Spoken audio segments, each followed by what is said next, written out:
updates they did, because we are saying what to do, we are asking Faceit to improve situation. Well, it's not really getting improved. Right here, see Nicolosi, 28 matches, 89 minutes, 25 average kills, 1.67 KD, 120 KR, boosting another account. And I invented demo. That guy is boosting his account. He's some high-elo player, just grinding these accounts, and he will sell it. And some people who don't know how to play, they'll buy it and be in your team. They destroy so many matches. Right now, they destroyed 28 matches. And when I tell them, Faceit, you need a system that will statistically just flag this and give them a cooldown when they start winning too much, like a spin botter or whatever, it will just flag them, give a cooldown, and then you jump and check, and you will find these are boosters. You will find something bad about discounts. But don't forget, hey, this guy has a premium. I forgot this guy has a premium. Okay, he's clean. Let him go. Guys, I just cannot skip about showing the problems of Faceit all the time. I'm just one guy with a great community, and community sending this to me, and I can check it. But Faceit, they're paid for that, they're working that, their team is paid for that. Cannot check. Admins cannot check. Darwin cannot check. Bro, these guys are reported so many times. My whole chat reported him last night. Nothing happened. They're still playing. They're still sound and safe. No bans. I'll show you. No bans. Still sound safe. Nothing happens. Those updates are only on paper, my brothers. And then we expose and we banned. Like I exposed those boosters. They banned 2 accounts, and 1 account lost 1.5k elo. And he's not the problem. The guy who was getting boosted. And now he will, like he's playing, you can see it's Smurf on that account, it's a booster on that account, he's not some noob, he's playing, and he will again get to 2.5k elo. He lost 1.5k elo, imagine that, from 2 banned accounts, and he is not a problem, and they cannot connect anything with him. One thing is for sure, we changed a lot, we did a lot for legit players. My friends who were grinders, they couldn't move from 2.8k elo. It was so hard. They were telling me, they didn't believe that the cheaters on Faceit. They were telling me, I can't do anything in game. They know everything. Enemy knows everything. Every second game is weird before. But now when we ban them, when we step in, when people say, yo, I will report you to Kirovsky, like they're more afraid when people say, I'll report you to Kirovsky than I'll report you to Faceit. When you say to a cheater or booster, smurf or whatever, I'll report you, I'll make a ticket, they're laughing. I'll send it to Kirovsky, they think twice. Imagine what we do. That they're more afraid that you will send me and that I will make a video than the Faceit will check a ticket. Imagine that. Hey, I'm just happy I have this great community. I'm happy that I can do something for legit players. I love you all. May God bless you. Jesus is a king. Remember that. Stay good. I'll see you in the next video. And for the end, I'll... This Chinese marketplace owns more glove cases than Steam does. And I wanted to know why.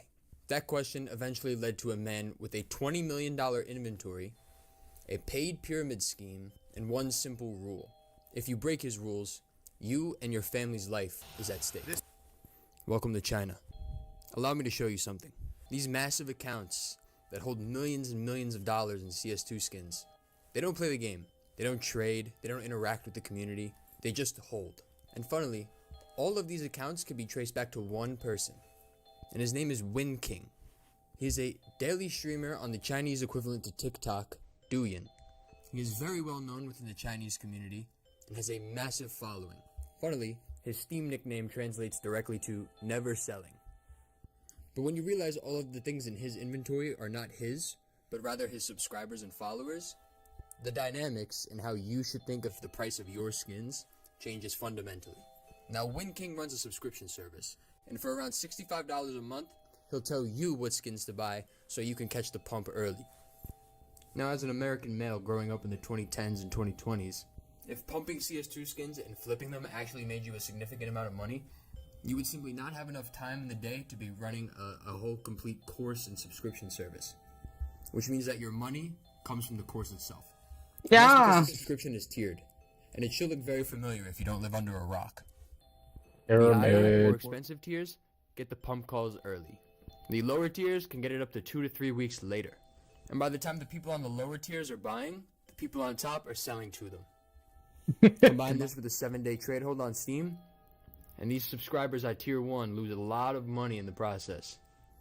One gentleman who joined on Arrow's stream a few nights ago claimed that he was in the service for 4 months as a subscriber.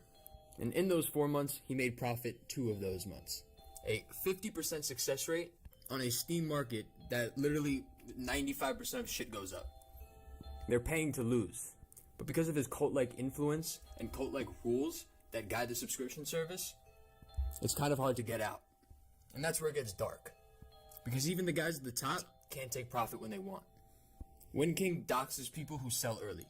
Family addresses, phone numbers, just showing them that he knows. His own members are trapped. They pay to get in, and they either have to pay more to make the situation profitable, or they risk their and their family's well-being by trying to get out. It was highly speculated after the knife trade-up update that at least one Chinese gentleman ended his own life after losing most of his position by taking out a loan on CS2 skins. So if you're going to protect yourself or position yourself in this market, you need to understand how Win King and other Chinese pumpers choose their investment targets. Right? What makes a skin pumpable? Because it's not random. Their first target was factory new. When you unbox a skin, you have about a 3% chance of getting the skin in factory new condition. Of course, that number could be inflated by trade-ups, but it's going to be around that for basically every skin supply. At the peak, factory new skins were more expensive than StatTrack factory new skins, which are 10 times rare. It's a telltale sign of inorganic demand. 2. The item must be desirable. Desirability equals liquidity. Right? You cannot pump a well-worn sawed-off because when you get that price pumped, no one's going to buy it. Which means the only people you can dump on are the investors below you. And if the investors below you see no type of gain, even if it's unrealized, they're going to very quickly lose trust and stop subscribing to your service. You need the inorganic demand to actually produce results on the market such that investors gain trust and bring other people in. And lastly, discontinued. Now obviously this is not the case for every skin the Chinese pumped. However, it does make the operation a whole lot easier. And that's because supply is locked. They don't have to worry about new skins coming in. But even with trade-ups happening, their manpower buying 10% of the supply every day is going to outdo the 0.5% increase in factory new, which went to over $9,000 from around $2, and Ampere Hot Rod, which went to $4,000 from around $350 a couple of years ago. But their recent operation, Cases, was their best play yet. Now, the knife trade-up update actually benefited Cases a whole lot, because the ROI effectively... This boy got a Johnny Walker Blue Label box. All right, Mr. Man of Culture, drinking Blue Label. Could respect that. In 400 cases, on average... Let's roll.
Hey.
Oh, I thought I killed him.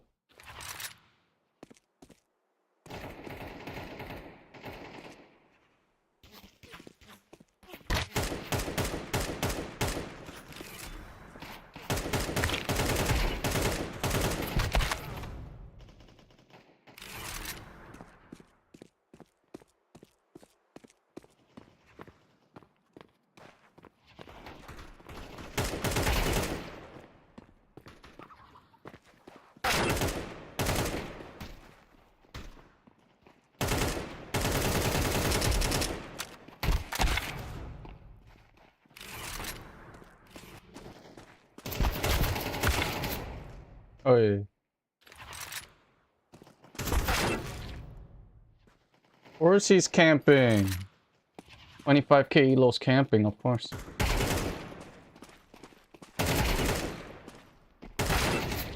Oi.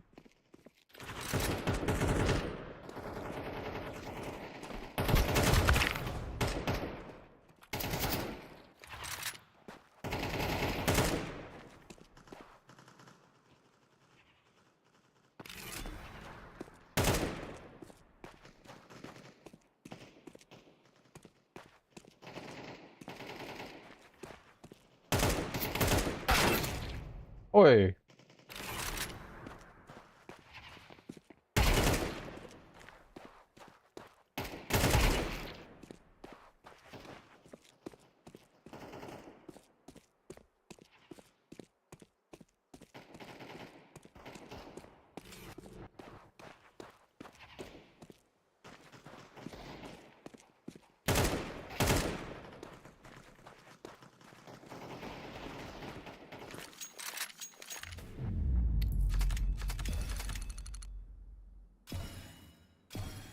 Wow.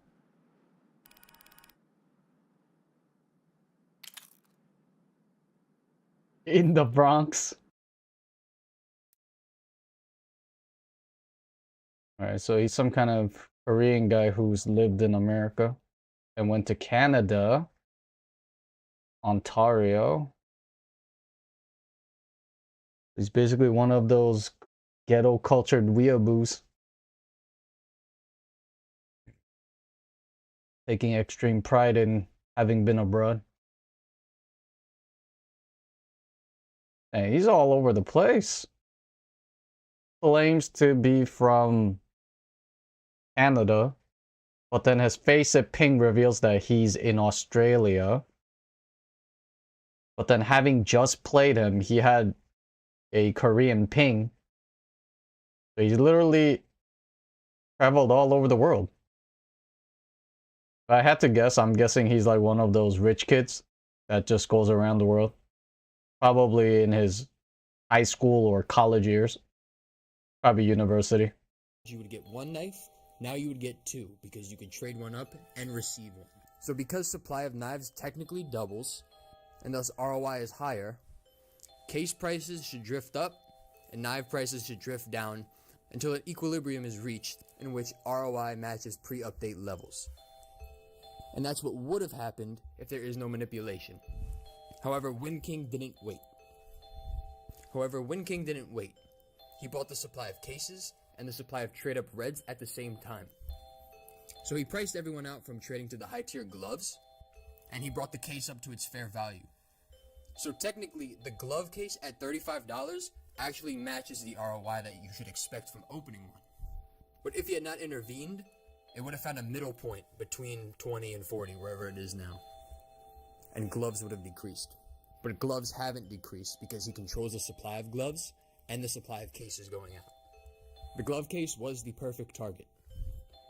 Factory new gloves were hard enough to trade up to begin with, but now since he controls the supply and subsequently price, you can't do those trade-ups, and the gloves stay at their pre-update price point. So what could Valve do about this? They probably wouldn't care if this shit was going on the Steam community market, but it's not, so they're not making any profit off of it. And simultaneously, China's pricing items out of the community market's $0 to $2,000 range. Well, they have the terminal, and it seems to be a positive in this situation. If China pumps Gun A to $3,000, Valve can sell Gun A on the terminal for $250, which is a built-in pressure release on any pump for Valve if they continue releasing terminals in the future. So all incoming skins are controlled, and they don't have to worry about that anymore. But obviously, this doesn't help the previous cases in which Valve cannot do that. Their second option is to go nuclear, which would be fucking chaos. Right? Simply take the items they've pumped, or at least the usual suspects. The main example being the gloves from the glove case, the original, first generation of gloves, and just put them in a new case. Right? You put it on the armory, that's an unlimited supply of cases, essentially. You make money off the case, you make money off the sale of gloves once they drive down the price, and you make money off the armory pass. Flood supply, and that shit overnight.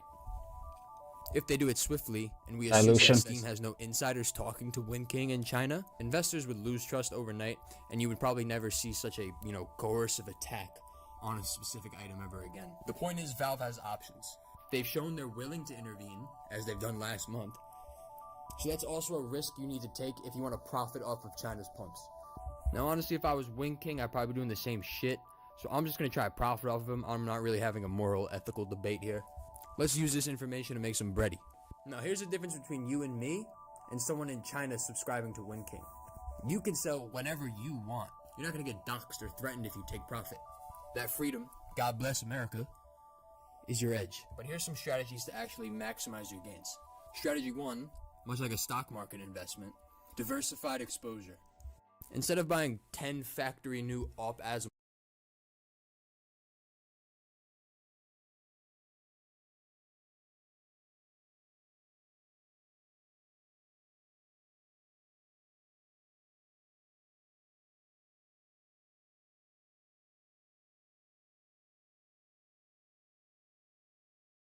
Huh? I watched one video about a tease with some scantily dressed girl, and then now all of my feed is about fucking approaching girls and shit. What the fuck? This is what I get for getting jebaited. One video and my timeline and my feed is just either CS related or some kind of music, because I looked up music yesterday, or some kind of random go to a country and try to pick up girls kind of video. Interesting.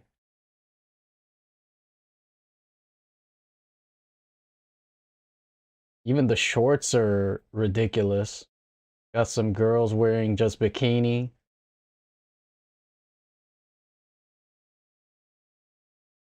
Oy, oy, oy.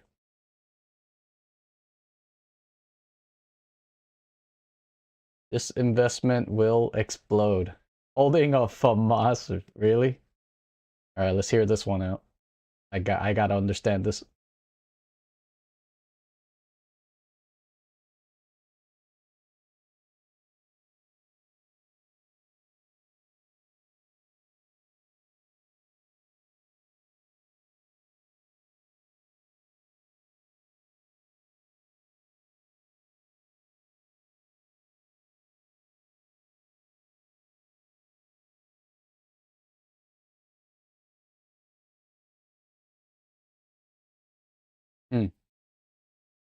Hello guys, my name is Robijetsky. Welcome to another CS2 investing video.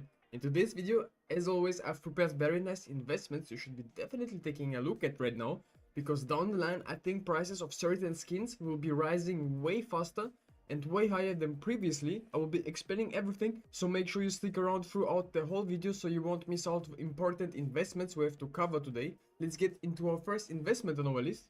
It's the Farmers Mecha Industries from the glove collection case.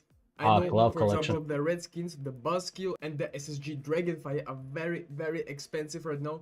I mean, the Mecha Industries Farmers, it has been already also rising over the last couple of weeks, but we've been previously talking about this skin, and I'm just here to talk about this skin yet again, because I don't have one of these skins, I don't have two, I have a bunch of these skins. Also, the P90 Shallow Grave is also a very nice investment. It's also a pink skin from the glove collection case.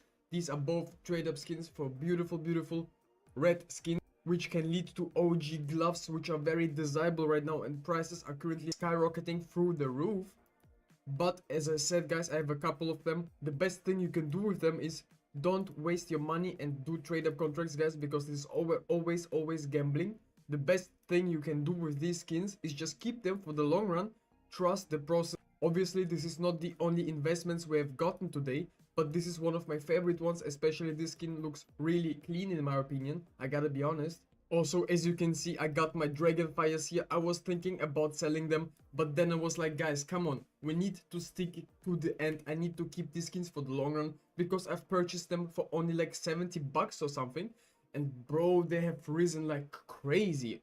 And I could sell them for like quadruple my money, but I'm not selling them yet. I'm keeping them for the long run, because the glove case alone is already at almost like 30 euros, somewhere in that area.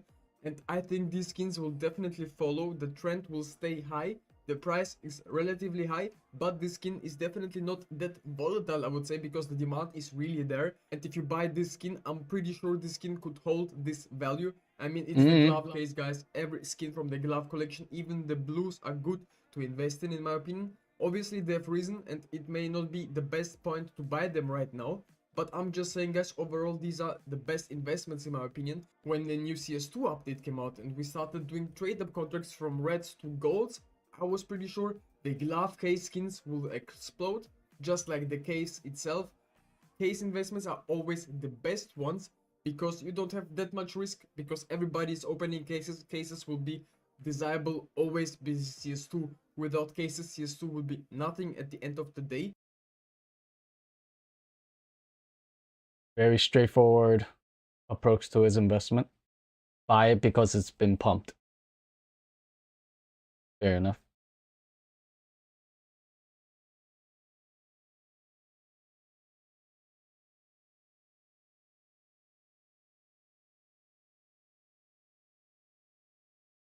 Oh, there's a kitty.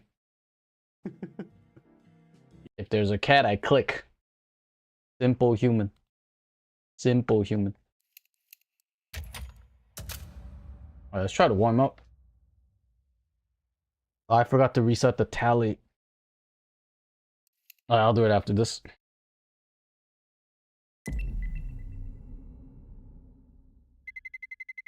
Let's roll.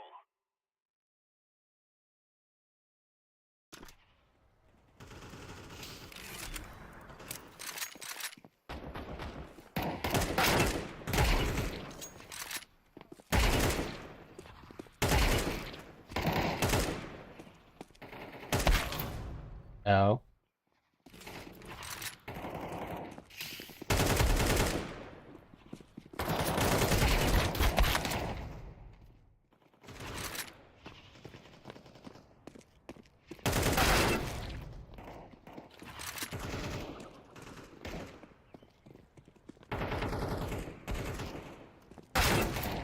Oh my lord. Why are there so many campers?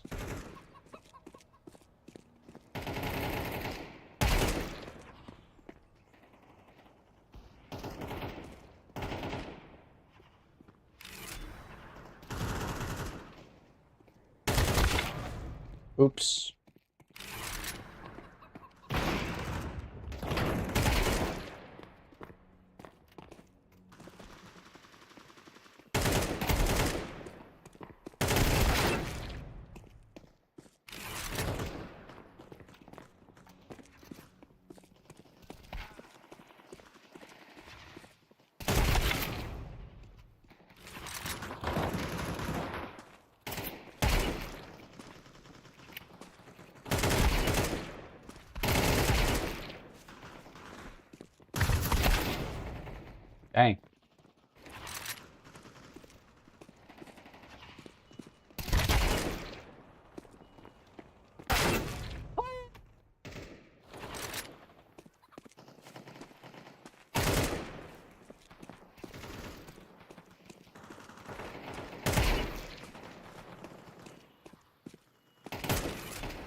Nice, good shooting.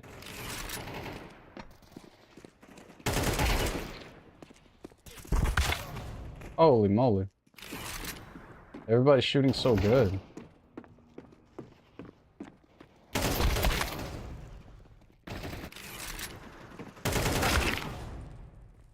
That has to be a bot, yeah. That's not a movement of a human.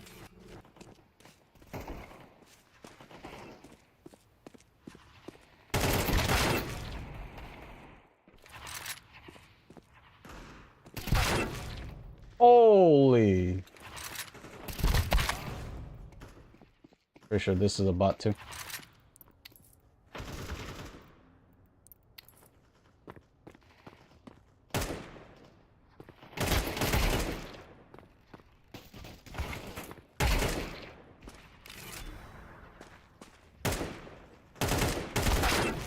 Oh my lord.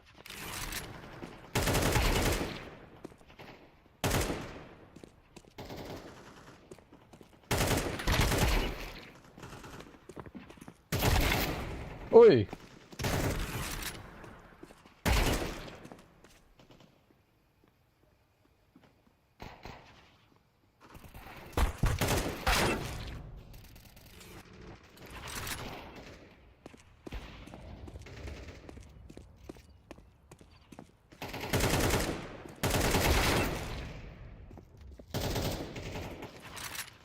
Oh, even that's a bot?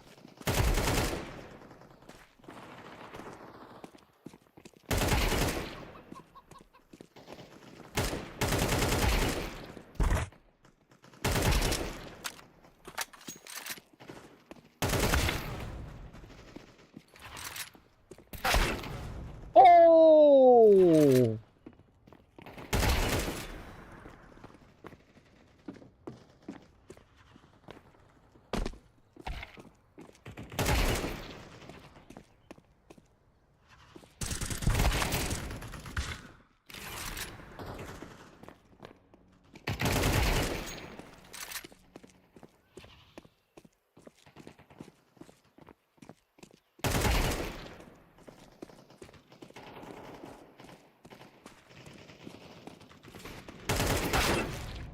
Wow.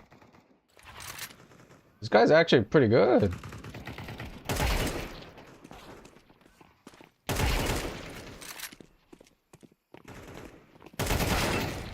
Oh!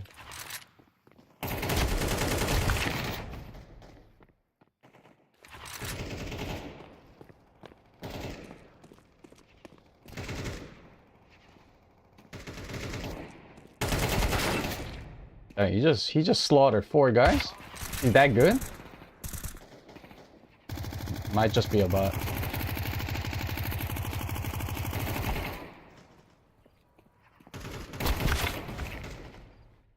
Yeah, it's a bot.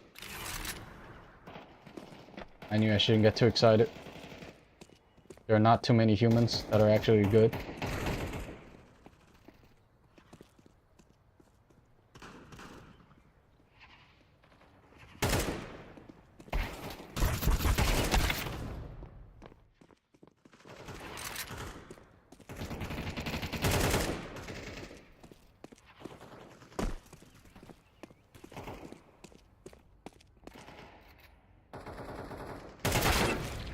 Holy moly, he's that good? What?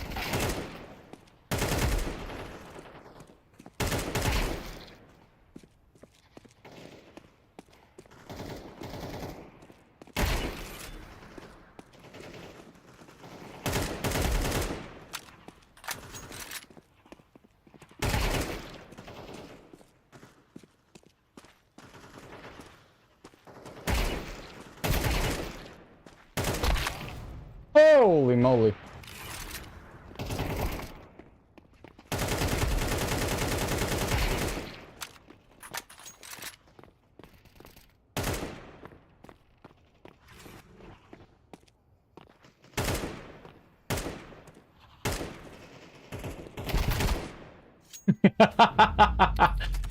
What is this?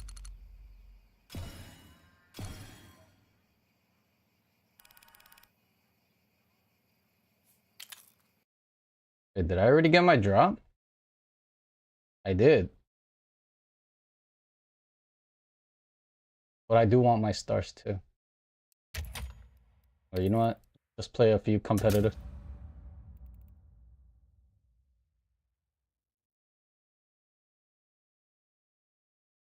No need to get all hamstrung.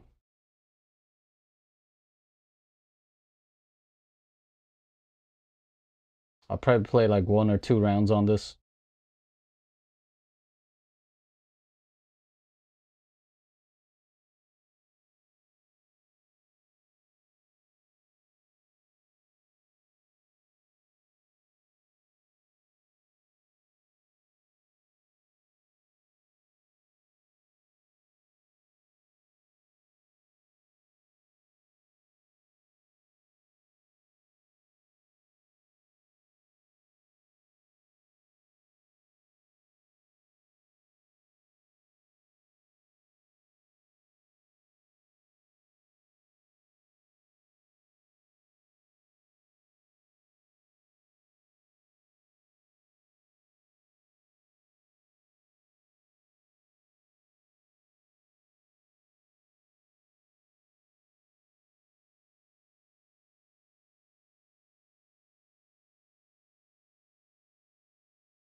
This is why I have trust issues. The guy who was going insane has a premiere of 4.6k. And on Inferno, he's a silver 1. And his KD is 0.9. So you're telling me somebody who doesn't even understand fundamentals of CS was going that hard in deathmatch? He had reaction time that was faster than mine, and he was hitting all heads.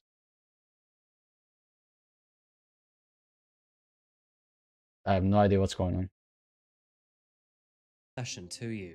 Is it that what point woman named Coffee House Crime, folks? My name is Adrian. The daytime and working of one to remember. As you know, lockdown had smothered most of the world into silence, especially England. Roads which were once filled with cars were now long empty concrete corridors. In fact, entire cities were starting to feel abandoned, and they were almost as quiet as the rest of England's many fields and forests. I mean, just seeing or hearing a car drive by was now much more noticeable, no matter where you were. And deep in the forest of Dean, someone noticed something quite unusual that evening. It was on a narrow road just outside the town of Colford that a local resident saw a lone car driving through the darkness. The strange thing is, it wasn't just passing through either, and it seemed to be circling around the area as though the driver was searching for something.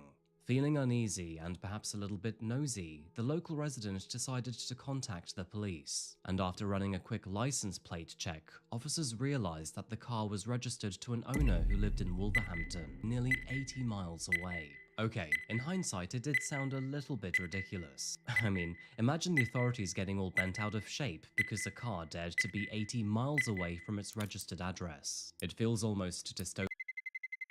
Let's roll.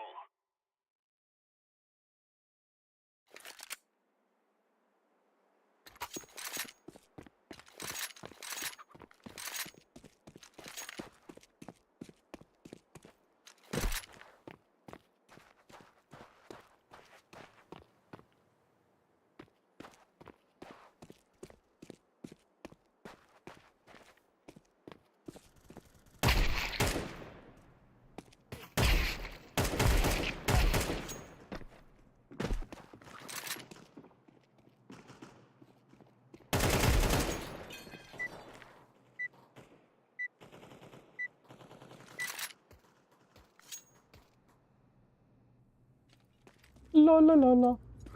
La la la la. Put the microphone. Put the PP microphone in my face. Oh my god, the 1% dips are insane. The crevices, the average frame line is just steady, 500.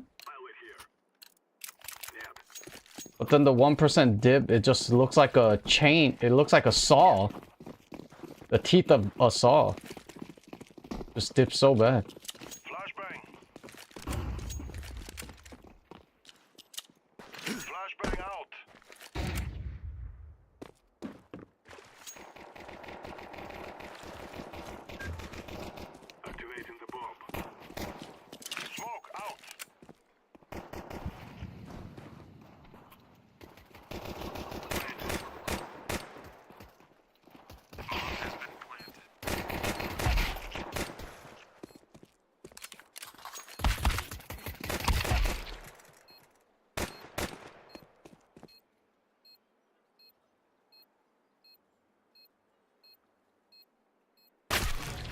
Darn it.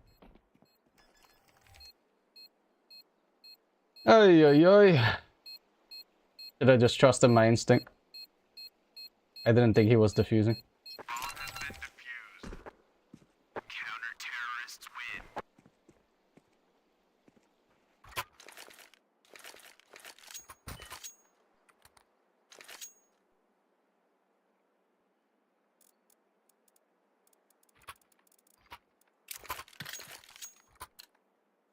I could probably get a pick here.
God darn it.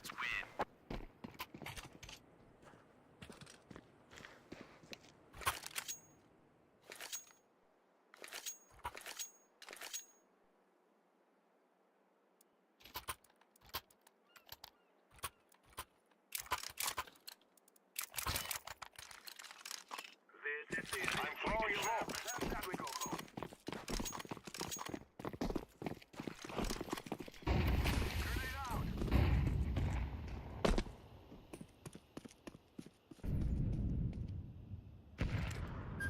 Throwing a flashbang.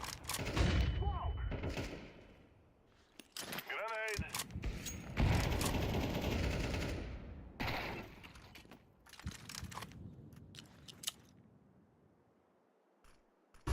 Flashbang.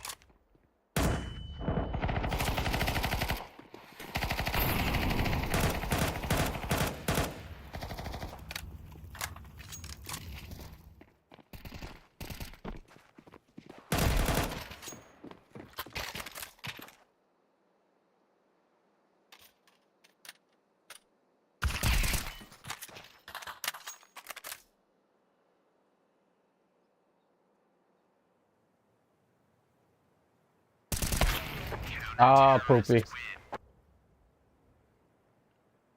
Only if I was a little more accurate, that would have been headshot instead of a neck shot. Feels bad, man.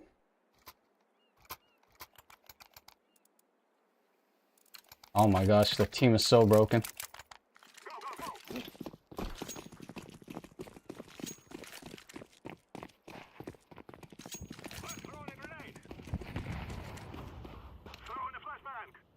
Throwing a flashbang. I'm throwing a flashbang. Throwing a flashbang. I'm starting the fire. Go ahead, man.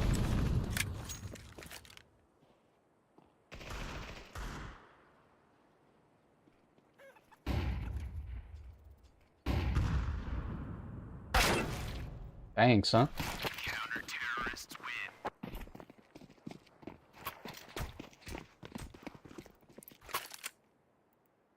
You're that scared that you're not willing to hold the only entrance that you literally have open? Because I'm willing to hold the back line? This is what I mean. This is why noobs can never get better at this game. It's not because of lack of fundamentals, it's just you're scared. You're literally scared of a game. This is why you can't get better.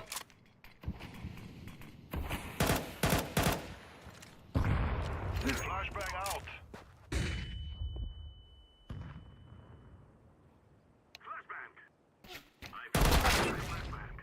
Darn. I even saw his head.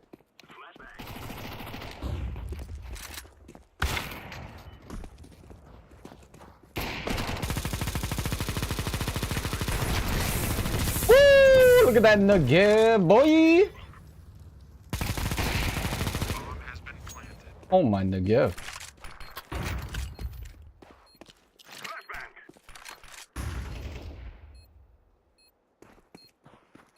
Wow, brain dead. By the way, this guy that I'm observing right now, this is the second top fragger and he's brain dead. Flash came in from mid. And he doesn't know where the last guy is. Look, the definition of brain dead. Can't do 1 plus 1. Or in this case, 1 minus 2 minus 1. Literally brain dead. Doesn't know where the last enemy is.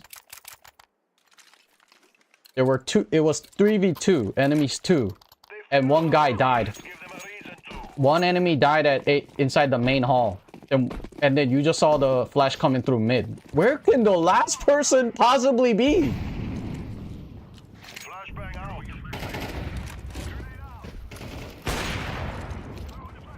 Molotov out.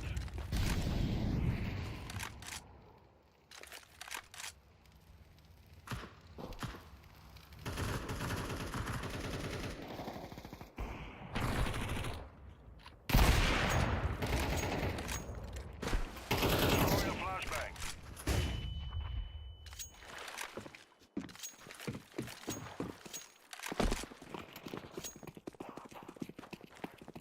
Last guy's B.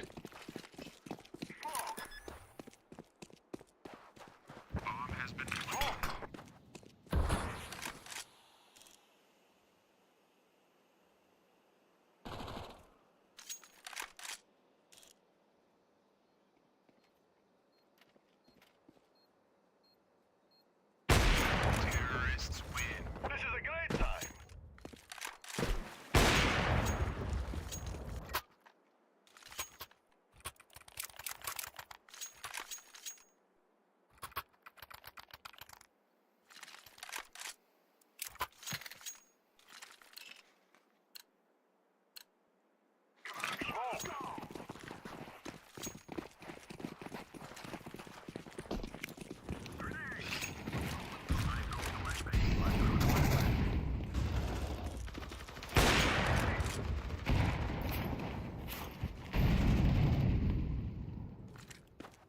Flashbang.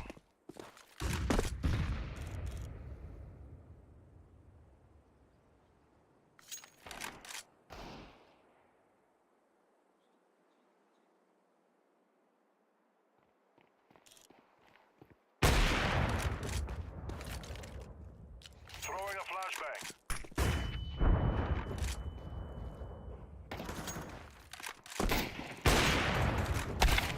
No.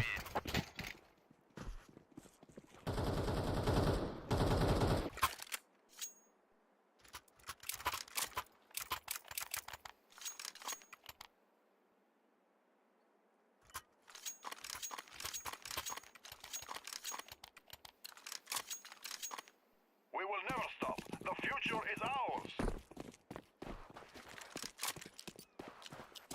Flashbang.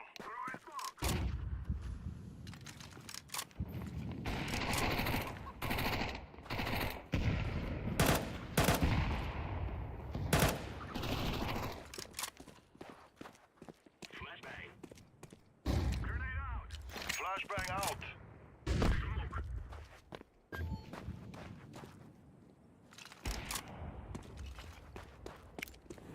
Molotov.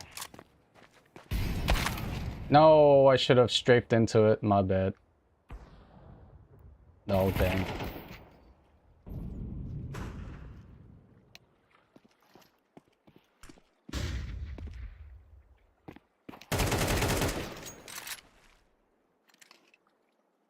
Smoke.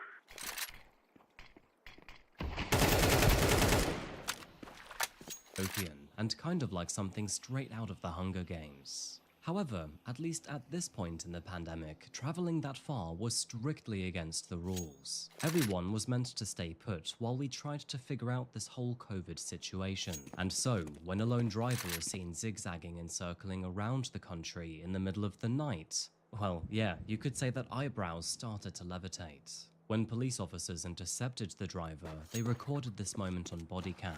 And as you can see, the driver stepped out, seemed quite visibly anxious, and insisted that he was merely waiting for a friend. So the police officers reminded him that this was still the middle of the lockdown. Unless his friend was in a medical emergency, he had no reason to be here. With no evidence of a crime and nothing immediately illegal in sight, they just merely issued a warning to him and then told him to head home.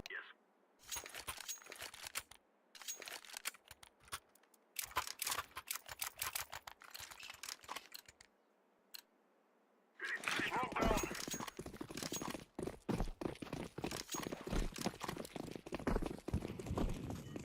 Flashbang out.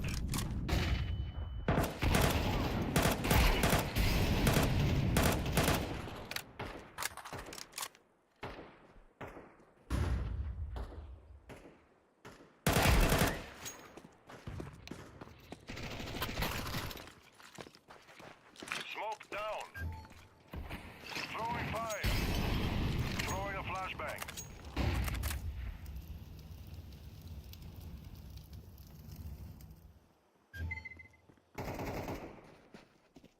I'm planting the bomb. Bomb has been planted.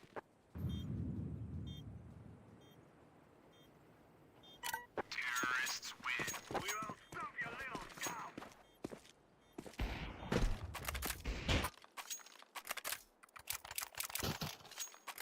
Yes. Do do do do do.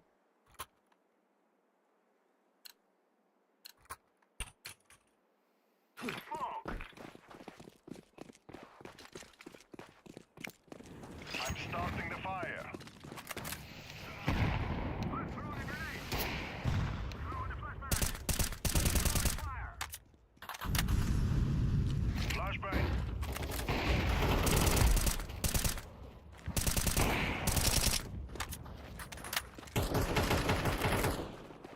One inside B. Flashbang. Throwing a flashbang. Smoke out. Flashbang.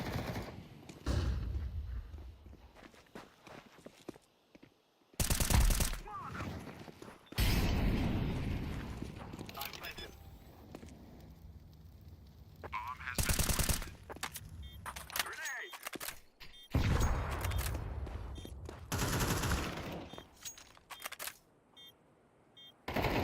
Terrorists win. Woohoo!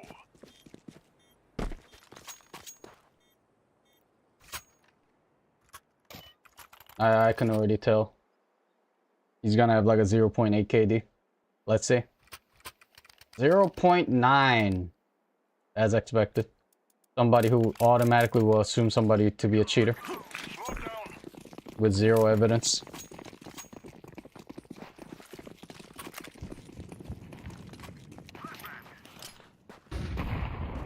Grenade out. Flashbang.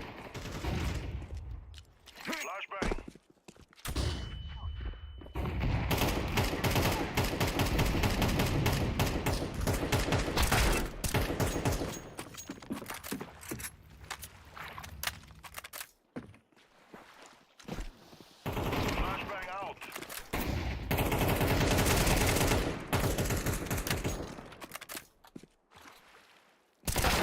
Oh wee! Wow, you are bad, my bread. My friend, you are so bad. 1,200 hours.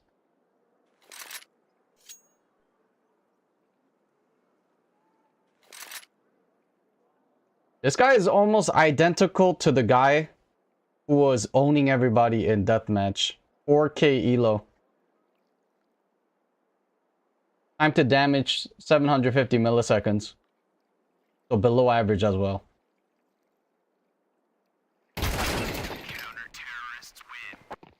Like, this is what I mean. The inconsistency is this. Because if anybody has that kind of rating, this is exactly what you should expect from them.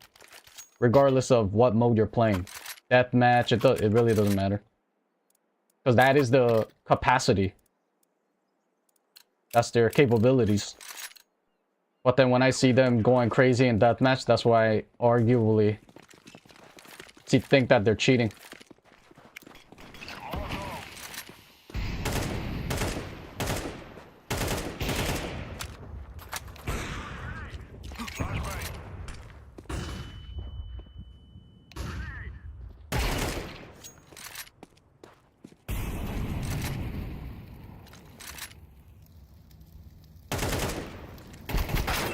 Oh no!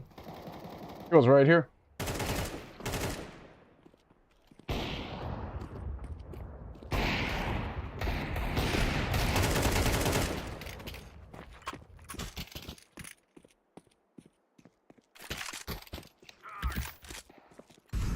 Can't make this up. This is a bot. Holy cow. Bomb has been planted. I'm throwing a flashbang.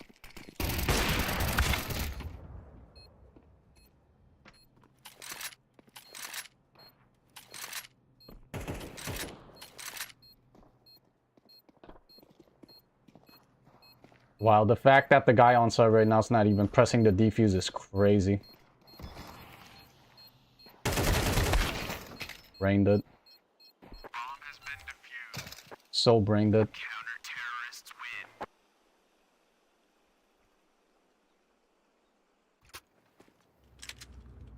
Watch out. These boys have got a bit of an arsenal and they don't mind using it. Every single match I've played, at least 3 are bot. If I'm super lucky, I only get 3 bots.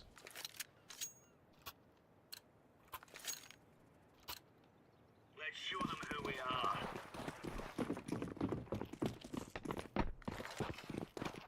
Deploying smoke shield. Grenade out.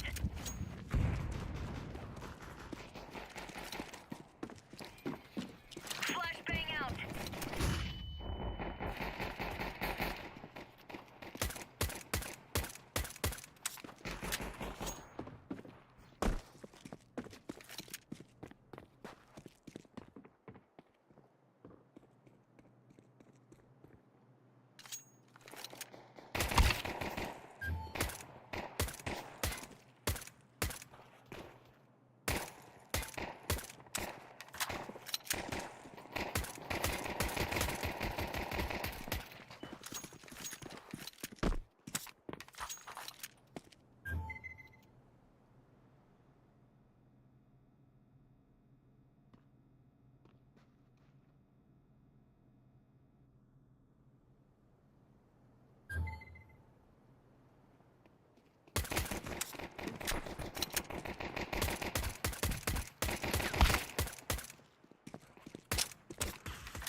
God darn it. Ah. Move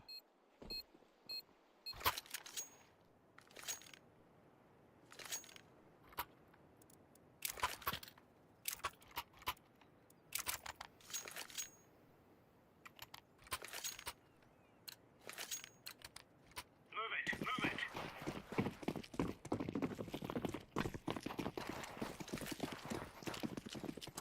Flashbang out.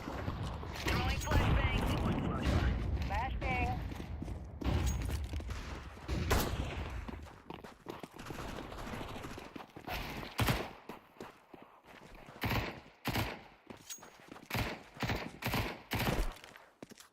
Bomb has been planted.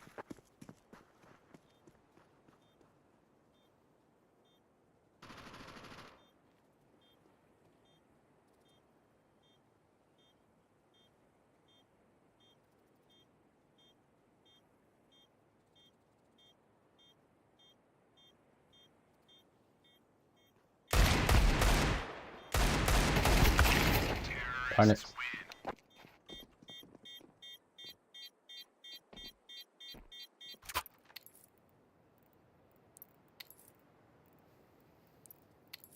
Monkey cries too much for the amount of dedication and the impact that he's having on the match. He's talking way too much.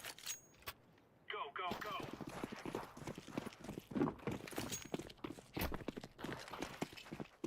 Throwing smoke. Grenade. Throwing flashbang.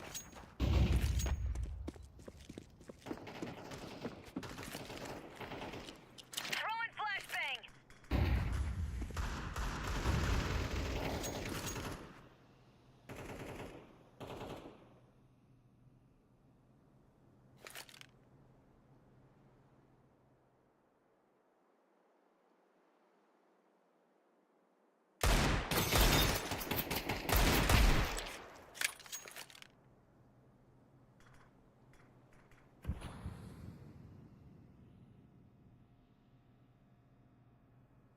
Bomb has been planted.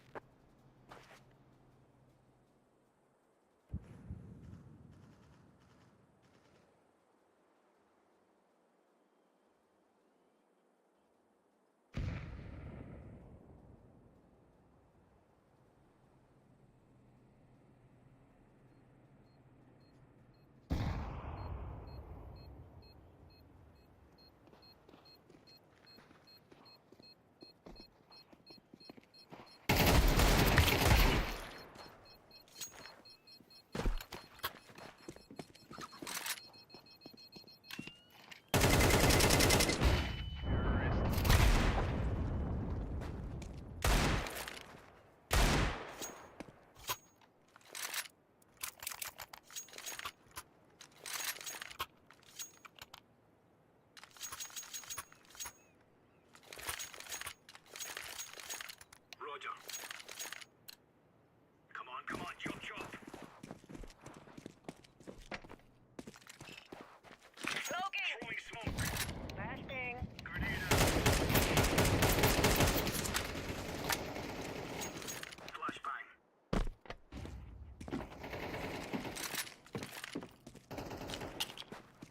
Incendiary out. Flashbang.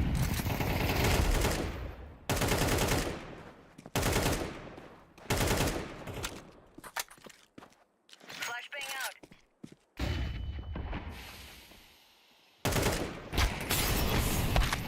Darn! Oh my god, I was not expecting an op shot to hit me.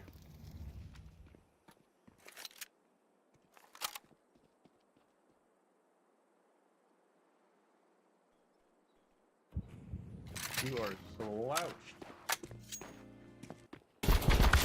But as the car faded into darkness, something about the encounter didn't quite sit right with them. Less than an hour later, those same police officers were once again patrolling the same stretch of Roger that.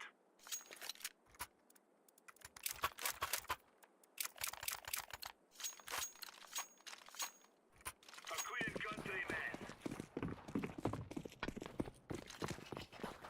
Deploying smoke shield.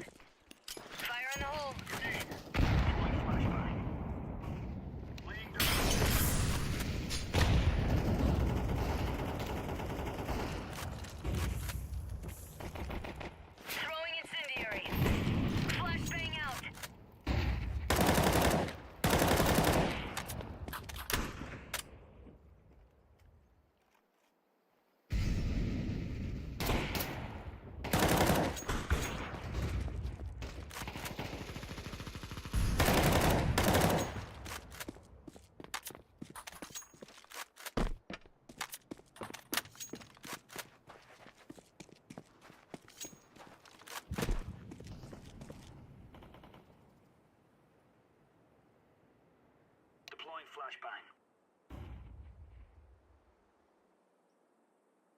Decoys out.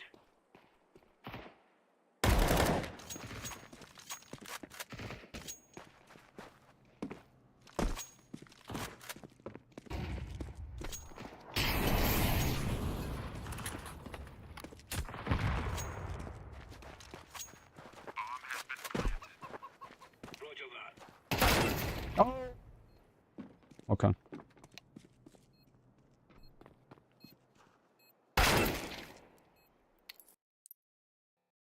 Wow, I did not expect him to hit an instant headshot like that. I mean, he wasn't playing bad, and what, he has a 15k elo? Understandable. So he's not a horrible player. So I could see why he one-tapped me. Oh, 1.46 KD. Oh, never mind. The sign is not even a 15k lower. It's 20k. Alright. Makes sense. Got owned. Alright, let's update the tally.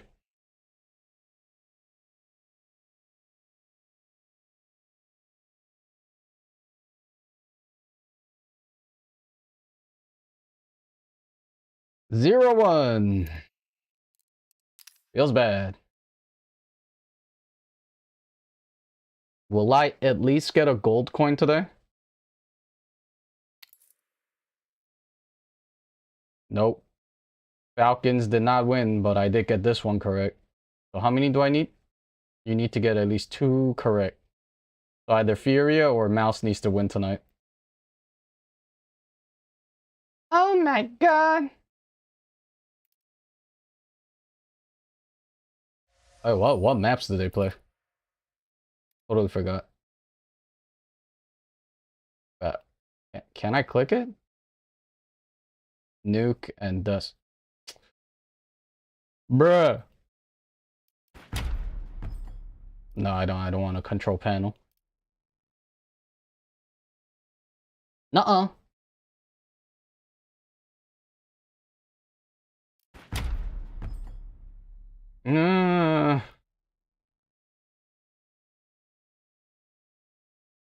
I don't know. Were there highlights worthy of a tag?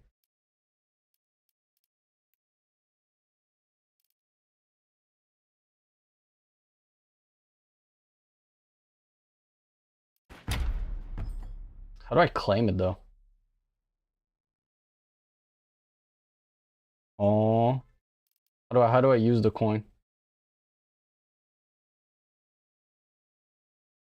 And I get another souvenir token if I get upgraded to gold. Didn't know. Wait, how do I get the case? Oh, it needs to come out like this. Oh, well, I thought it was finalized.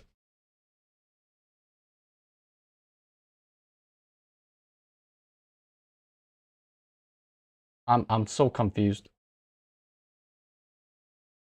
I thought the matches were finished.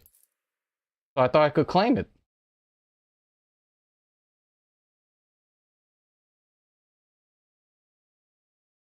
Huh? Am I stupid? Oh, maybe they're only claimable after the second half is done too. I guess that makes sense. Ew. Minimum wear?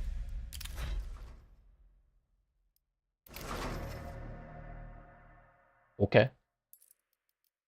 Not bad. I gotta put them away. Sword, skin.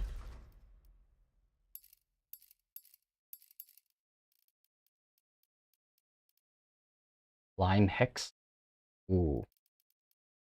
Funky sounding, but looks like Garbo.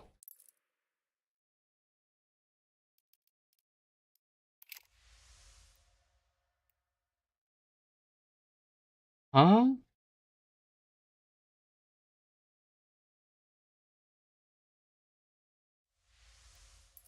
Cool. Where's the charm thingy?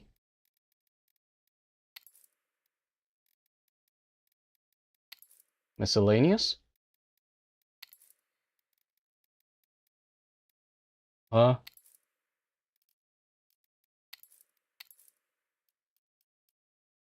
Oh. Am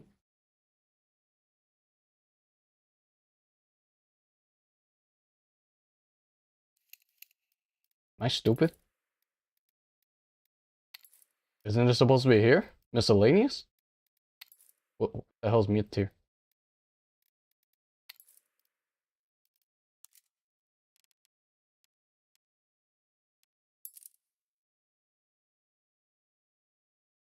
I'm confused! Where's my charm thingy?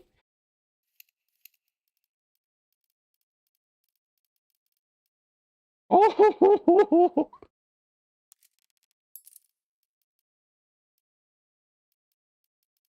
Oh, my booty itching so bad.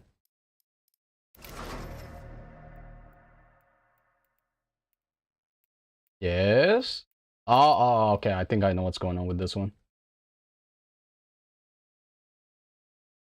Okay, December 14th. Okay, so I can remove the tag 2 days later. Okay, I see. I see. Stupid!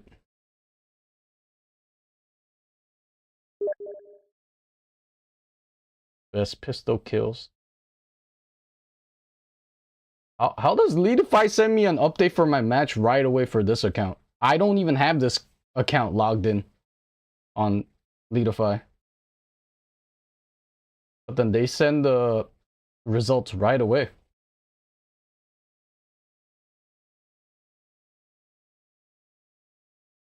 This is why I get tilted when I look at my own record. It says Leadify rating for this match. I get a 3.71 plus rating. So it's a positive impact rating. Personal performance is minus 0.7. Huh? So I needed to get over 5 plus rating for it to be a positive on my personal performance. The calculation for personal performance is your Leadify rating adjusted based on your history. So it's basically a history, all of the accumulated records of my past performance on Leadify. So they're saying that I have to average over 5 rating, 5 plus, in order for me to get a personal performance of positive. It's crazy. And they also take into account how many people you queued with. That is interesting.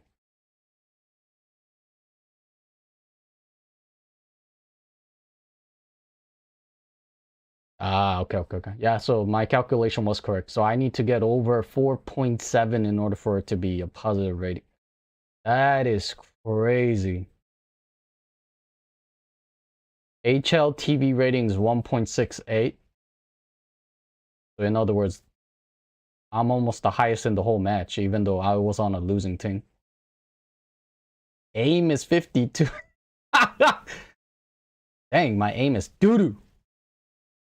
Utilities 82, the only one that's above 80. And this is how I know I was playing in a low-ranking game. Nobody was using utilities, other than the T side, the opposition team, when they were doing entry. Doing like a basic setup, execute. But then my team buys a crap ton of nades, but then doesn't know how to use it to play defense. They're literally standing there when the Molotovs are coming. They have a smoke. They don't smoke it out. They're just going, I'm burning. Why am I crispy? It's crazy.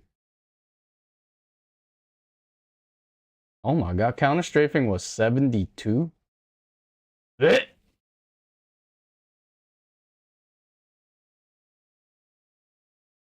Out of 60 flashes that the whole team used, I myself used 30. So by myself, I threw 30 flashes. Half of the whole team's volume.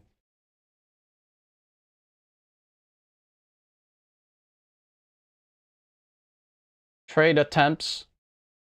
5 attempts, I took 3. Death trade attempts, 1 out of 1. Really? I missed 2? I could have sworn I swung on all of them. Okay. Guess bad memory. Can't seem to remember. Oh yeah, yeah. At this point, playing CS, there's no point in what account I use. Every single account I use, I just run into 4 or 3 bots on my team. Doesn't matter if the trust factor is high, doesn't matter if my elo is low or high, it really doesn't matter. I always get the worst garbo on my team. Crazy. I don't know how that's statistically possible. Even on yesterday's stream, I think my last match was the only match where I had people over 1 KD on my team. And the moment that happened, we ran over them on Dust. We ran over the enemy so easily.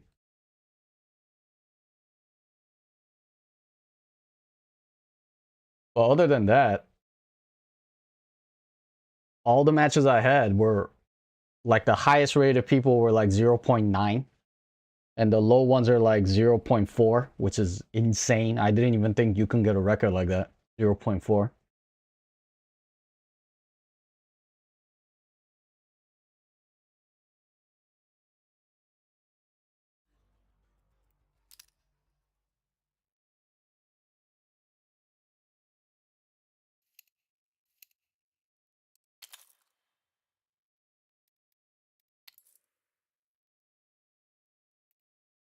Oh my god, the coil lance crazy.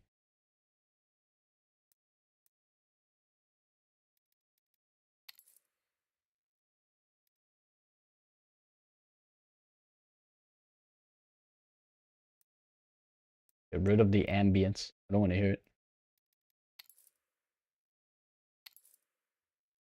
Good, 0.71.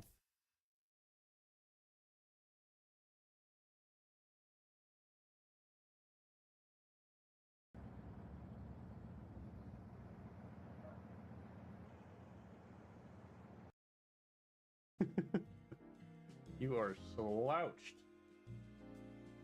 What's going on? Hello? Goodness. Okay, I'll play it down. That's so cute. Slouched over. Hello. What's up, Sata? What's up, Healthy Beans? Gandalf? Howdy. I did. Go rush. Ryzen 7 9800 X3D. Faces streams are so sweaty. Watching MM is fun. Yeah, they are fun. I just get to chill and yap and not stress. Do some kind of fake flash? What's up with that? Yeah, I dropped the flash instead of right clicking it. They could go jump it.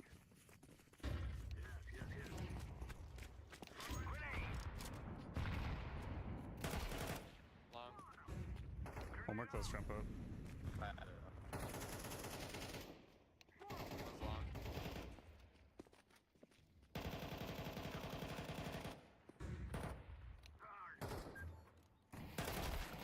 That angle's so good, man.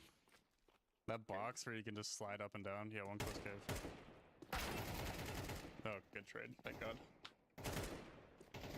No, I haven't played Arc Raiders. I haven't tried it. I've heard it's really fun. I did some digging because of the 7800 XRD I got recently. They have some odd quirks with CS2. Really. The weird thing is, like, my piece, it was doing so well early on. Like, I was getting, like, 500 FPS consistently, like, while streaming. And the game just felt so buttery smooth.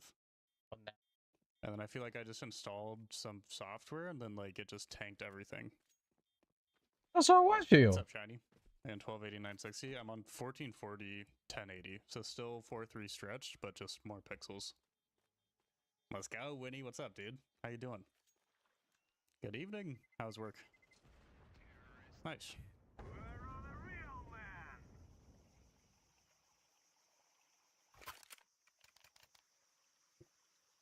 Just wondering if I should put that in my own gameplay. I've got to practice my util a lot. Honestly, like, fake flashes like that aren't that important. What's more important is, like, actually using the flashes. Like, they're fun and silly. Like, you just throw them and then swing a corner and maybe it'll make somebody turn or just take an extra second to react, but...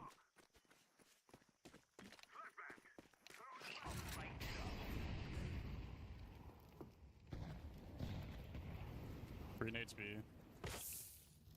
Let's speed up A. They're up.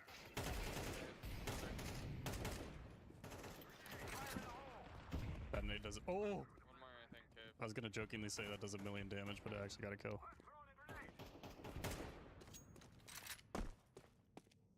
Could be an A main, maybe.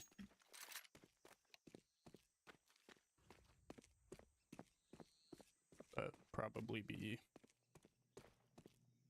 Did we clear down? I ran through it, yeah.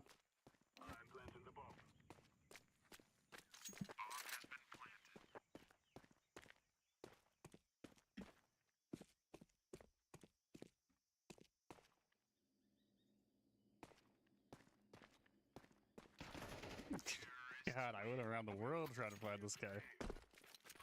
If I just stayed donut the entire time, I would have gotten him.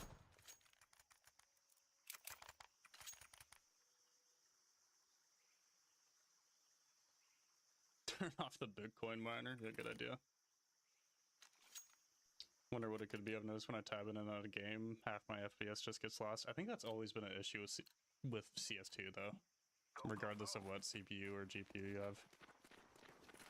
We have some kind of schedule for these streams? Yeah, I mean, I've just been off the schedule because I was finishing up that video and the major and everything.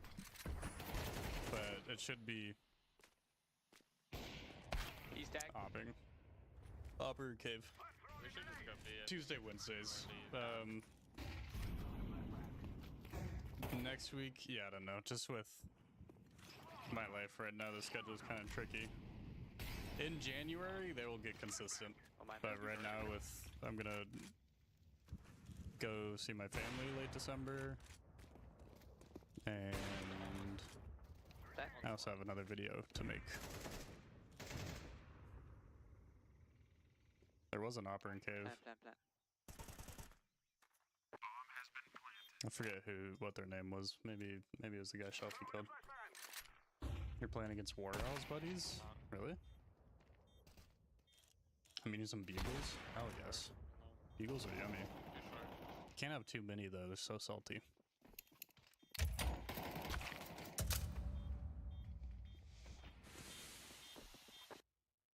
Nice.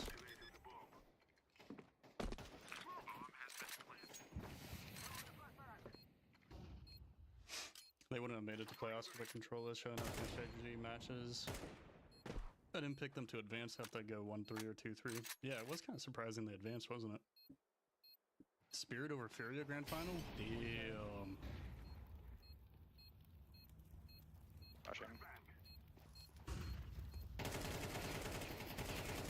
Woo! Yeah, no, I was ready for him to die there and then bomb down and then... You want to peek long blue? They should have bad eco. Maybe we can flash.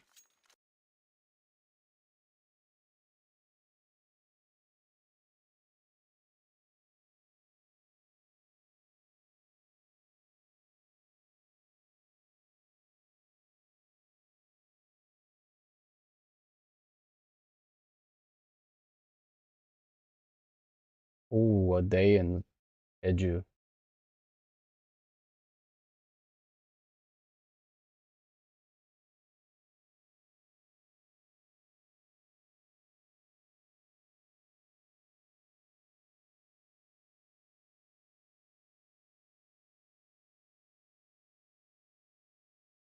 It's no secret that the Scout is one of the most underrated guns in Counter-Strike. But is it possible to hit 30k Premier rating only using it? Well, today we can...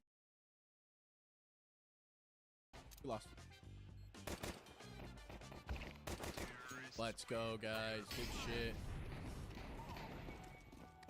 Flashing over.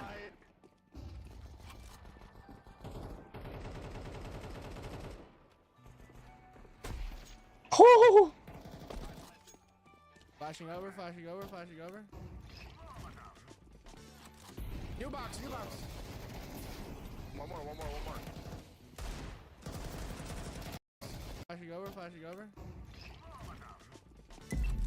New box, new box. Over, flashing over, flashing over.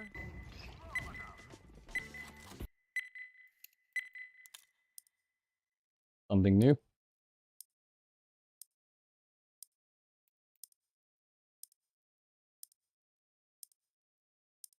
Not gonna press.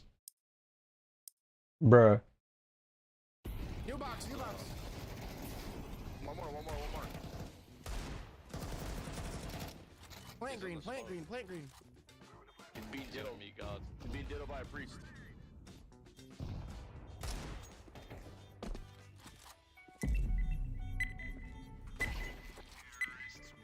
Unfortunate. That guy is so ass.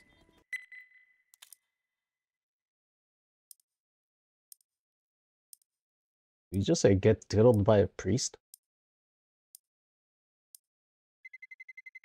Let's roll.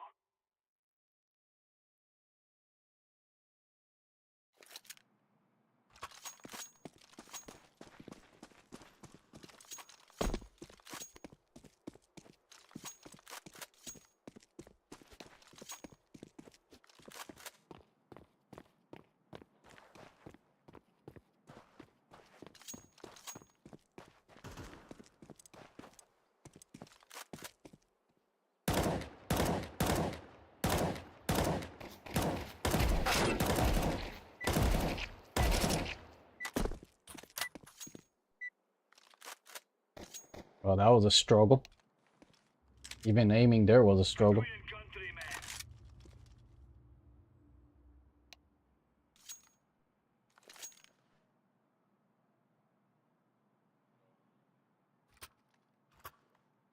Get this microphone. Deep throat the microphone.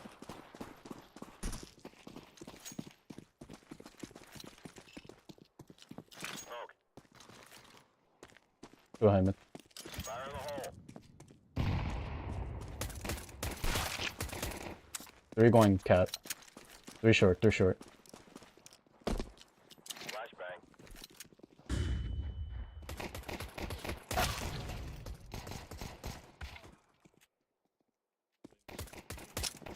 One Xbox.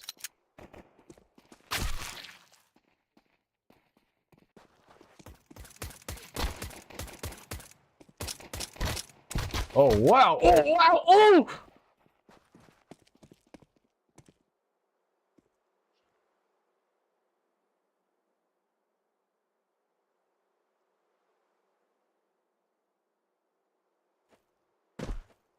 Yeah, I already know.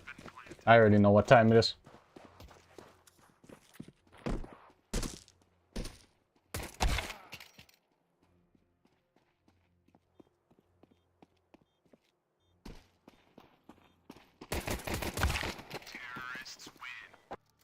Yeah, I did 0 damage. Feels bad. Feels bad.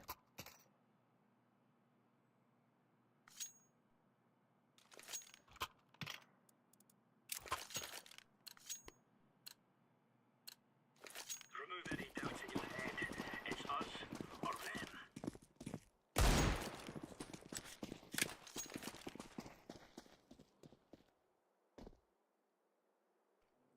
Flash B.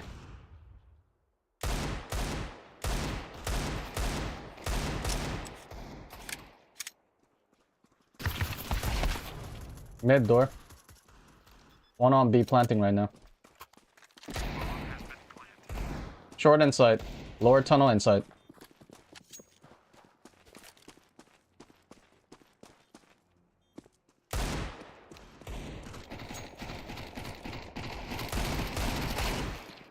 Nice. I'm defusing the bomb.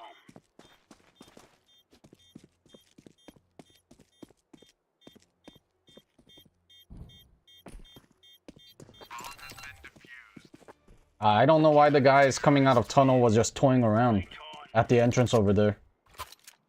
They should have just fully taken the site instead of peeking over peeking it. I don't know why they were messing around. If I had to attribute their loss to something, that's probably why. The two guys with the Deagle who were doing entry on B, they were fooling around. Laying down smoke. Deploying flashbang. Flashbang.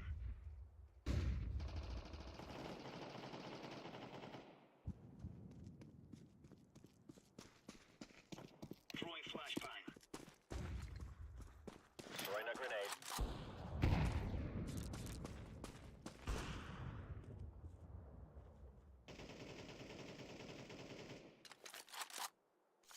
Last guy long with the bomb.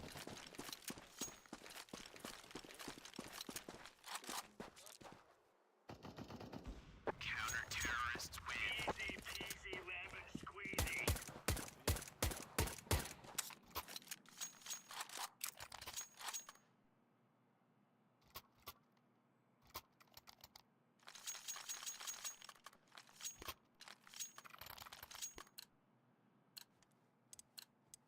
Come on, jump, jump.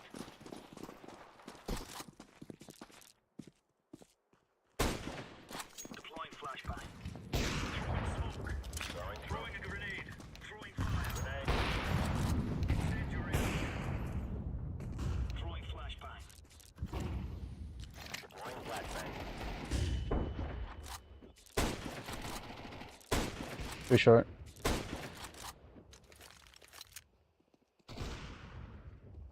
One more short. Smoke. Flashbang.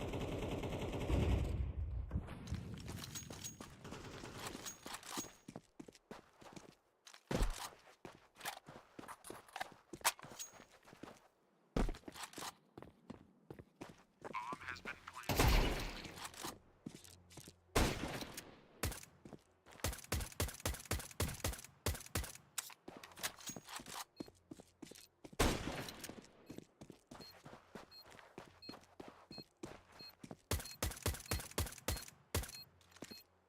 Throwing flashbang.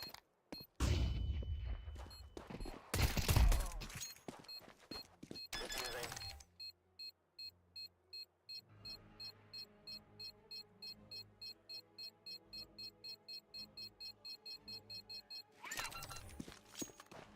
Counter-terrorists win. That's the way we do it. Good stuff.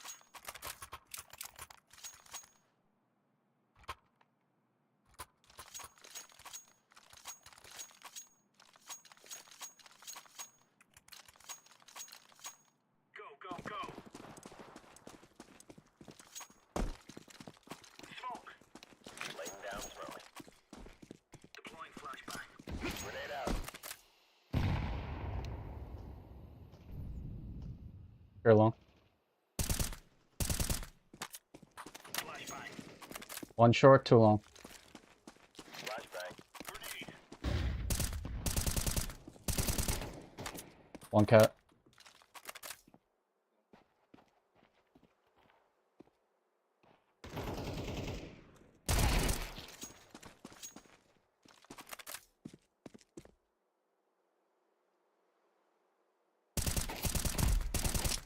One car.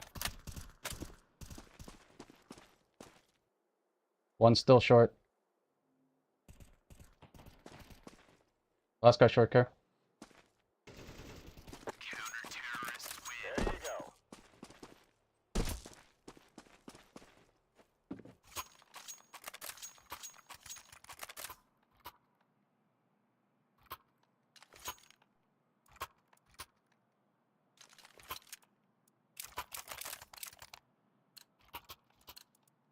Let's go.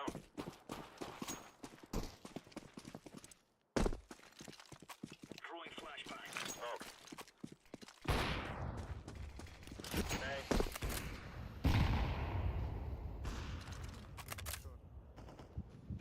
Two going cat. Two cat. Deploying flashbang. Incendiary. Throwing fire. Deploying flashbang.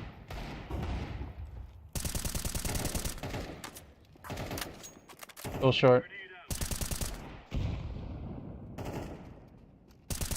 Grenade out. Laying down smoke.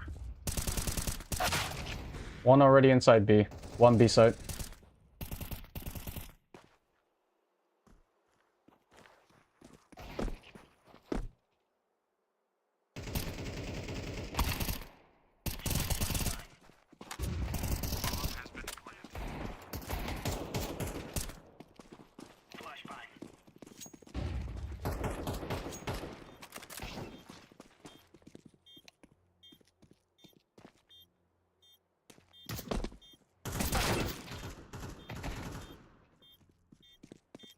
Defusing the bomb.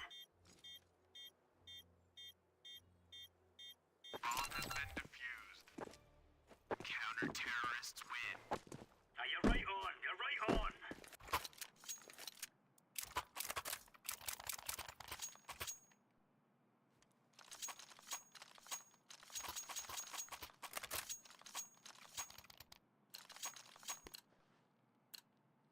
We're on.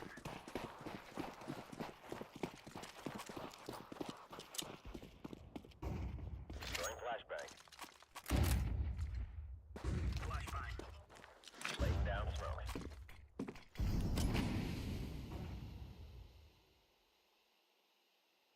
Deploying flashbang. Throwing a grenade. Injury.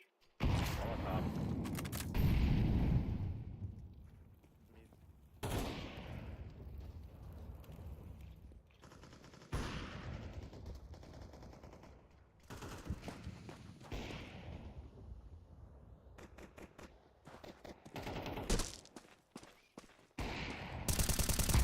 Counter-terrorists win. Nice.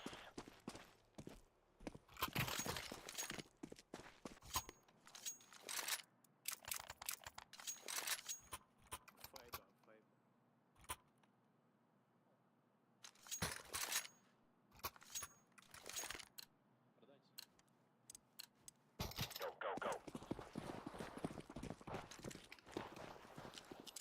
Throwing smoke. Throwing fire.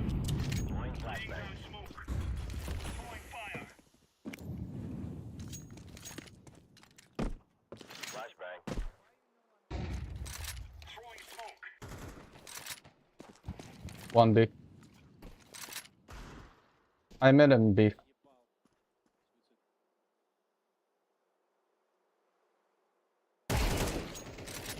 Counter-terrorists win. All right.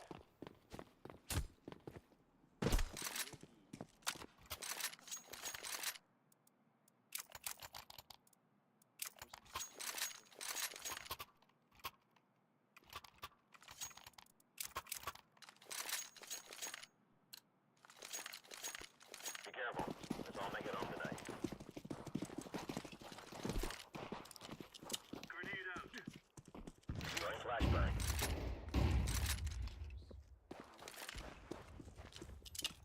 Smoke.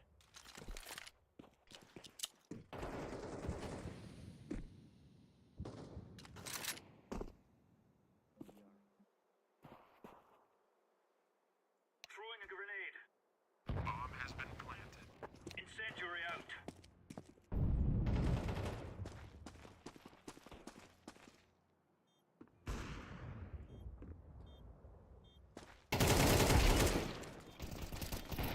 Flashbang. Molotov.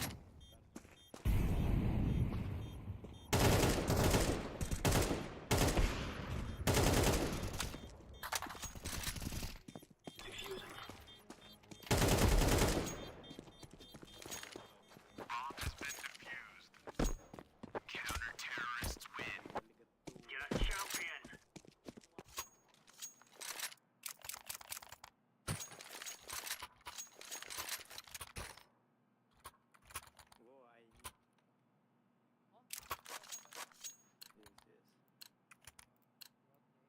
We are out of here.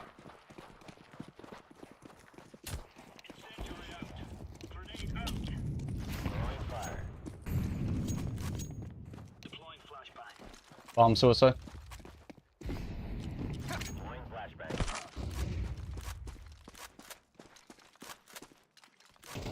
Smoke. Grenade out.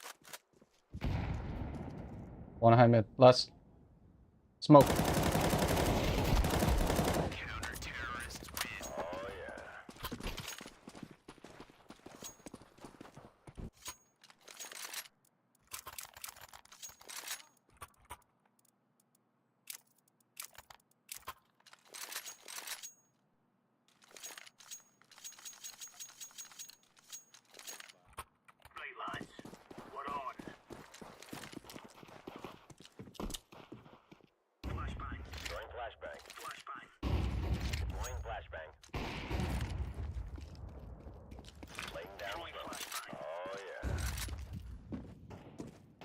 One long. Deploying flashbang. Throwing fire. Throwing fire. One's high mid right side.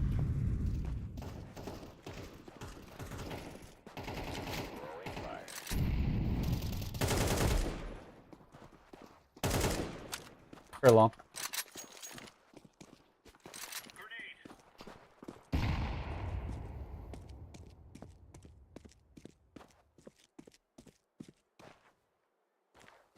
Pit.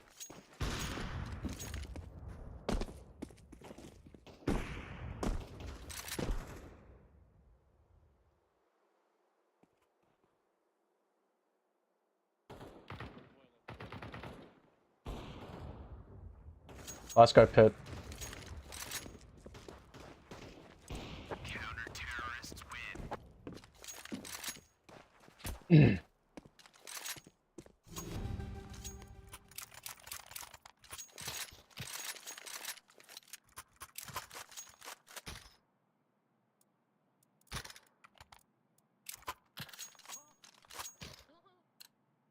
Let's have at it, mates. Two suicide. Flashbang. Throwing smoke. Roger that. Fire in the hole. Laying down smoke.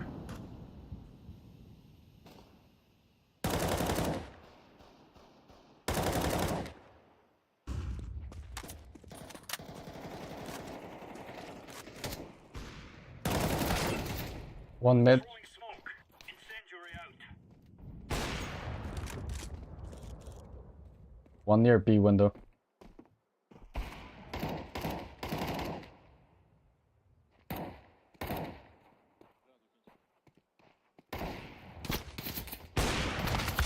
Terrorists win.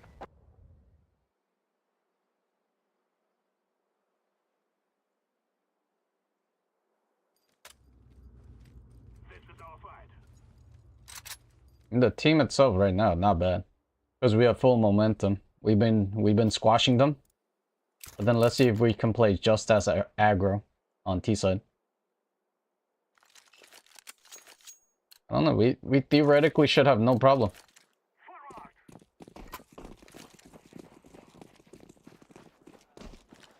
Throwing a flashbang. One long.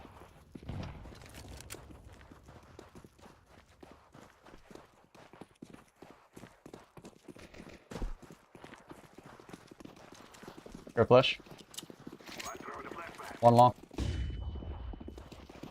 R. Smoke. I'm ready.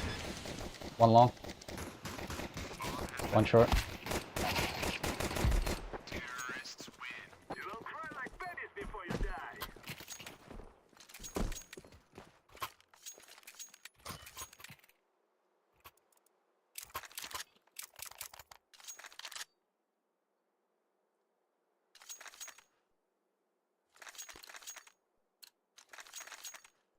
Guys, I know you. We kill them all.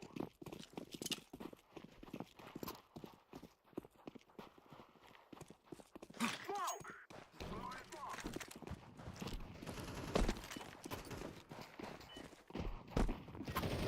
Flashbang. Throwing a flashbang. Grenade. Planted. Terrorists win. We cannot be killed. Alright, I got my smoke down. My window smoke worked. Finally learned the window smoke.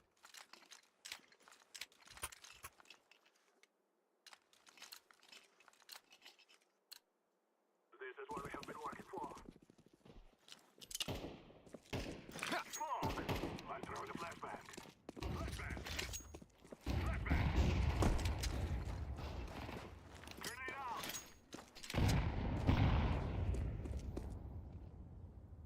Throwing a flashbang. Way long.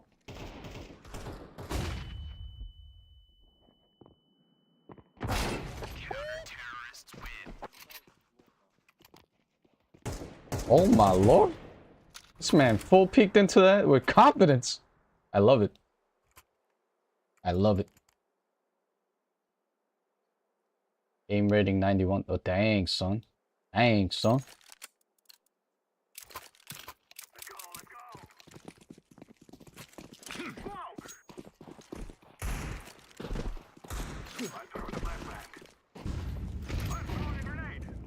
Flashing mid. Nice. Double molly. Double molly A long. 2 A long.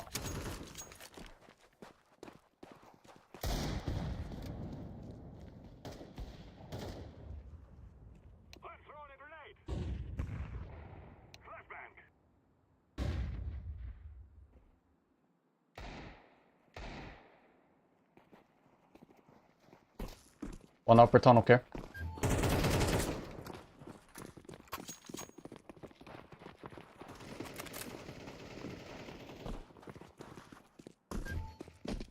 Clear. Last guy A care.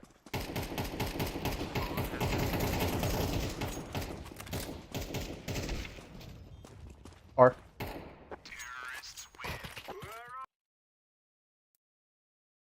Holy moly. I mean, I got a good team. I'm not even gonna count. The Russian team was actually pretty good.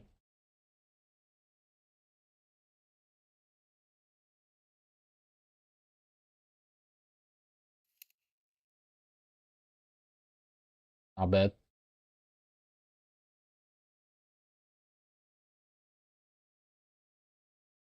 Whole day on Jeju Island, South Korea. Sometimes this island is known as the Hawaii of South Korea because of its beautiful volcanic mountains, beaches, landscapes, and also because it's a very popular tourist destination. So today the plan is we're gonna do some sightseeing, we're gonna do some hiking, we're gonna drive around the eastern side of the island. We're definitely gonna have a lot of food. Oh, that is addictively tasty. Then by the end of this video, we're gonna get all the way to Saguipo, which is in the very far south of the island. So it's gonna be an incredible day. Can't wait to share it all with you right now in this video. And we're starting today in Jeju City, where we're gonna start with a very famous breakfast. It's 7:30 a.m. I'm hungry. This is the restaurant. It's extremely famous in Jeju. This restaurant is called Woojin. They're famous for hangover stew, Korean hangover stew, but the Jeju style, and they also have some other stews here. This place is extremely well known. It's extremely popular. And I know if you come here for lunch or maybe in the middle of the day, usually there's an hour, maybe 2-hour wait, but I think we're in luck coming at 7:30 a.m. 시리즈 9 프로 플러스 울트라싱 첫날이 닿는 순간 부드럽게 저녁까지 깔끔하게 브라운. Oh, it smells good. This place is cool. You can tell it's friendly service, but it is fast service. You better have your order ready because they don't have much time. Just a few seconds to get your order in, and then they're off. 감사합니다. Nice, all the banchan is served.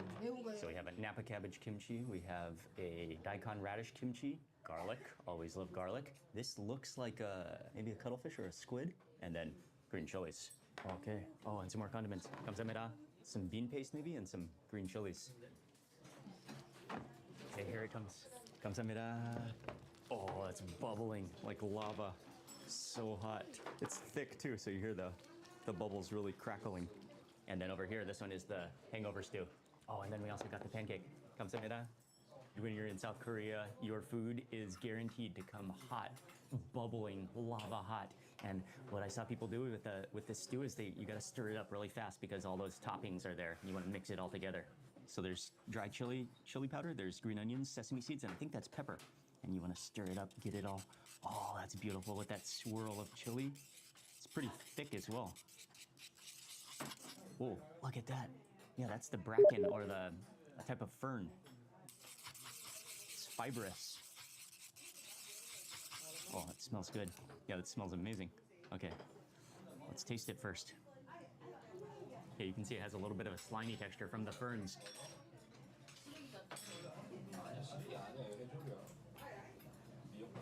Oh, that's hot. Oh, that's incredible. There's meat in there.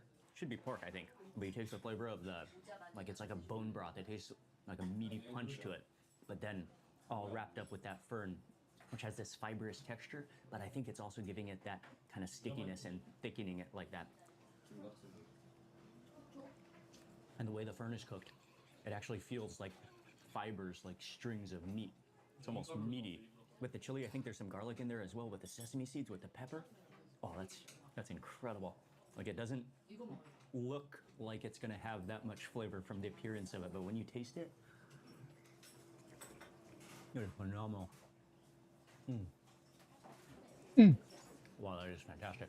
That's an incredible dish. Okay, that's why this place is so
La la la la la.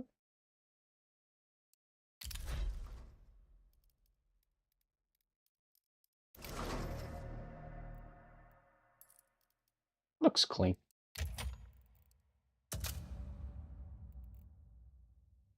So famous, and this is probably the dish most people order, I believe, and definitely chase with kimchi. That's a fresh kimchi, really good and crispy and crunchy. Okay, but let's move into the hangover stew. This is creamy though; it's more creamy, milky looking, and then let's try this out. Try the broth.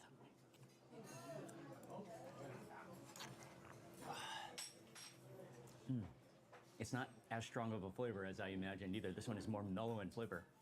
It has a bone broth flavor to it, and I think the milkiness is coming from the bone broth. But then it's not salty, not too spicy.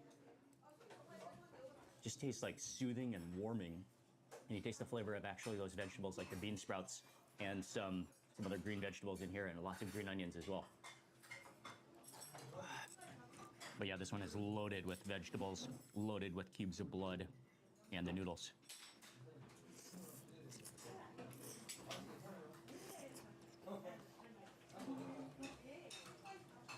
Oh yeah. Blazing hot. I think those are the sweet potato noodles. Let's try the pancake. Oh, it is thick. Almost looks like an omelet. There's green chilies in here as well. Not quite sure what the pancake is made from, but it is hearty and thick. And I think this is the dip for it. I think so.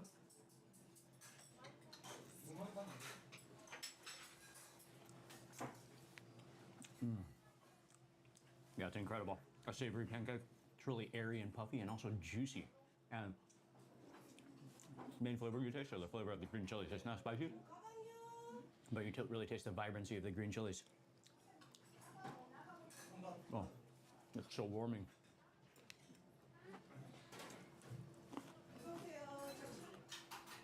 Let's try that big cube of blood.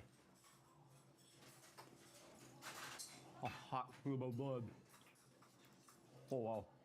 You better let that cool off before you take a bite. Okay, but definitely the highlight for me is the bracken stew. Oh, it's so good.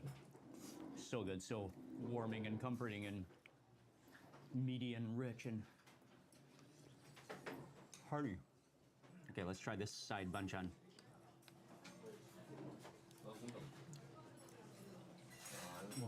I think it is a type of either squid or cuttlefish with a lot of garlic in there. That's good. And I love how there's fresh garlic on the table too. I think maybe we can add some garlic to our stew. Fresh raw garlic to the mixture. Grab a bite. I'll also chase it with a green chili.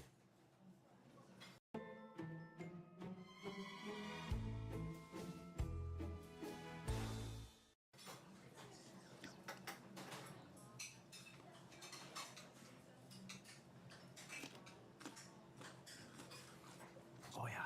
Oh, this one is good. Some of these Korean green chilies, sometimes they're mild, other times they're spicy. Oh, this one has some pretty good heat to it. Oh, it pairs perfectly with that raw garlic. Oh yeah. Oh, that's the best way to wake up in the morning. Yeah, that one is spicy. Down the coast about 30 minutes, and we've arrived to our lunch restaurant. Again, we're having lunch a little bit early. It's abalone stone pot rice. Grilled views.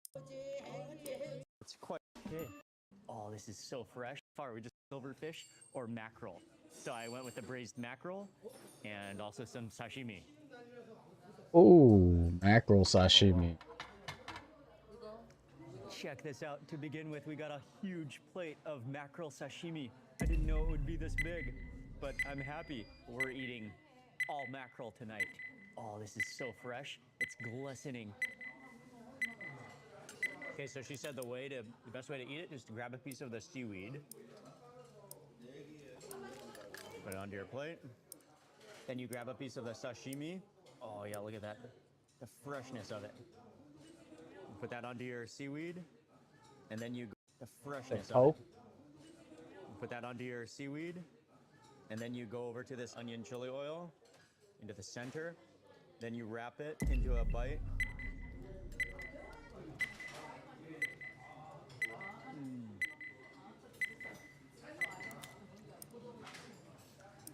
So fresh, so good with the seaweed. And that onion dressing. The onions have this incredible crunch. Sweet onions. It's not really spicy, but it has a vinegary soy sauce, chili flavor to it. Oh, it's delicious. Grab a piece of the fish.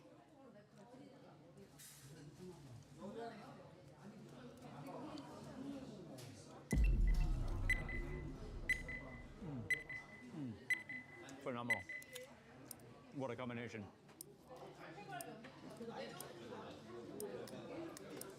And just directly into that.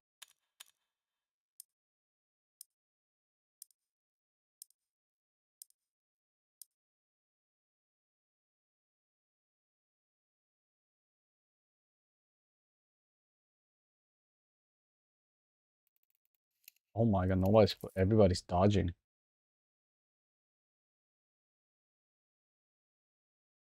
Understood.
Abzu.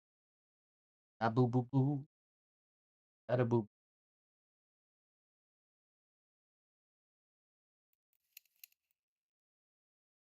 Dodging.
merde, wallah. Pas qu'ils prennent un...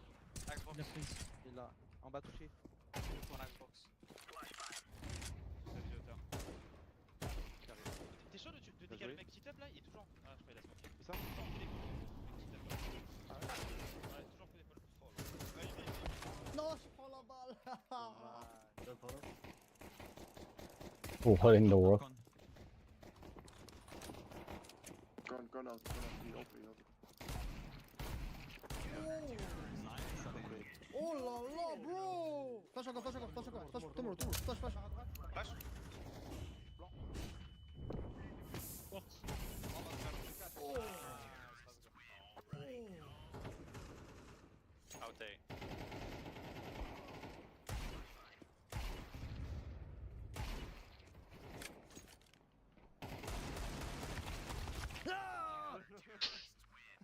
That's right.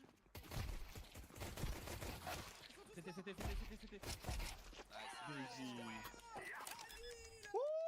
If you guys are looking to cash out your CS2 for completely free, I'm shooting.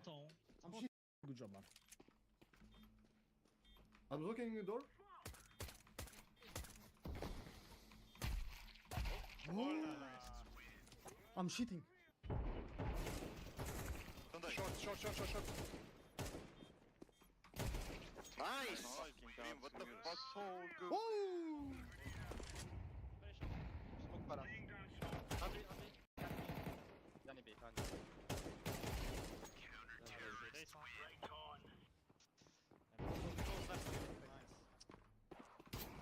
smoke. Flash out. I smoke, wait. I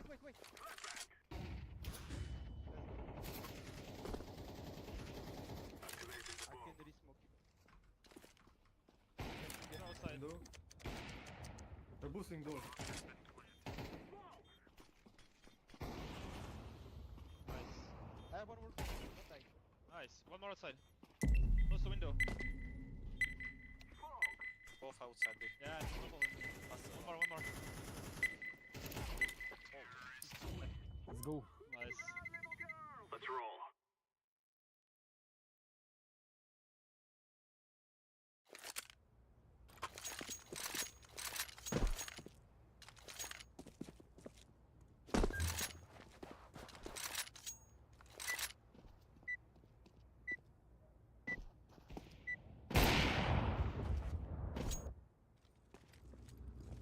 Together we can do this. Of course.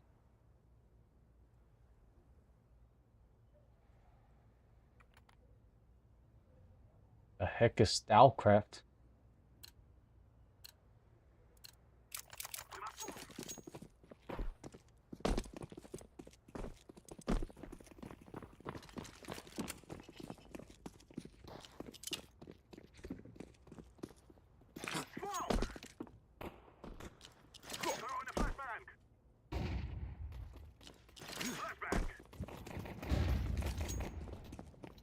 I'm throwing a flashbang.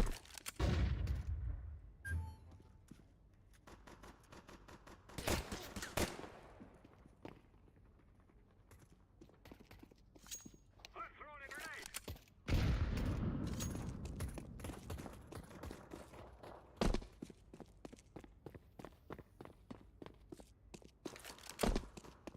Activating the bomb. Bomb has been planted.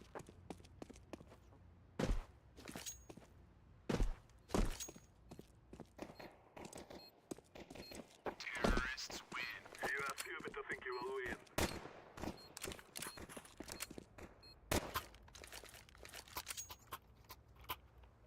Do.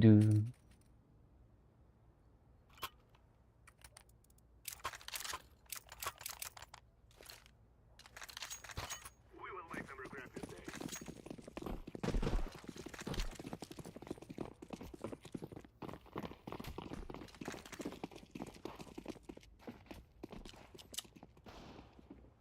Yes. Flashback.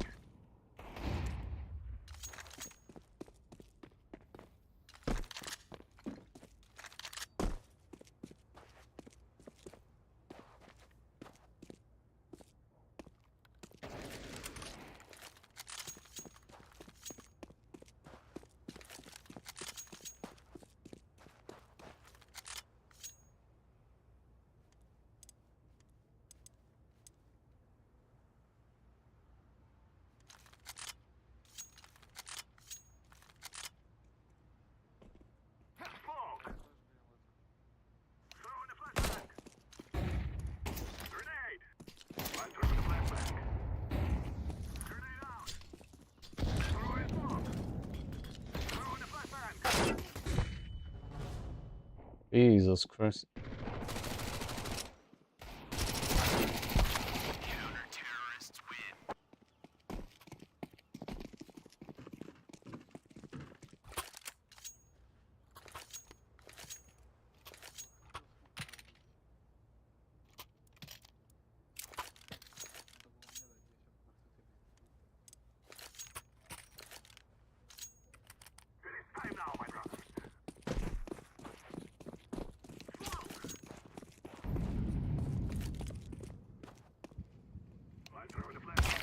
Oi!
Oi!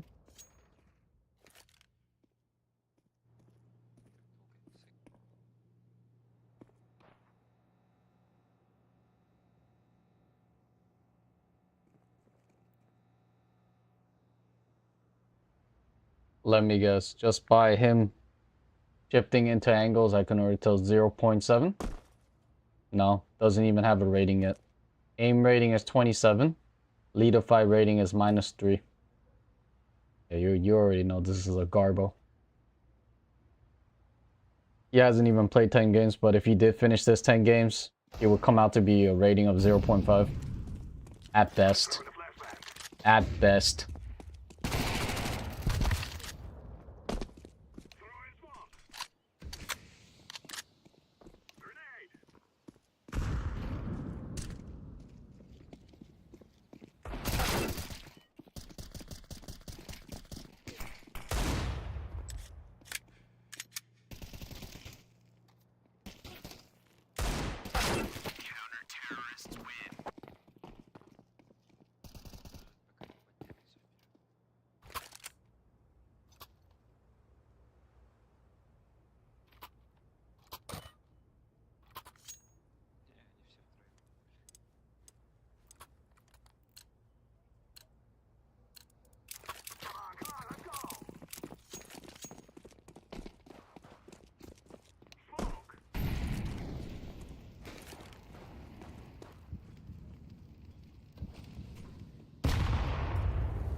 Darn it.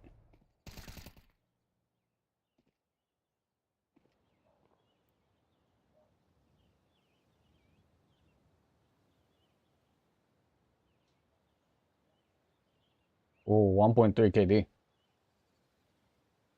Base set level 10 from a Scandinavian country. Why do I doubt this?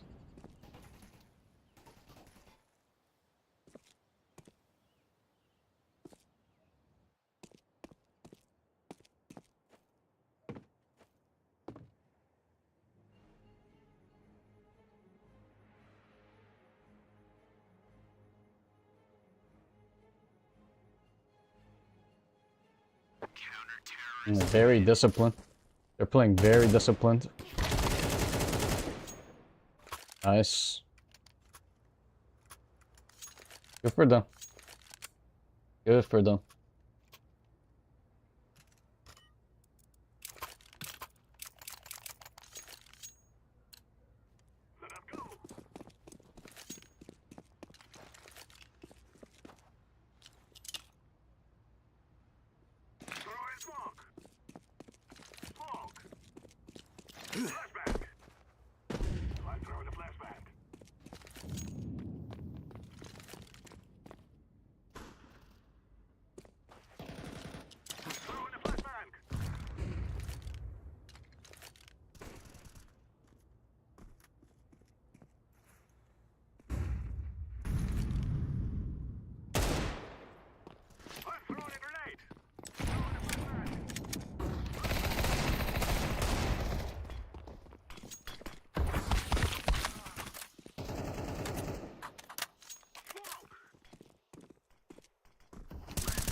Ooh, I lost that. Not good.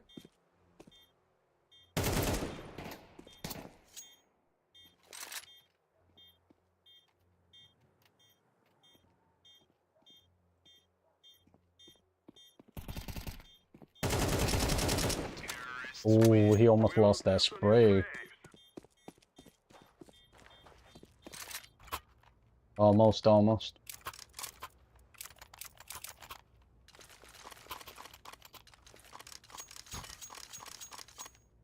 Bring in. We must win.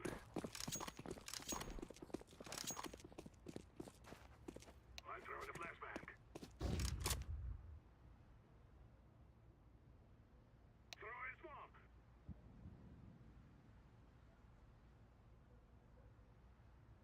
I'm throwing a flashbang.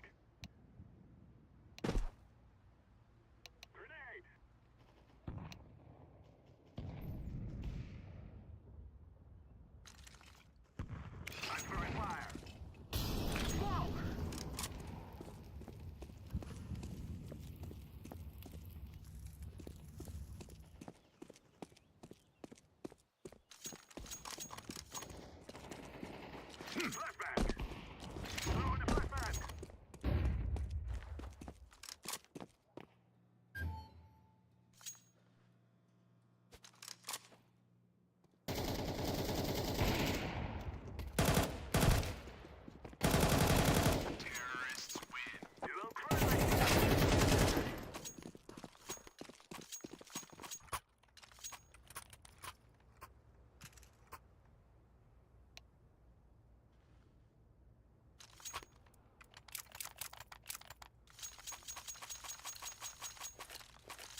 Do do do do do. Do.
No way, this is the tough rigger. His movement is just as bad as mine. That's a new account. Just having the best game of his life. Leadify rating is -3. Literally having the best game of his life.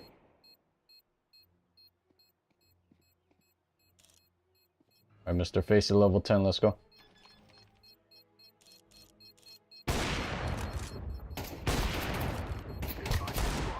Ooh.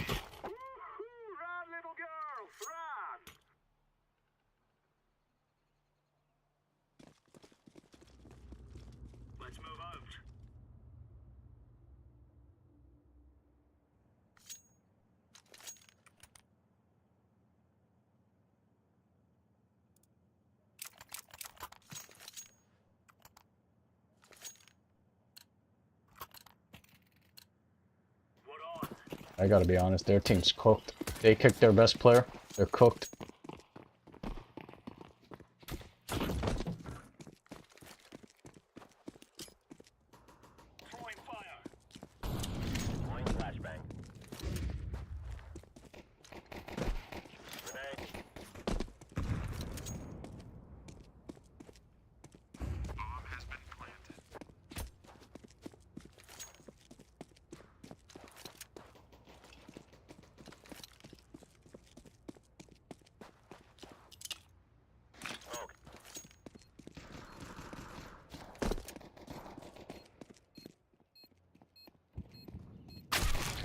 What in the world?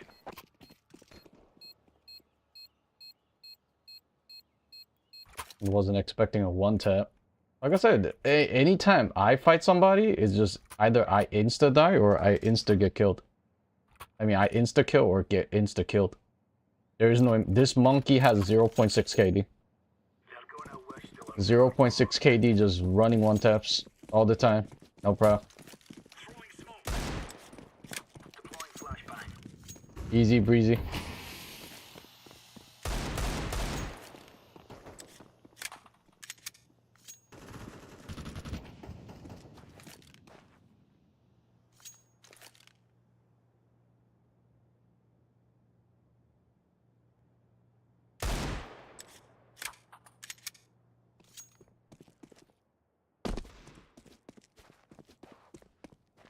Okay, they have jungle control.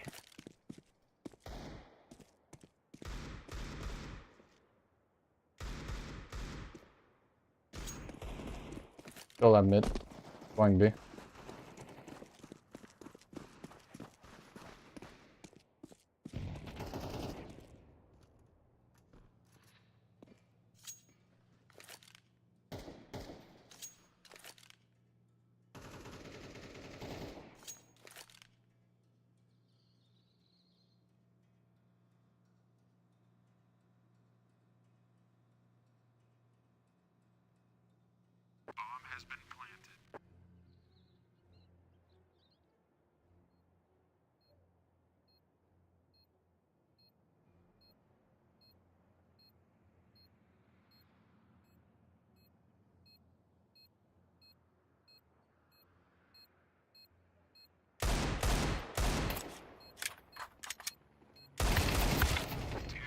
Dang it.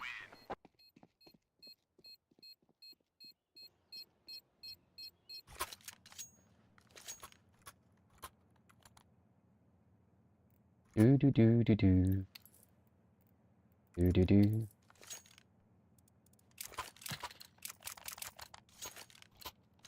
Let's move out.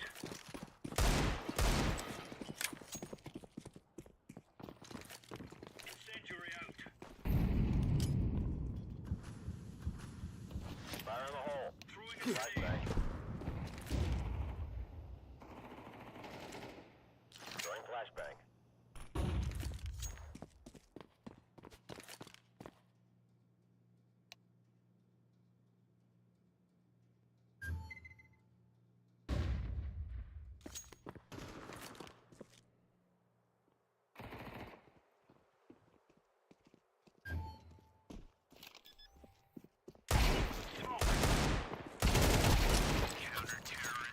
All right.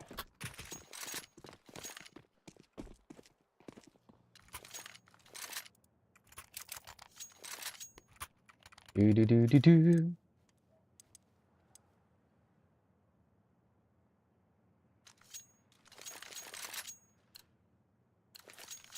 Let's go. Let's go.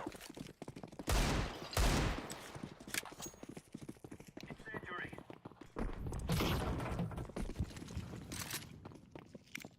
Throwing fire.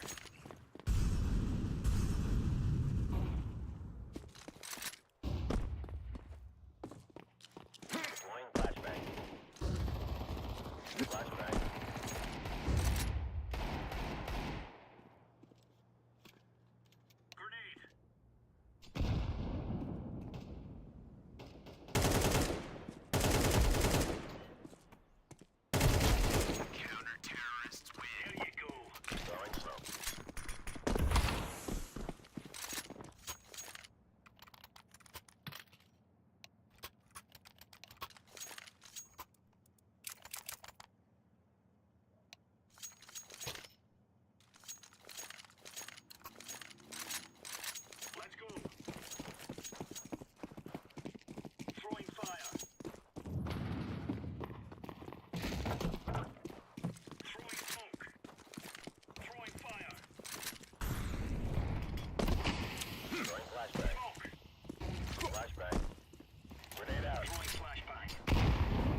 Dang, son.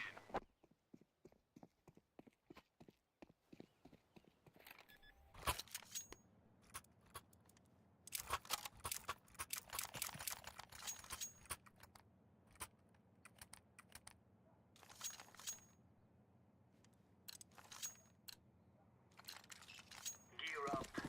We aren't going on a windy walk here. Throwing smoke.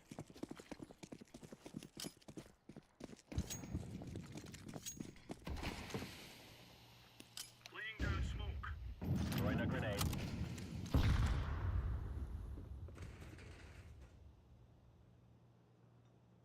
Throwing a grenade. Smoke. Throwing flashbang.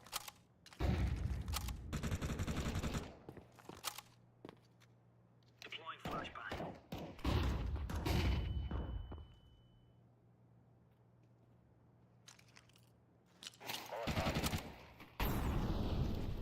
Throwing flash.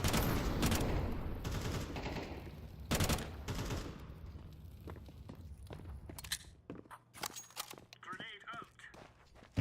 Counter-terrorists win. Now you're right on. You're right on.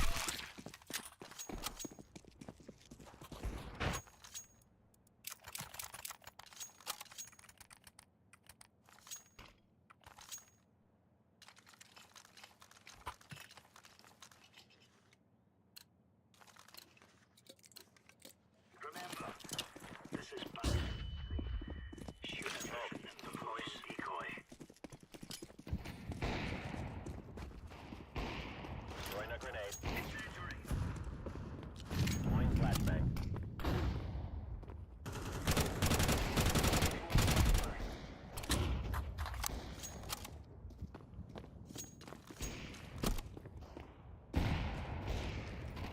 Throwing fire.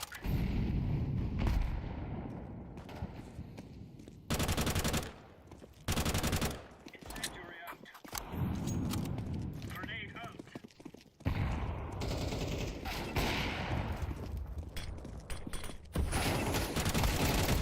Counter-terrorists win. That's the way we do it.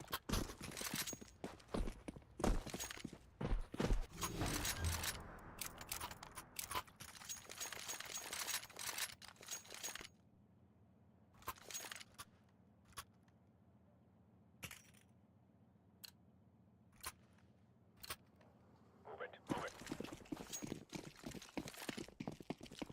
Laying down smoke.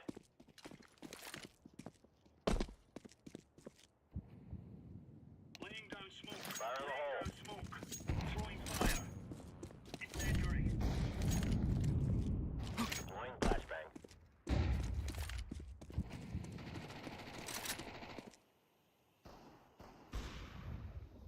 Grenade out. Molotov.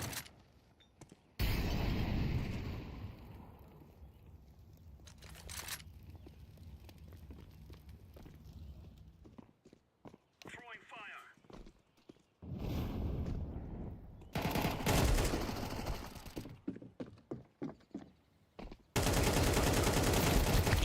Counter-terrorist. Holy, that spray was bad.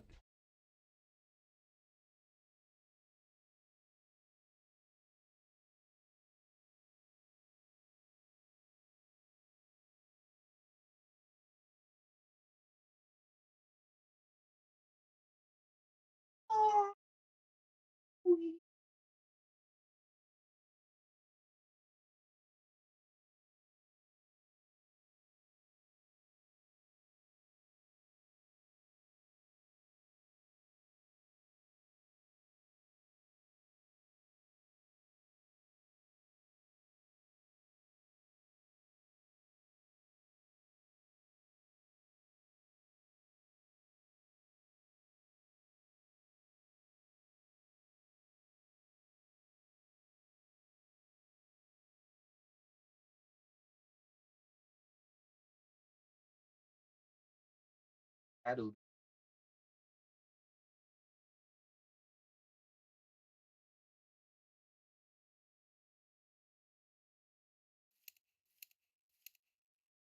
Aduh.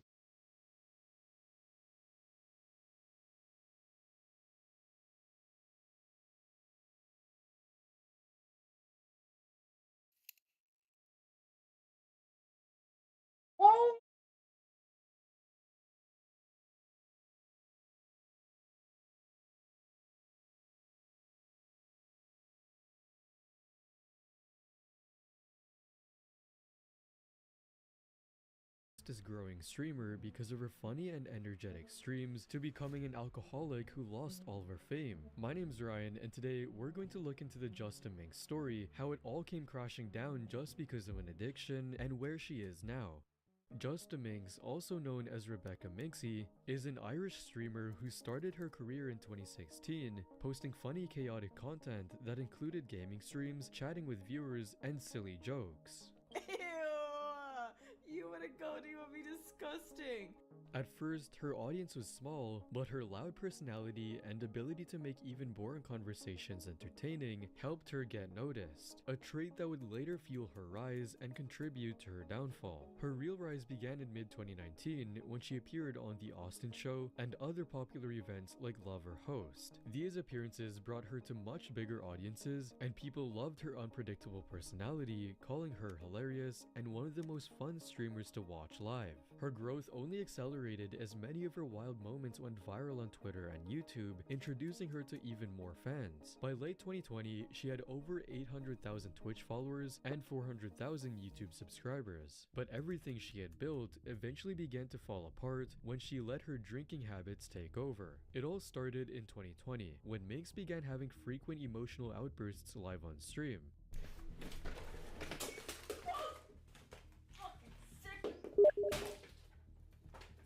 Oh my gosh. At first, most people didn't think much of it. Her What's wrong with chaotic this humor had bitch? always been a part of the entertainment, so the occasional breakdown felt like just another unpredictable Minx moment. But as time went on, the harmless chaos started turning into something far more concerning. In one stream, Minx suddenly started throwing tantrums, asking why nobody wanted to flirt with her. Why does everyone put it on stream to flirt with each other? Why does no one want to flirt with me? Why does no one want to flirt with... Oh my. And in another, she broke down crying on stream, upset that she didn't have abs despite working out for weeks. I don't have abs. You know, I don't have abs. I don't have abs. Ooh. What? Don't lie. Don't lie. I don't. Where? Where? It's a belly button. It's a f***ing belly button. Clips like these began circulating online, with viewers leaving comments like, "I'm genuinely worried that she's going to hurt herself." The bipolarity is so high. However, over the next few months, her behavior would continue to spiral as she became more erratic. I can fucking hear you. I can fucking see your shadow. And alcohol began playing a much bigger role in her streams. In December 2020, she was banned from Twitch for the first time because of Twitch's weird policy banning words like simp, incel, and virgin. Although the reason for the ban wasn't a big deal, it was still foreshadowing a career that would be tainted with controversy. The suspicion lasted only 7 days, and when she returned, she started her unbanned stream with a joyful scream. Cause I'm unbanned! I'm finally out of fucking prison! But it quickly became clear that she hadn't learned from the experience, as she doubled down on the same reckless behavior that got her banned in the first place. Her drinking in particular became impossible to ignore. During OTK's Friendsgiving event, Minx laid down on the floor and asked a fellow streamer, Malena Tudi, to pour alcohol directly into her mouth. This is such a... Melena, please, Melena, she actually can't. Esfond, one of the hosts, quickly stopped her, saying, No, Minx, really, she's taking medicine that she really can't drink. and by the reaction from everyone around her, it's easy to see that they were uncomfortable with the whole idea, if not outright concerned. The clip spread quickly to r/livestreamfail, where viewers criticized her, calling her a dummy, while others expressed genuine concern about the situation. If she is on plain meds or antibiotics, she shouldn't be drinking. But Minx didn't stop there. She would continue showing up to streams while visibly intoxicated, Show you drunk, you fucking idiot.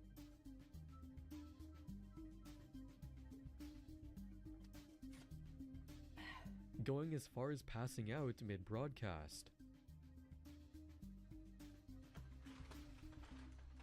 Her drinking would also begin affecting not just her streams, but also her relationships. During her just chatting and IRL streams, she frequently lost her temper, yelling at chat members and even her own moderators. Stop whining. How about you listen here, you dirty little fucking cunt? Ooh, no? Behave. Okay, I'll try. No fuck you. Stop fucking whining.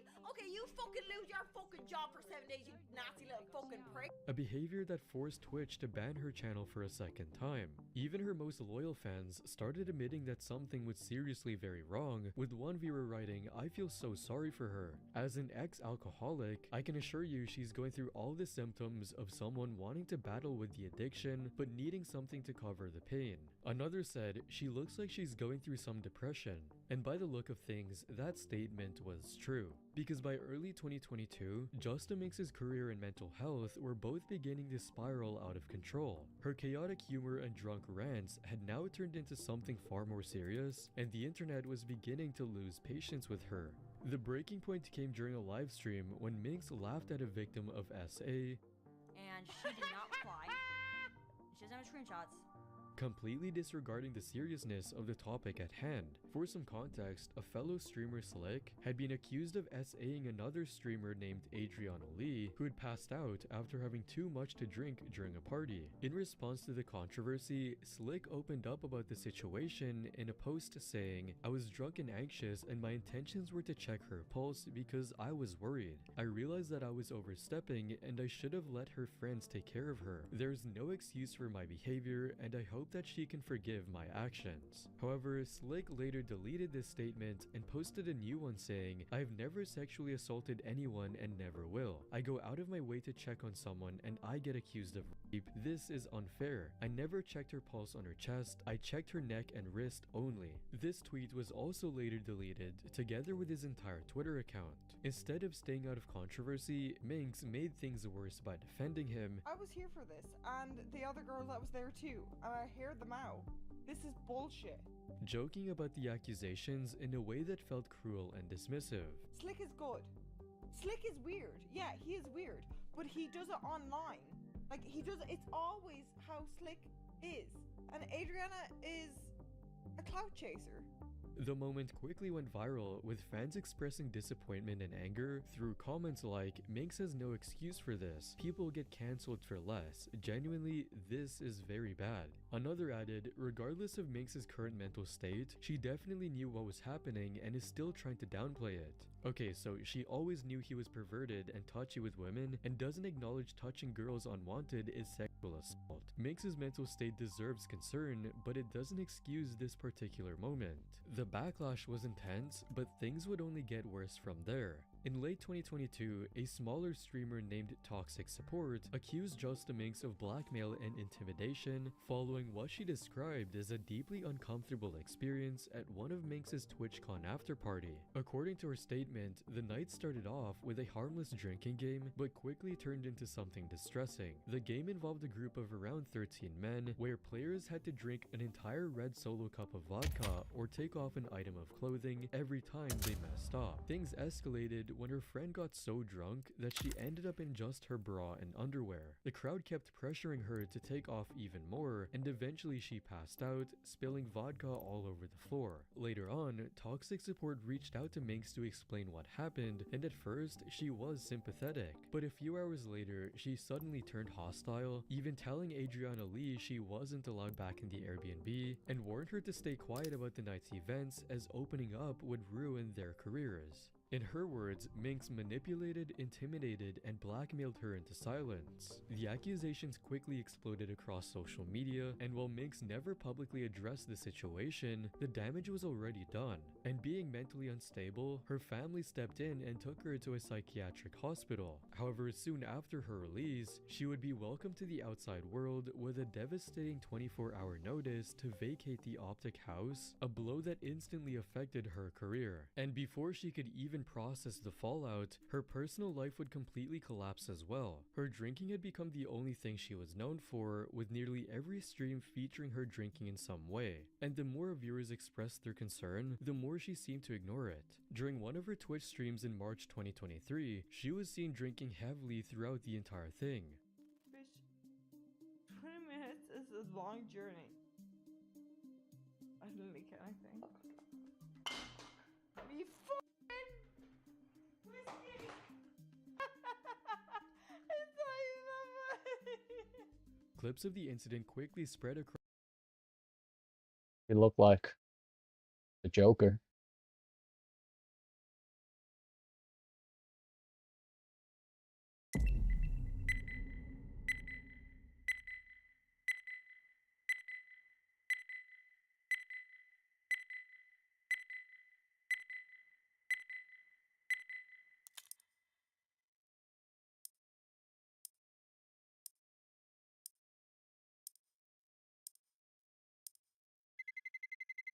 Let's roll.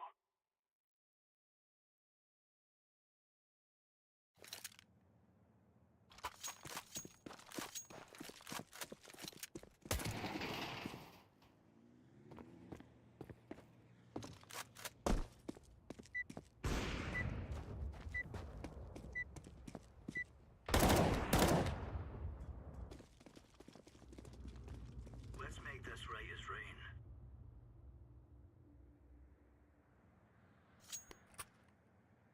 Ah, I know. Fine, not going up.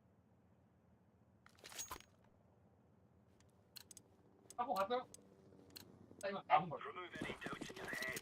It's us or them.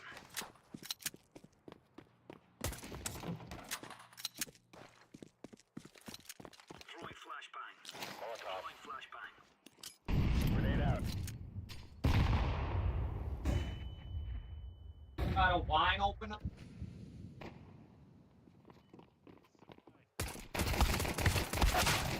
Maybe.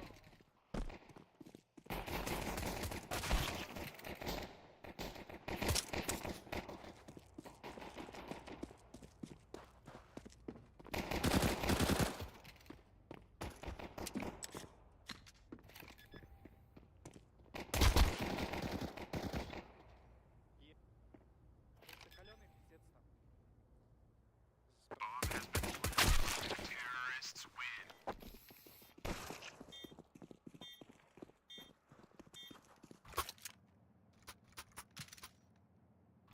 All of it. Monkeys are stacking 4A for some reason.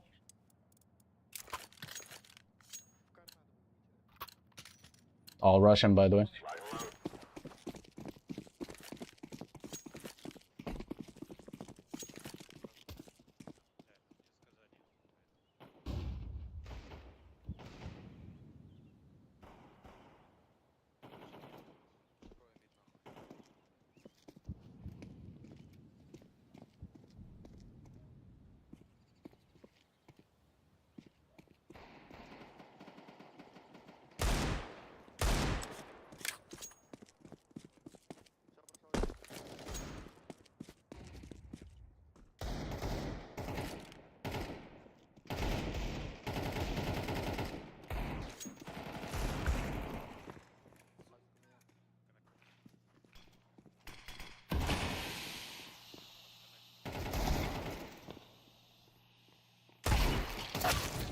God darn.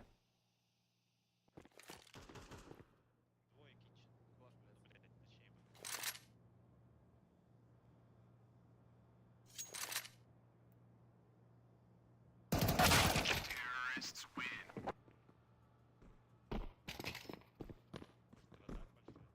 Oh, 1.27 KD. This is not the playstyle of a 1.27. Woo! Beats me. These fellas are gonna regret waking up this morning. Grenade out. Flashbang. Throwing a grenade. Laying down smoke. Throwing flashbang.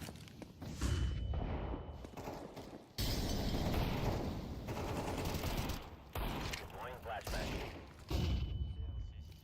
Laying down smoke.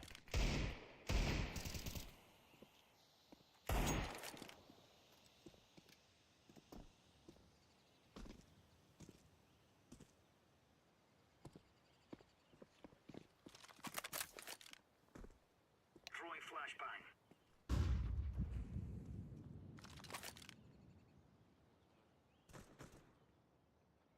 Everyone's going B, I guess. Throwing smoke.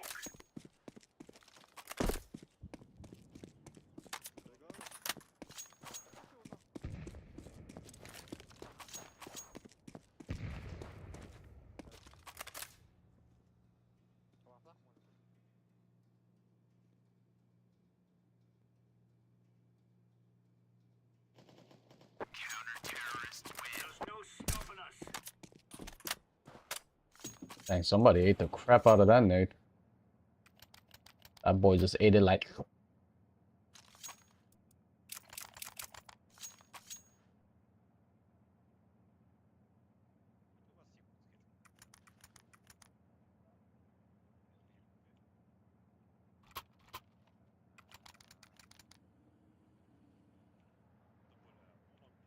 I think this is it.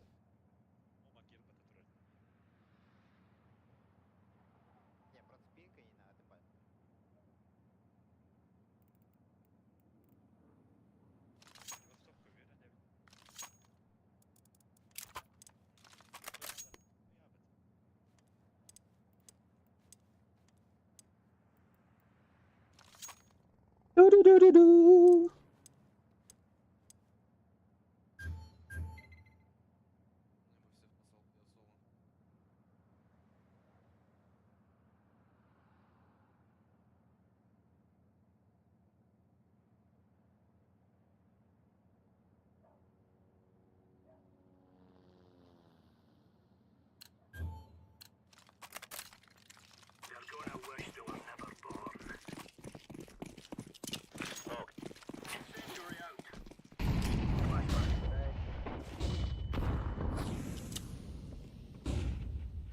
Wait, man.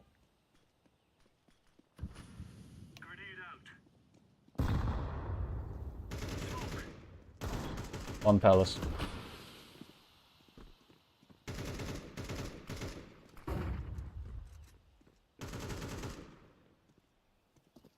Palace running away.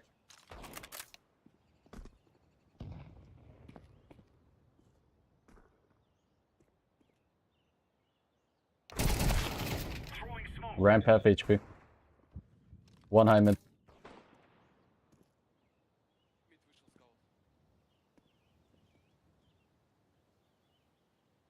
Horseshoe King. You are big boy.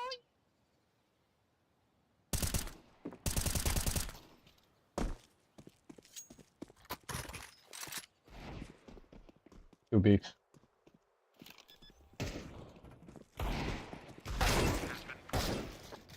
Wow, you didn't even try to stop the plant? My boy, you a special type. I ain't even gonna hold you like that. My boy built different.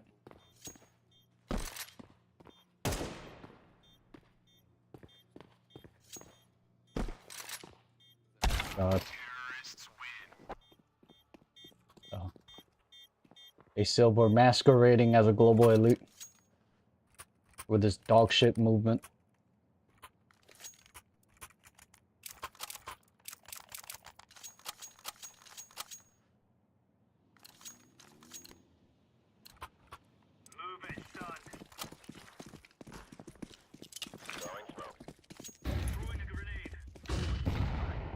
The ramp. Fire in the hole. Flashbang.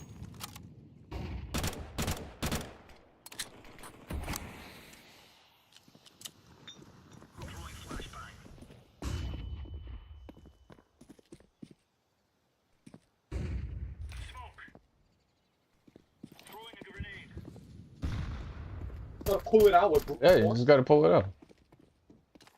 You thought it was automated or something?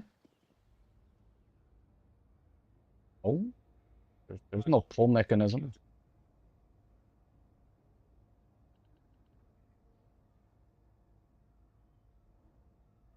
Never said I know how to do it. One's coming out ramp.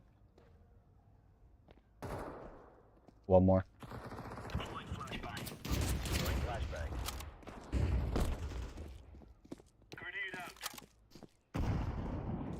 Oh, purple. One Tetris.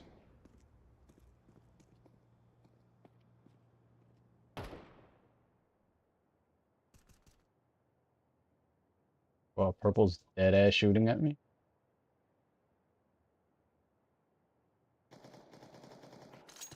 Last guy ramp.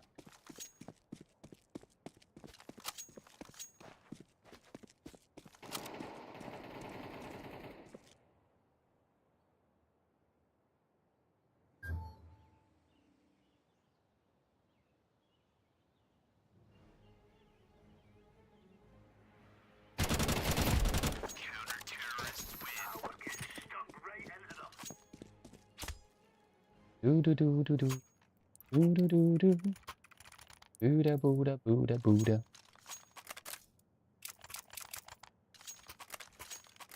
Yeah, I would have gone haywire if purple actually hit me with this crap aim. The only reason why I haven't thrown the game right now is because his aim was so bad at B short, he couldn't hit me.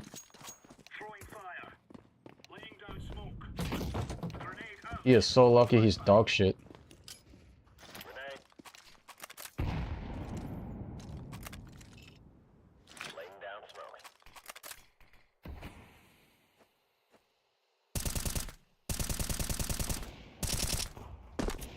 One underpass.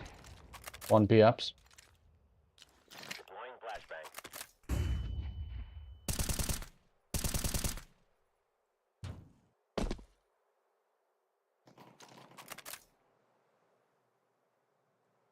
One was B app.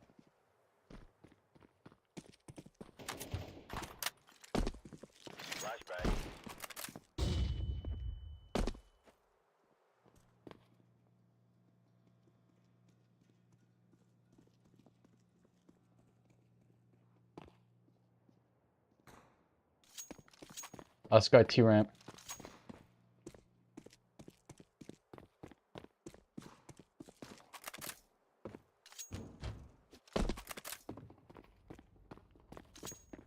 Pushing T base. Inside kitchen.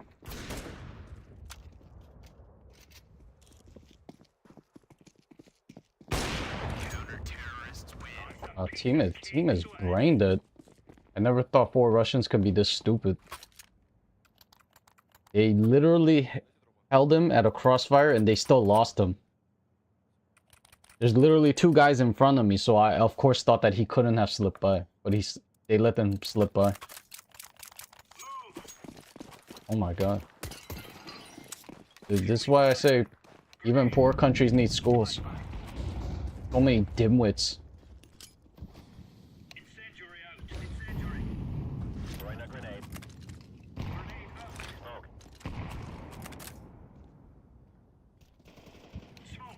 Poor countries.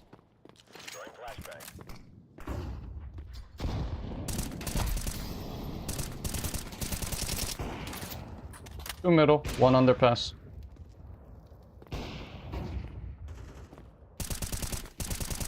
One underpass.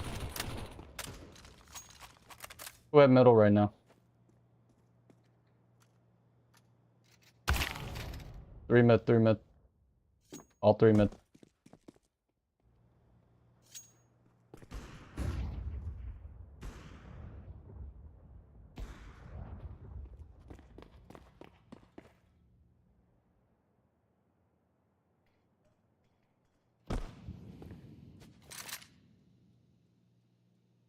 I'm dying to see this.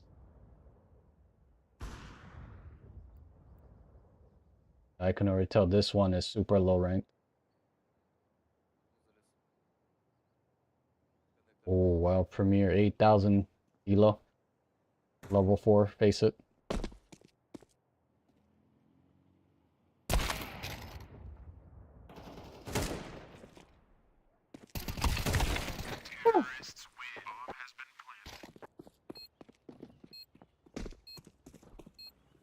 You know, I could have played that positionally better, but I don't feel like it. With how they just tossed me to the wolves last 2 rounds ago. Tilting. Playing with logic with Russians is it's a gamble. Rained it.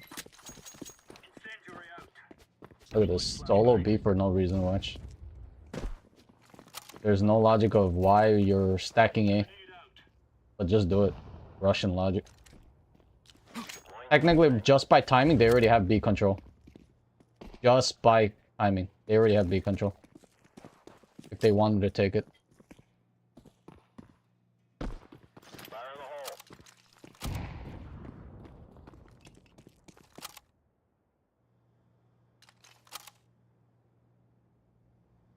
Yeah, they're all stacked at B.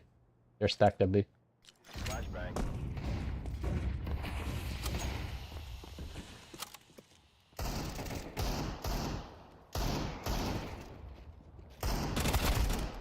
Bomb down. Last apps.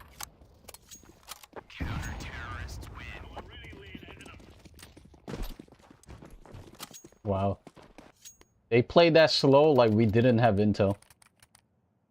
Literally pushed Purple pushed through all of T-base, confirming that A was 80% clear because he went through Palace and nobody went through main. So I thought that one would be lurking out main. That's why I swung over to A just to make sure it was clear. But then once that was cleared, oh my god, solo B again. There's no logic.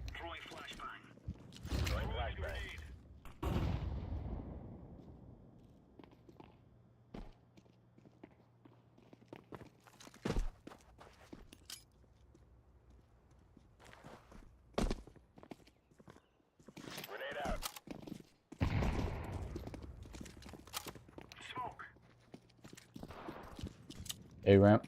Setting up smokes for A.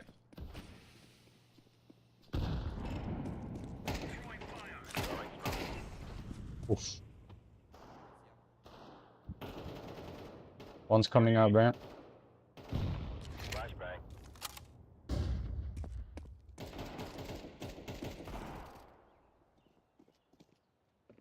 Tetris. One ramp.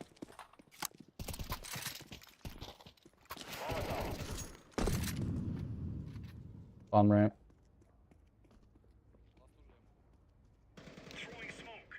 Last Palace.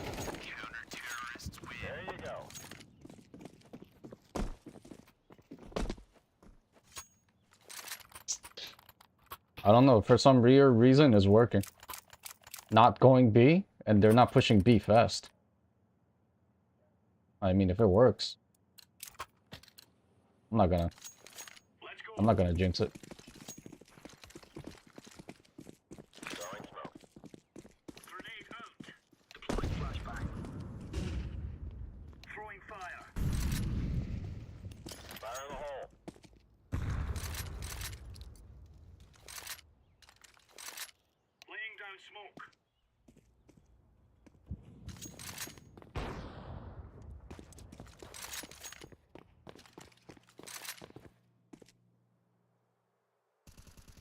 Underpass.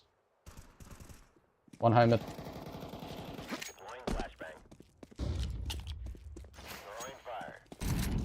Two mid. Two middle. Bomb bench.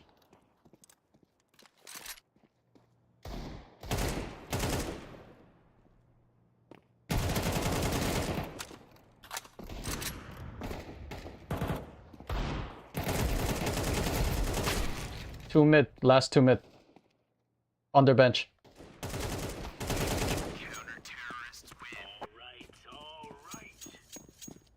Wow, I don't know what their gameplay is. Holy crap. They have like the weirdest strats. Like zero utility, just walk out mid, take mid control. I have no idea what's going on. It's so brain dead, it actually makes sense. In this rank, it makes perfect sense. So brain dead, I was caught off guard. Smoke from T-base.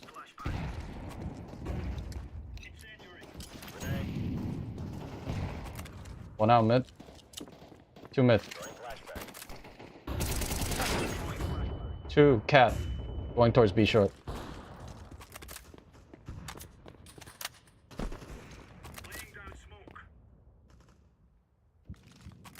One under connector.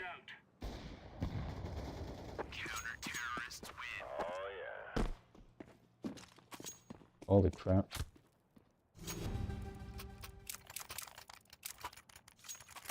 Worst part is I got dinked by him. Wow, and he's the top fragger. Feels bad. Be careful. Let's all make it home tonight. Throwing fire. Deploying flashbang. Throwing a grenade. Throwing fire.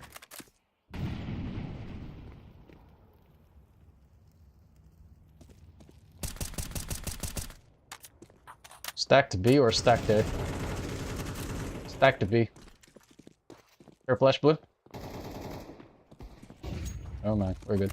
Here, underpass.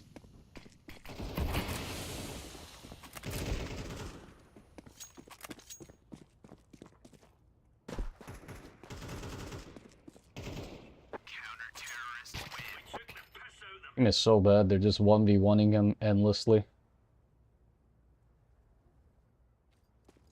And then they're gonna wonder, oh, why we lose?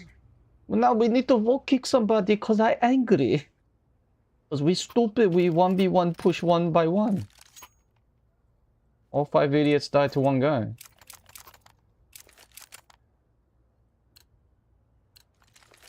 I'll smoke CT.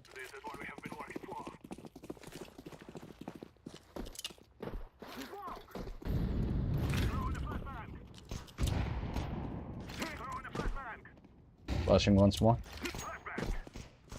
1 window. 20. Let's go B.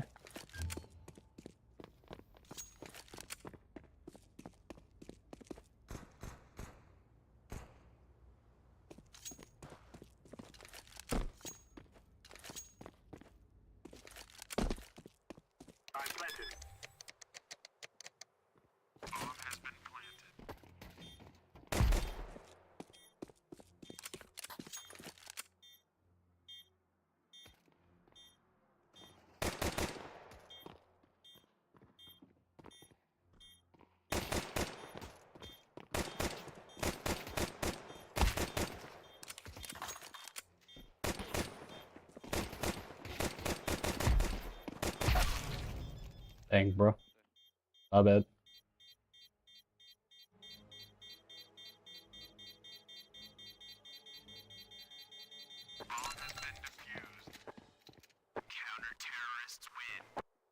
Ah, could have clutched it if I didn't panic. If I shot calmly 1 by 1, I could have actually clutched it. I don't know why I panicked against 3 silvers.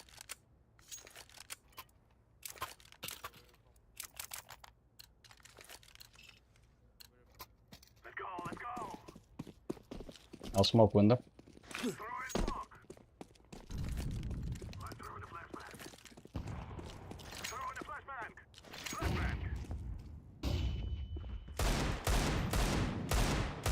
One window.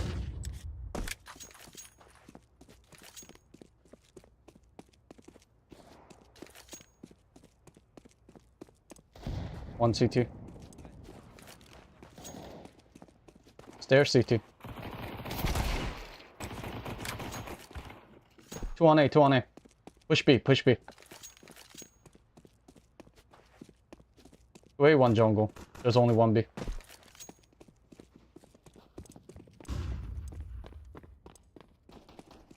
Nice, nice.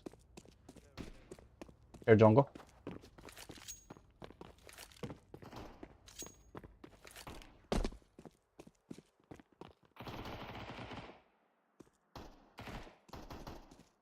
Nice, nice.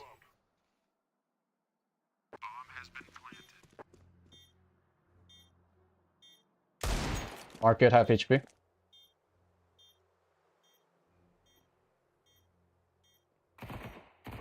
Don't peek.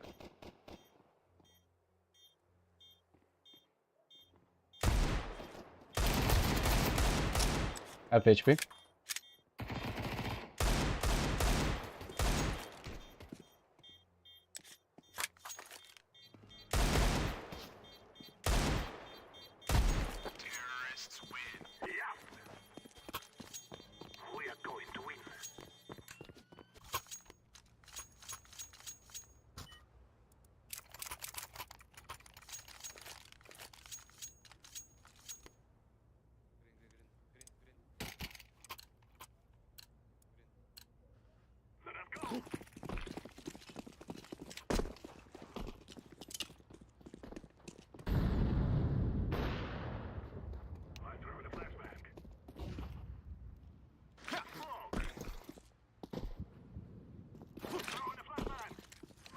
Flash. Flashing one more. One connector. Connector. Stairs.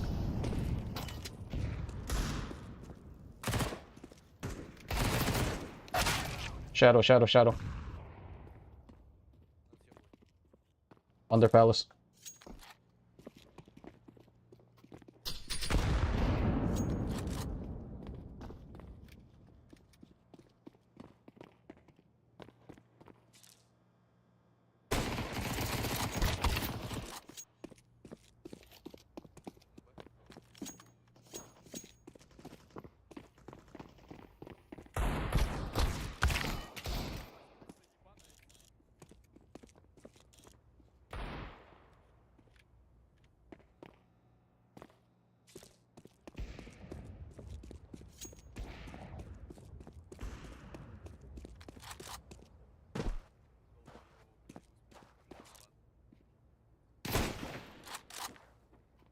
Hey.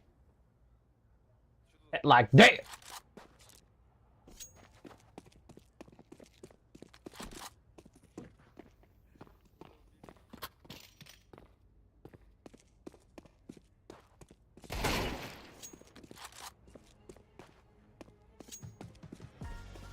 So around 2 months ago, I told you guys about a story involving a DoorDash driver being fired after she felt like she was violated while out delivering.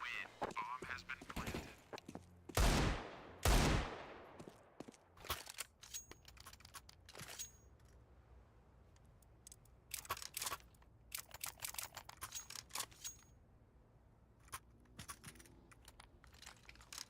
I'll smoke window.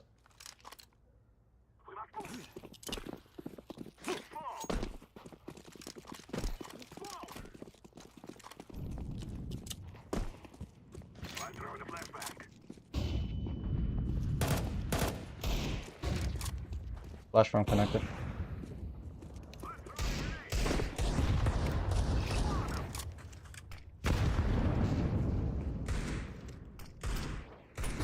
One connector close. Close connector.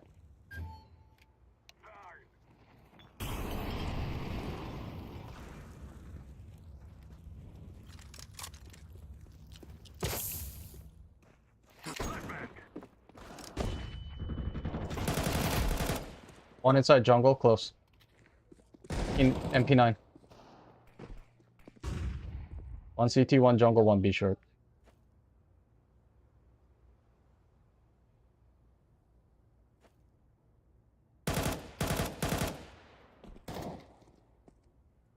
Still jungle, one ladder room. Ladder room dead.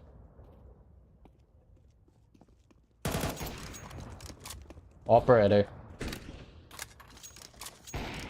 One CT, go B, go B. 2A, 2A. 2A, go B. 2A.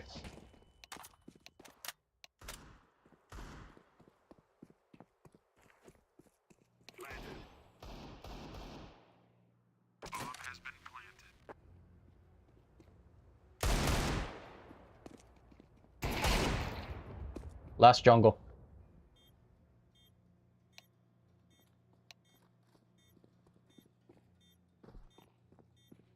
Terrorists win. You have given the victory.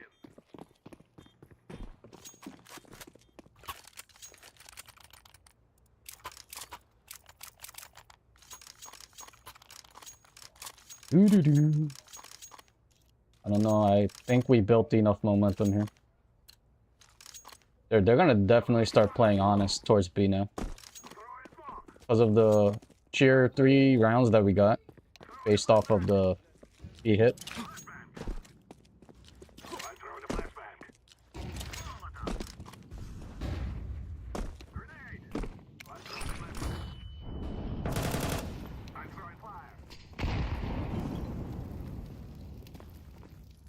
There's one pushing B. B short. One B short.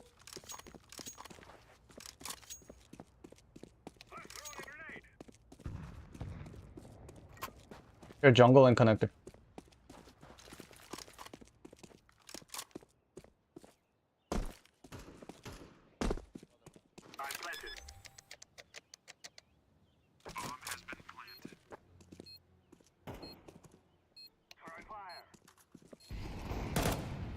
Ladder room dead.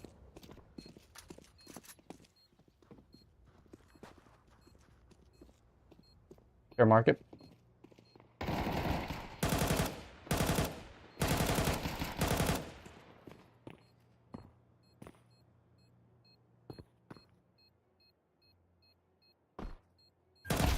Terrorists win. You will all die.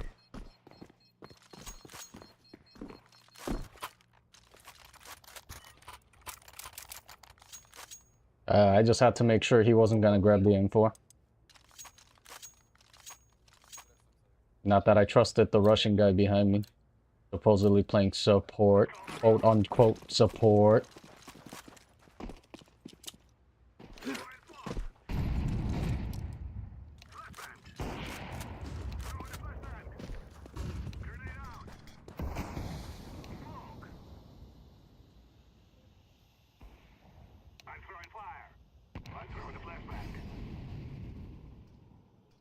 One was near stairs.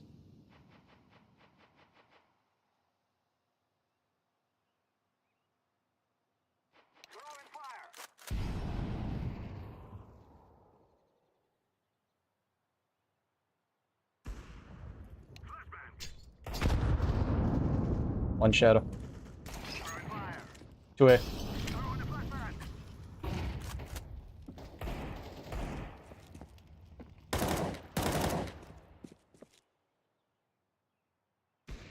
One A. 2A. One was CT. Yeah, it's still 2A. Go B. Go B. 2 Deagle B. 2 Deagle A.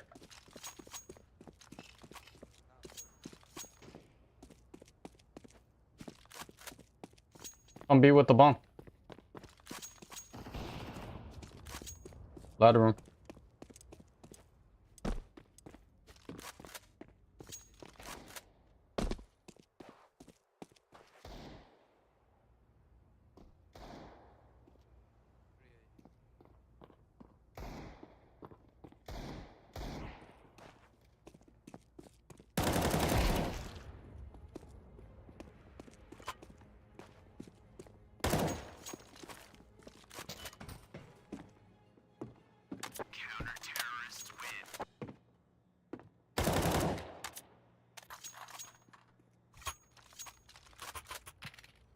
Yep.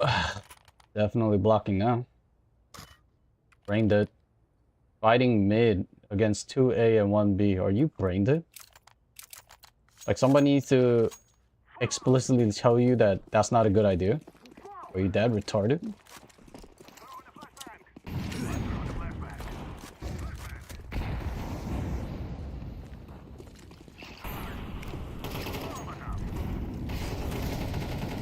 Two A. One shadow, one default. Shadow default.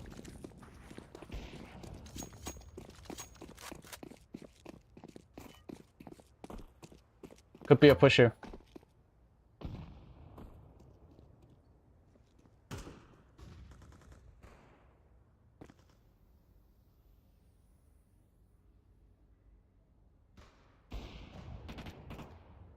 One B short. Ladder room.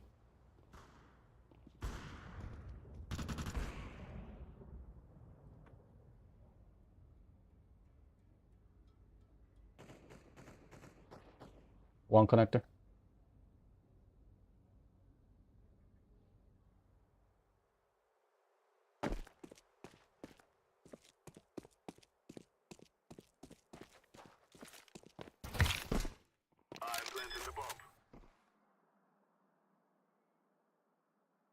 One back market.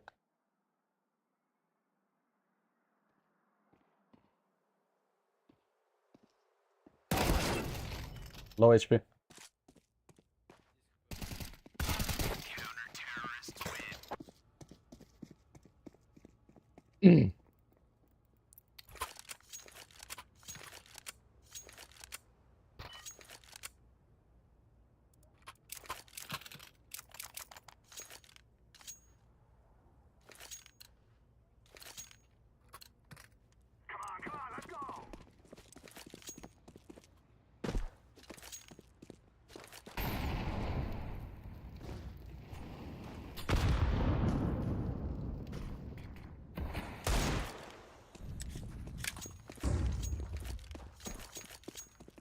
Pyramid.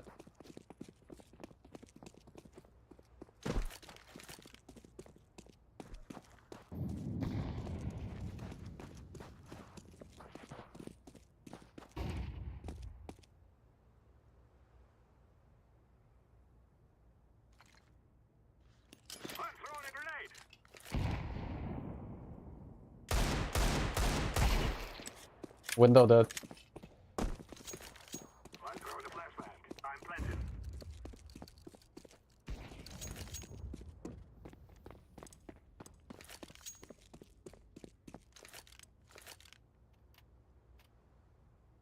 One's gut right. One's bench.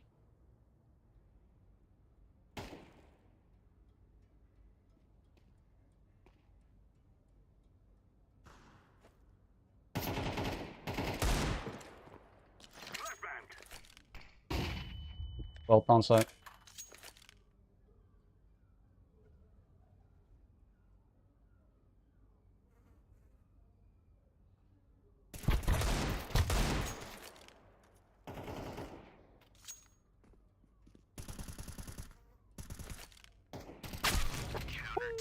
Look at that wall bang.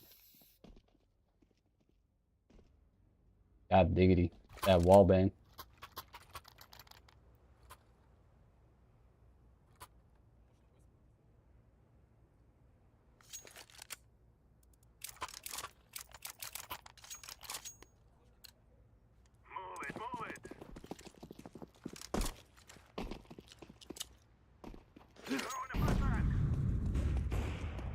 One under stairs.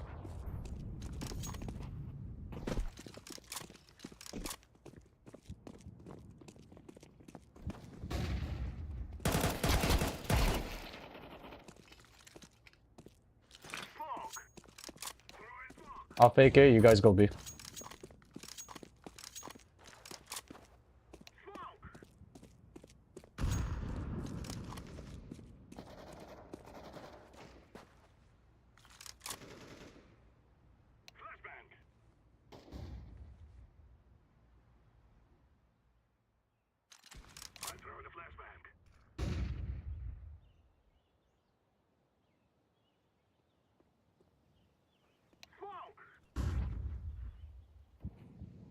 A looks clear, coming.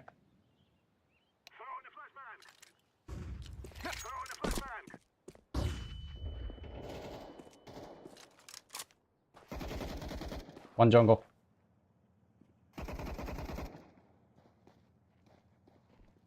Two jungle.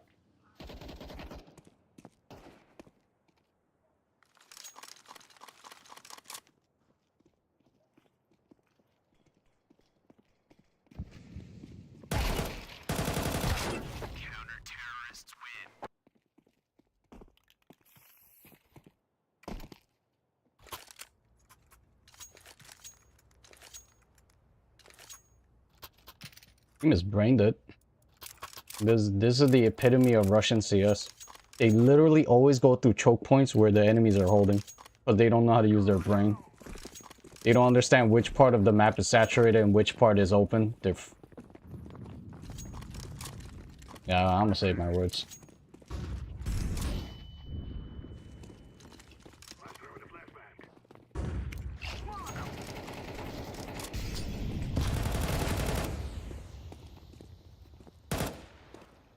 One window. Window right side.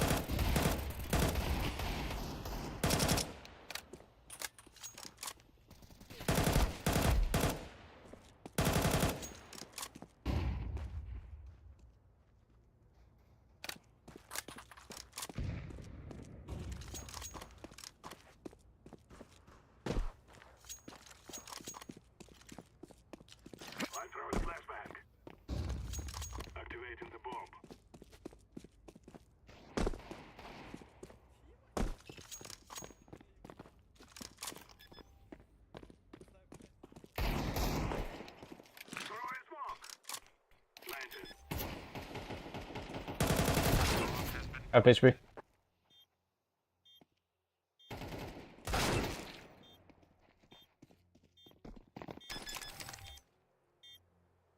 Dang, he was about to clutch with a deagle all by himself.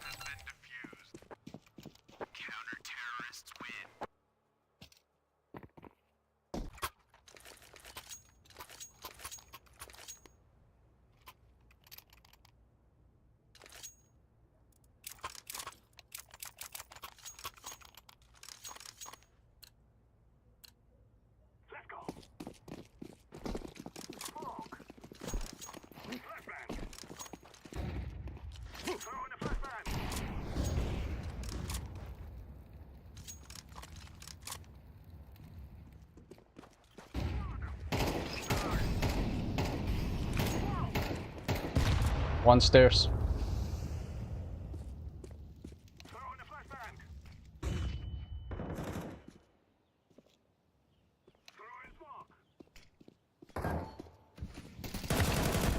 Default.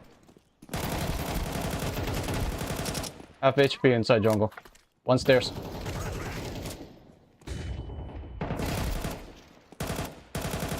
Jungle, half HP jungle.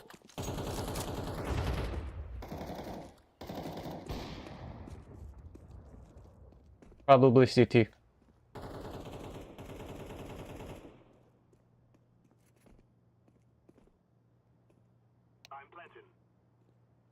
CT, CT.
Oh crap.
delivering food. The girl's name is Olivia Henderson, and upon arriving at the drop-off spot, she claimed that the guy who ordered the Wendy's had left the front door wide open, with himself passed out on the couch, legs spread, completely exposed for anyone passing by to see. She then recorded, edited, and uploaded this onto her TikTok, where it received millions of views before it was deleted by TikTok for violating their terms of service. After this, Olivia was irate, claiming she had been essayed by the man. Hey guys, so DoorDash just deactivated me 2 days after I reported my sexual assault. And she went on a week-long rampage promising to get justice for what she described as sexism from DoorDash and TikTok, now calling the internet a man's world. And the police are doing nothing! I lost my job! And that was my only way to make money to pay my bills! This is a man's world! I'm the victim! Remember? And I feel like people were never really on her side in this situation, at least not the majority, as most felt like it was wrong to record someone within their own home, naked nonetheless, and expose them to millions of eyeballs online, with many also warning her that this entire thing could backfire on her one day, and that she could actually catch a felony charge. But still, Olivia continued day after day to double down.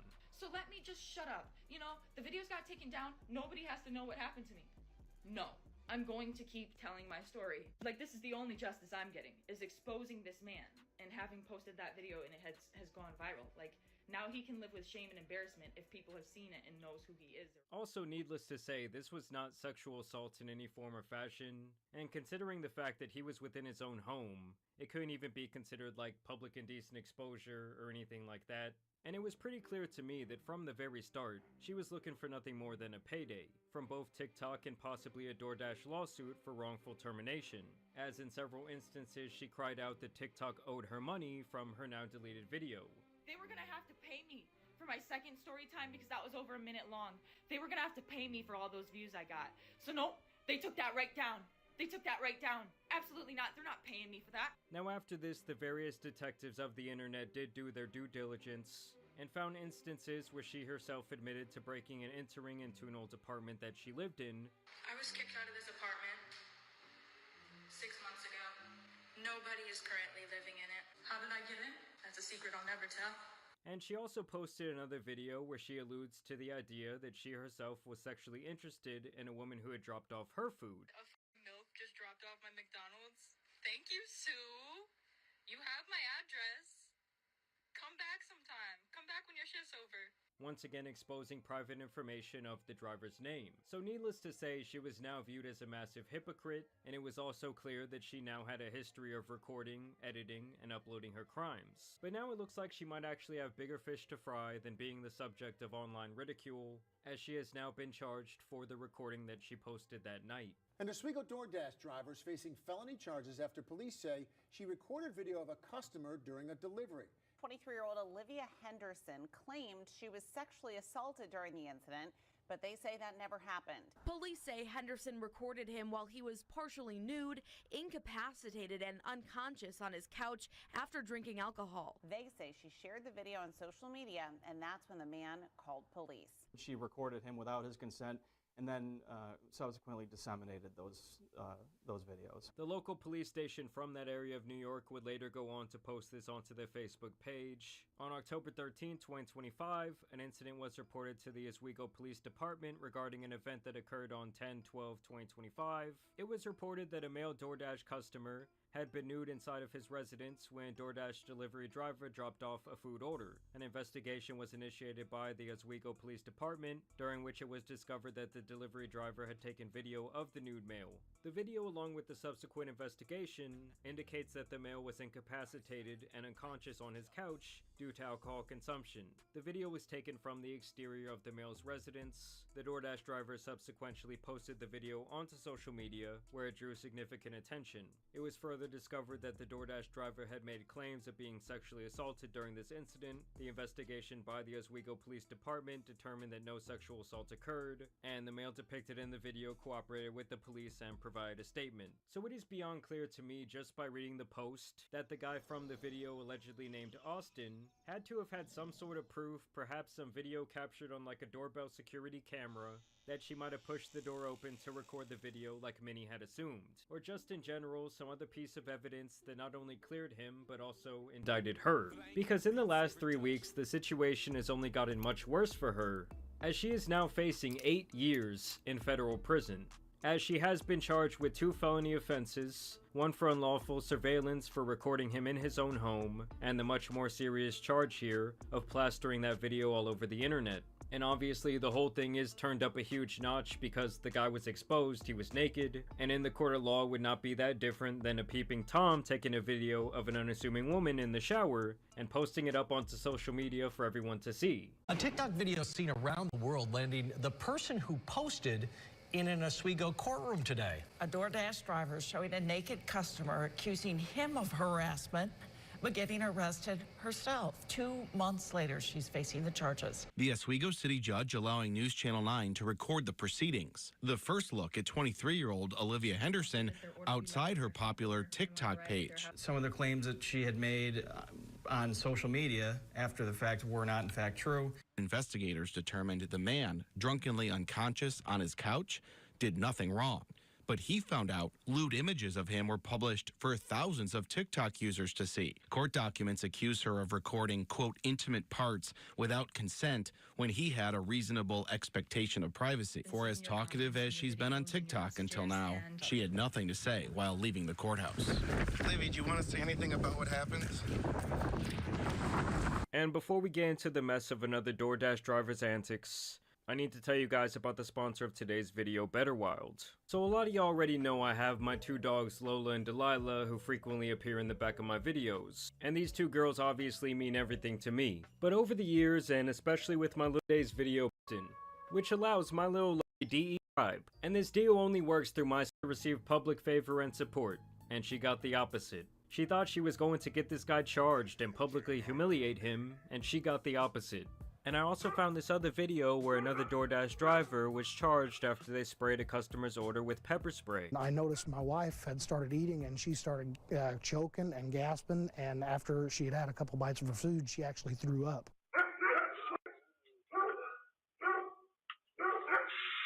I definitely want to see her prosecuted. The sheriff's office says they are investigating, and a possible charge could be consumer product tampering, a level 6 felony. Mark says they don't know the driver and they did tip her. Like, I just don't really know what people are thinking catching a felony over this stupid BS. But to bring it back to the DoorDash girl, I promise the TikTok shekels and the 15 seconds of fame will never be worth it. I mean, day after day, she was screaming into her cell phone, going and editing it on a little app, and pushing publish, publish, publish. I mean, she thought she was so in the right. She thought she was the victim.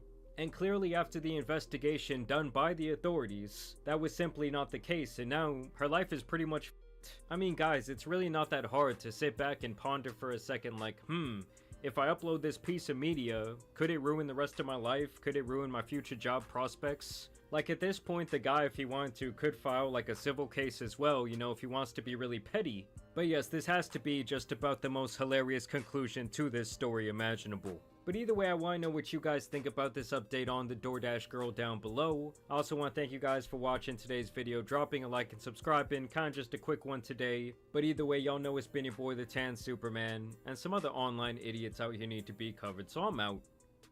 Peace! Now he can live with shame and embarrassment if people have seen it and know.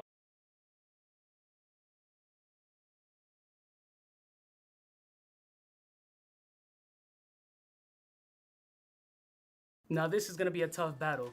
Dior Homme Parfum OG versus Rayhan Obsidian.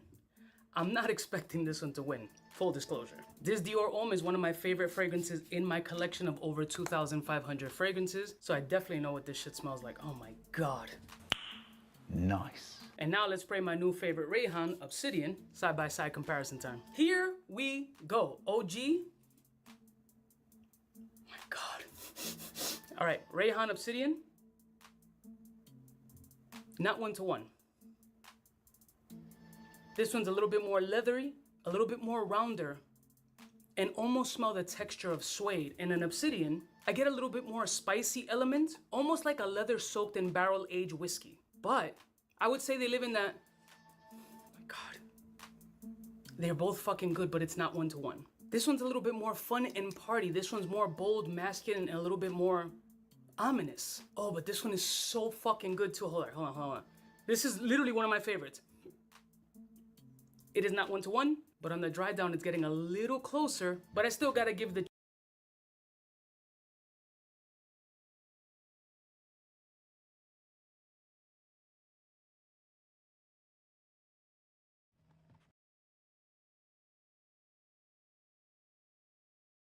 Level 7 in CSGO?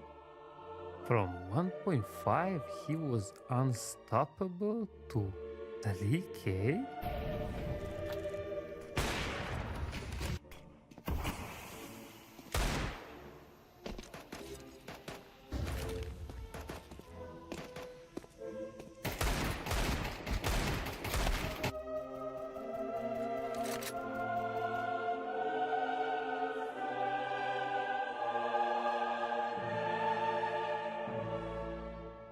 And then you check his demo and you cry of laughter. It's a pure comedy on the favorite comedy site called Face It. Stay with me to watch the funniest gameplay in 3K ELO right after a sponsor of this video. Sell your skin together. I guarantee you will cry.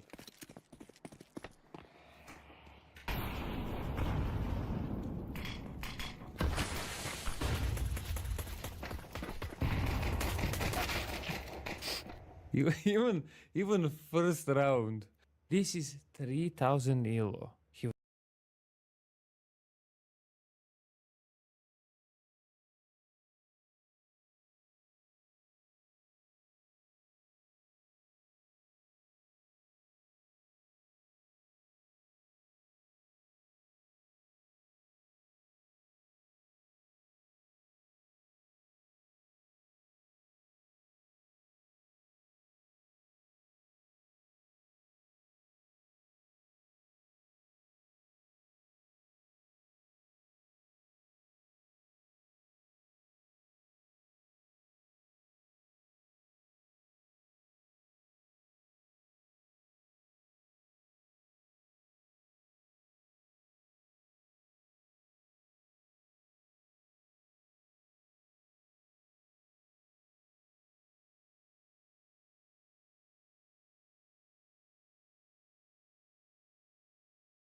He was level 7. He went like this to 3000 elo, and this is how he plays. And I'll show you from other perspective why this is so funny. Because they broke the doors, and my and then when he this is how he checks. This is how he checks. Bandwidth. Secret already. One. We need to watch whole demo. I'm telling you, we were crying on stream. We were look, he's aiming the guy through the wall.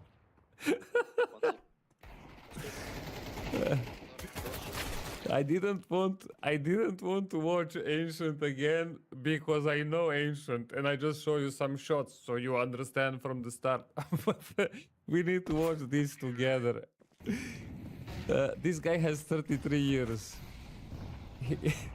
Look, he's pre-aiming the guy and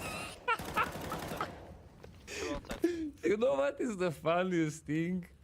This guy got reported 1,000 times, 1,000 tickets, because people were reporting this idiotic gameplay and Face it was like, oh, he's paying for premium, he's legit. No. I must watch whole demo with you, and I know I will yap all the time, but you will see it's a comedy show. It's like watching a comedy, a movie. Look. No way, bro. Look at the trigger, brother. No. Comedy show for Christmas, my brothers. I bring you comedy show for Christmas. You know when you watched before Home Alone, now this is the new Christmas movies. New comedies. Shoot him, bro. Shoot him through smoke. He just knows. Oh man. Shoot him.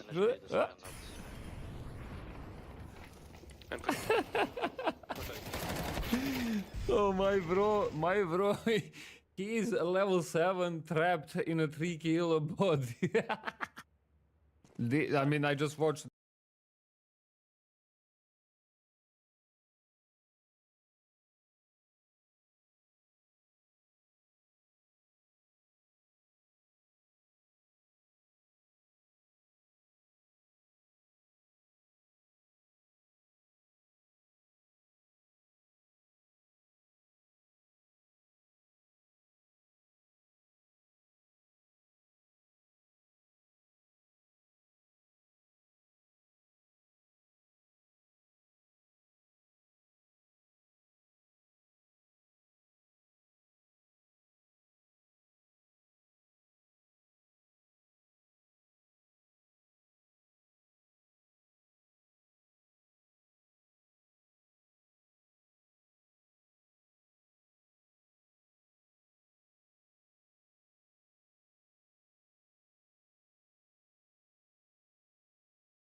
Simple could be retiring soon. Elige might need a new team.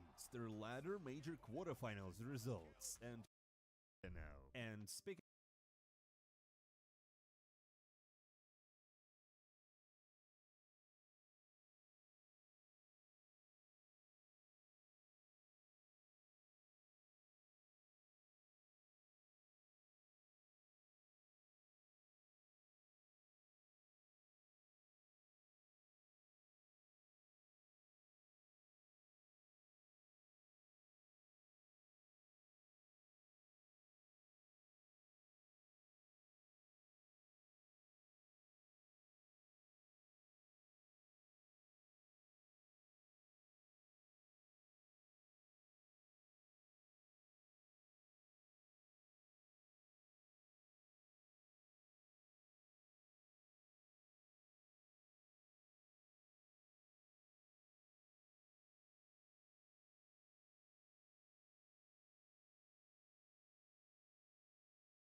speaking of Simple, did you know that he might actually retire by the end of the year? At least that's what some reports are saying. And the facts, well, aren't exactly helping. His contract with BCG is slowly running out, and for the first time in 4 months, he removed the team logo from his Steam avatar, even though he added it the very next day after the announcement.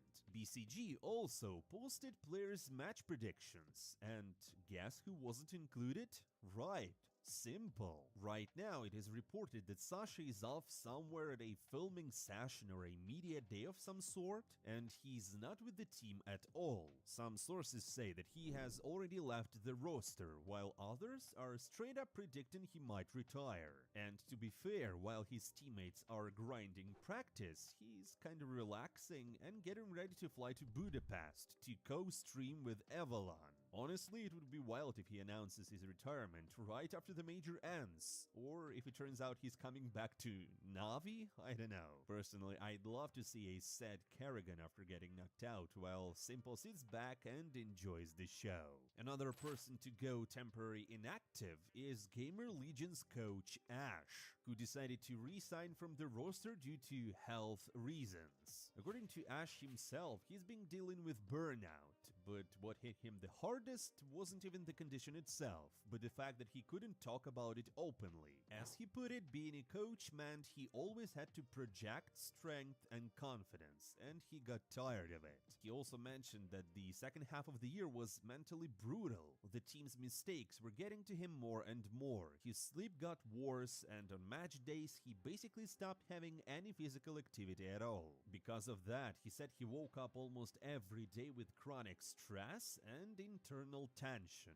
which eventually pushed him to take a short break. When Ash will return and which team he will join afterwards is still completely unknown. We just hope that he's okay, and we wish him the best of luck. A break, or even better, a completely new team might be needed not only for Gamer Legion's coach, but for someone else. According to Kassad, if Team Liquid wants to get back into their old shape, they should make 2 changes. First, kick Ultimate, and then kick Elige. Kassad also added that the org should finally stop letting players choose their own coaches and teammates. It's true that Liquid haven't shown good results lately, but Elige was the player they made a pretty big bet on, especially with the expectation that he'd be able to bring back the team into the top tier. Has he managed to do that?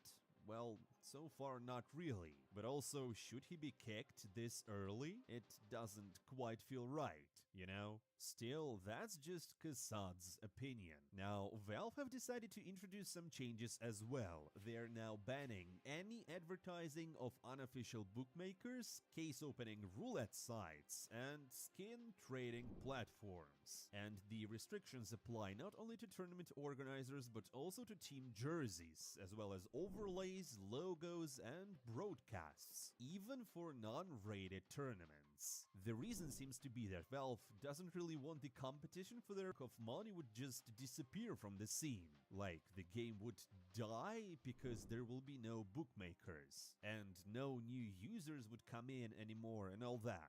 But I guess they just didn't understand it correctly. Later, it became clear that the new rule applies only to websites that use skins as their own internal currency. For example, you will no longer be able to bet your junk skin on a, for example, Spirit vs Falcons match. By the way, speaking of Spirit vs Falcons, don't forget that the major qualifiers have kicked off, and these 2 teams faced in the very first match. It all started on Nuke, Falcons pick, and honestly guys, I thought, looking at the map pool, that okay, Falcons can win the first map, you know, because they know how to play Nuke, and it's Zonic's favorite map, and Nico knows it, and all that. And in reality, they started fairly well, winning the pistol and the force buy, but then things started to go downhill as Zwei kicked in and showed some seriously confident play. So Spirit just cruised to 7-2. But Manase and Kiyosuke decided to slow the pace a bit and snagged the third round of the first half. Sounds glorious, right? Moreover, they even got the fourth, but in the decisive round, Zweig secured an ace, so the half ended 8-4 in favor of Spirit. Yeah, and Tassus only managed to do one frag during the first half. And then, after switching sides, nothing really changed. Spirit took the first the last 5 rounds in a row and closed out Falcons' pick without much trouble. The second map was Dust 2. Spirit took the first 2 rounds, but Falcons responded with a force buy. Then, Falcons got into their groove and built a comfortable 5-2 lead. They dipped a little and lost 3 rounds in a row, so it was 7-5, but they still stayed ahead. And now it was Chopper's turn to get only 1 frag during the first half. After switching sides, things got even worse for Team Spirit. Falcons kept stacking rounds and reached 11-6. But then, well, you can guess, Spirit decided to come back.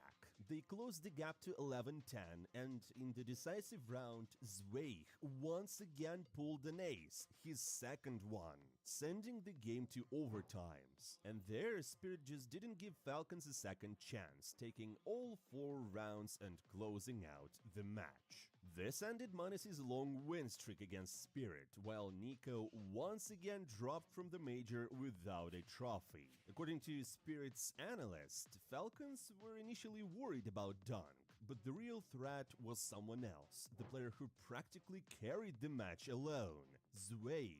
The hero of the match admitted that he received some inspiring words from the coach and captain before the game, which really helped him to shake off the pressure, that haunted him for the second half of the year. Meanwhile, let's take a look at Falcons' situation. So, Manase finished the year without a single trophy for the first time since leaving Navi Junior, and Nico still hasn't won a major since 2015. Obviously, analysts immediately started speculating about the upcoming roster changes. Many pointed out to Zonic and Kixon, while Pimp boldly claimed we might never see Nico lift a major trophy. Kixon himself said that Falcons only won a single trophy this year, despite regularly making it to the finals. Clearly, it's far below the org's expectations, and the year can hardly be called a success. Maybe next year they can grab more titles. What do you think, guys? Meanwhile, CCT of course trolled Falcons the hardest. So after Falcons dropped out, they posted a heart-wrenching tweet about how everything went wrong and the major run was over.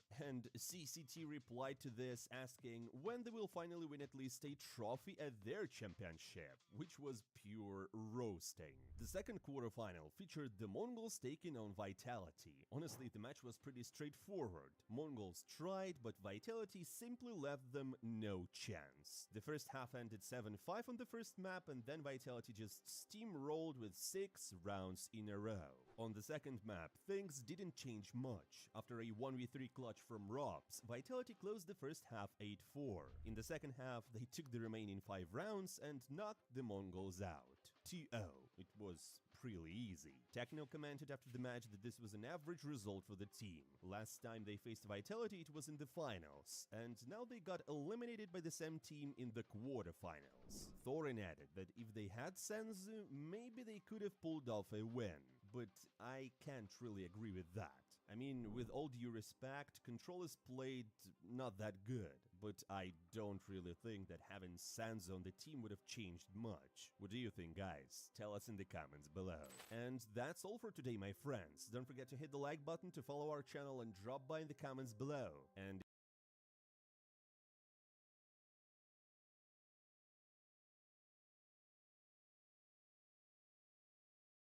Take a mid one. Side and second mid. Only one, he's alone side. Go up.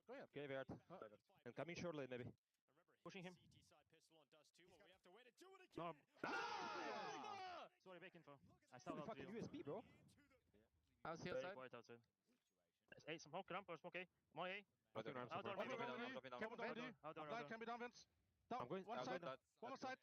Hot, dead. Door. Top mid. Last mid. Outside. Could be I can't see him. He's still there. Nice!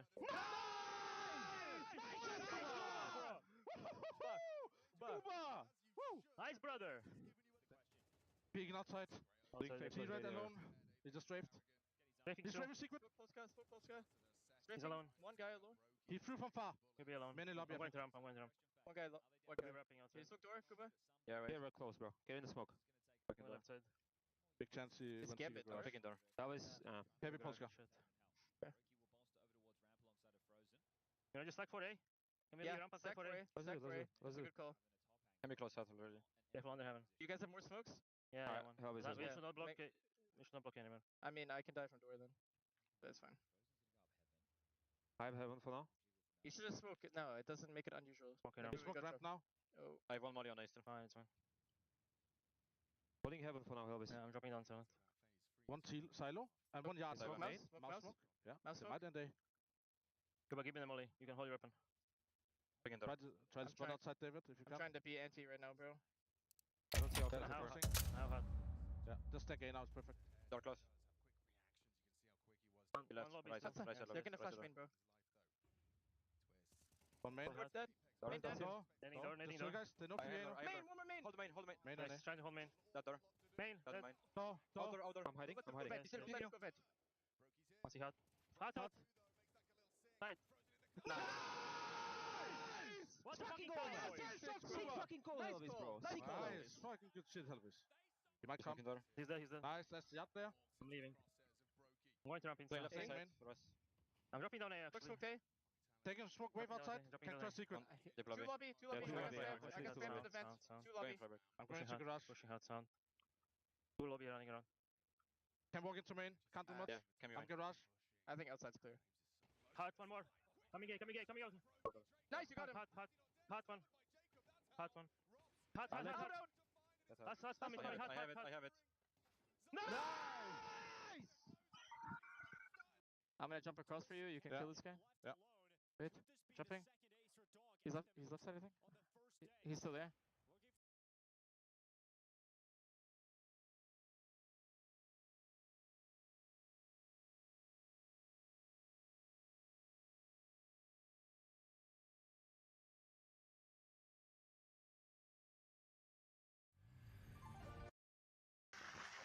좀 코로나 기간이었거든요. 당시에 그 마을을 지나가고 있는데 길 옆에가 아저씨가 쓰러져 있는 모습을 본 거죠. 생산자 아줌마한테 물어봤죠. 죽은 사람 같던데 사람이 쓰러져 있던데 그건 뭐냐 물어봤어요. 벌써 죽진 않았을걸요. 저도 조금 전에 거기 지나오면서 확인을 해봤더니 언제 반에 다 굶어 죽었어요. 쟤 하나 남았는데 나도 당장 굶어 죽을 판인데 누가 누굴 거둘 새가 있어요.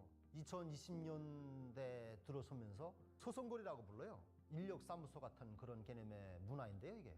한쪽으론 작복 차림이 아닌 거예요. 여자들이 좀 화장도 진하게 하고 나와 있고 이런 느낌인 거예요. 최근에 강력하게 소탕하는 기관이 생긴 게 예쁘게 하고 나온 아가씨들 있잖아요. 아가씨들한테는 가서 쫓는 게 아니라 데리고 가요. 그냥 가자고. 김일력이라고 합니다. 2023년 5월에 탈북에 성공을 했고요. 국가구나, 이건 말이 안 되는 나라다, 이런 생각을 뼛속 깊이 느끼게 된 계기가 많았죠. 예를 들면 콩알만한 죄를 짓고도 엄청나게 집체만한 처벌을 떠안고 공개 총살을 당해야 되는 그런 상황도 가고, 이 분노가 막 치밀어 올라온 거예요. 꼭 이 나라를 그냥 내가 저주할 거야. 내 손으로 그냥 이 나라를 무너뜨리는데 힘을 보탤 수 있다면 내가 보탤 거야. 이런 마음이 가득 찼었죠, 저도. 불과 탈북하기 한 달 전에 취재하고 찍은 모습은 아니던데 어제부터 저기 쓰러져 있었는데 이 마을에 사는 누군데 언제 반에 다 굶어 죽었어요. 언제 반에 다 굶어 죽고 쟤 하나 남았는데 뭐 애들도 어리니까 다 이미 전에 굶어 죽은 상황이고, 그러니까 그 집의 가장인 거죠. 그 남자는 가장으로서 제일 마지막으로 남은 사람인데 엄청 힘드니까 삶을 포기했는 어제부터 그냥 맥없이 기운 없이 그 울타리 옆에 앉아서 그냥 해를 쬐고 앉아 있는 모습만 보였는데 밤새도록 거기에서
Out B.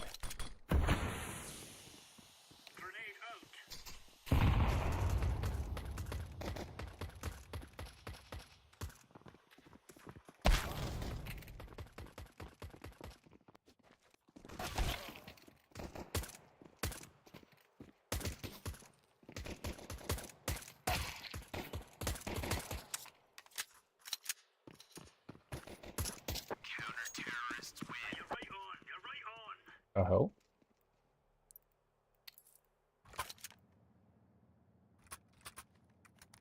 That's not a normal play. The hell?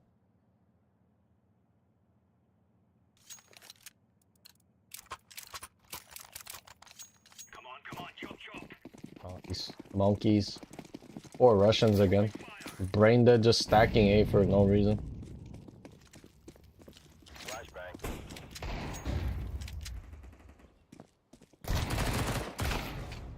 The hell?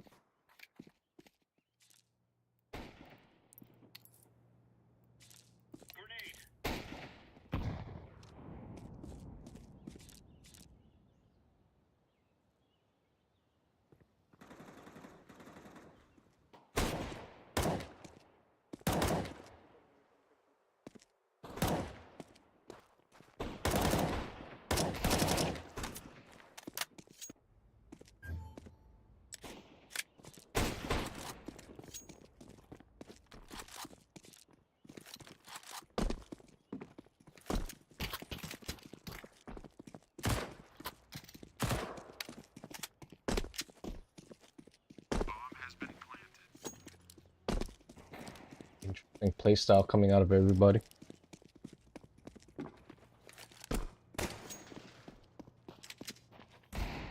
These are the best case opening clips of the...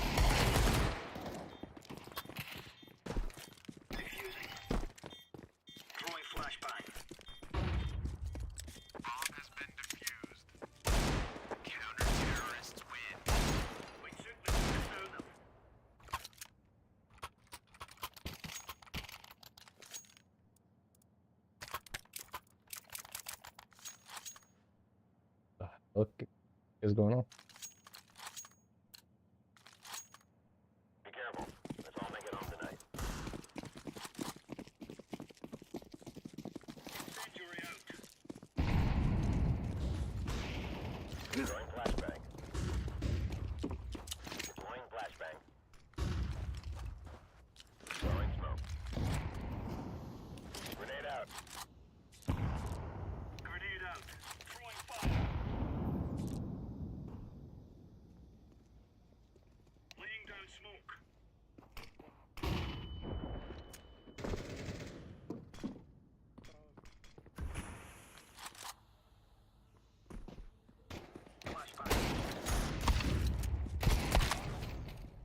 The heck is going on?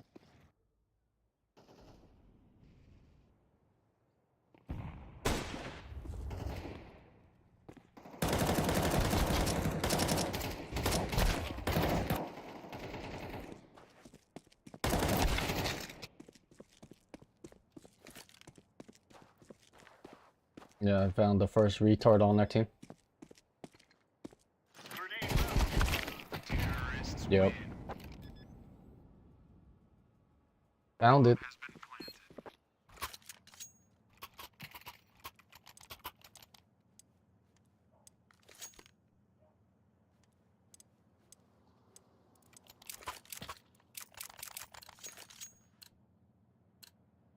Let's go, fellas. Throwing fire. Smoke. Smoke. Fire in the hole. Like a grenade.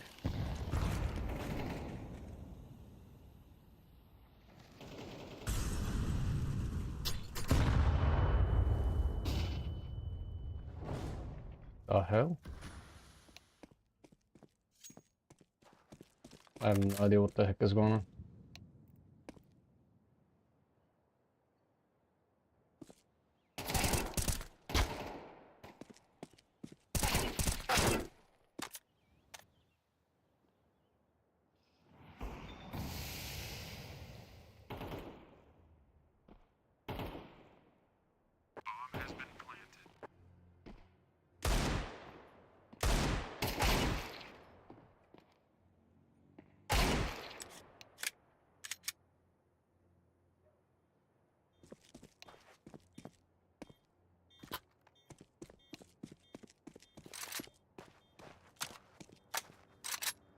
때 자동이나 아침에 들어다니면서 야, 걔 죽을 것 같아.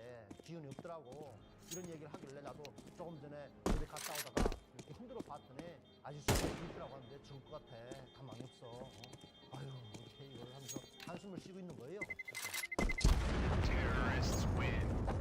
누워있는데 이렇게 방치되어 있는데 누가 버사심을 하거나 거부해주는 건 없는가요? 물어봤죠. 했더니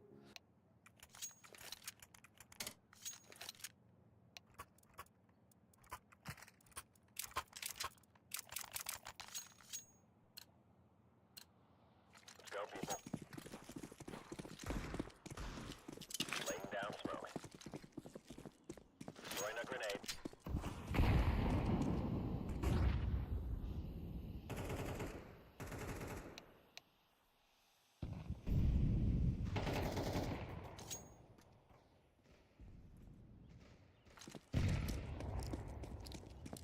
Throwing flashbang. Deploying flashbang.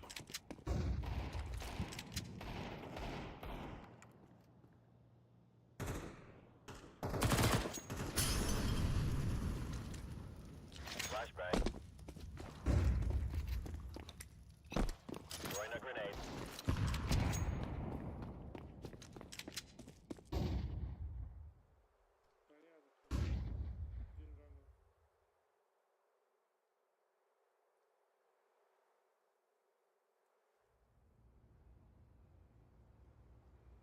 Bomb has been planted.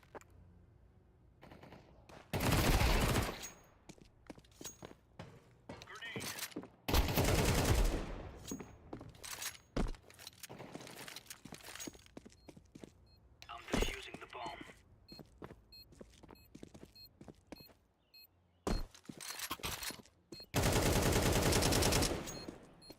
Bomb has been defused.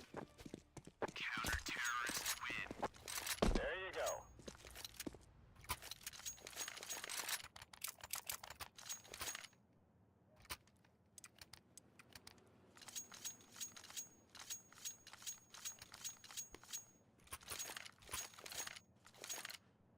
Remove any doubts in your head. It's us or them. Incendiary out. Throwing a grenade.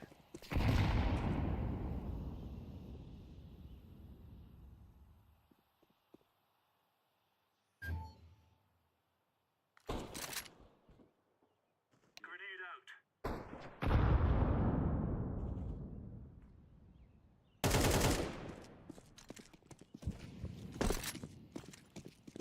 Deploying flashbang. Flashbang.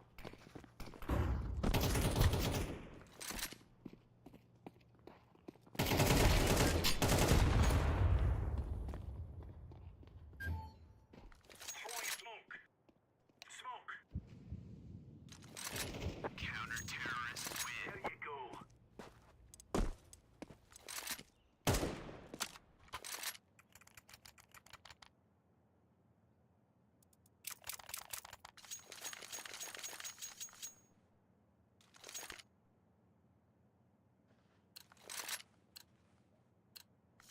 Let's move out.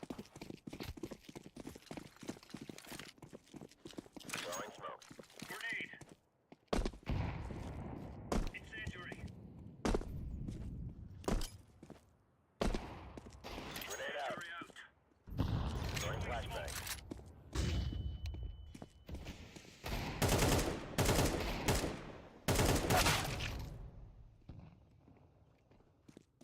Grenade out.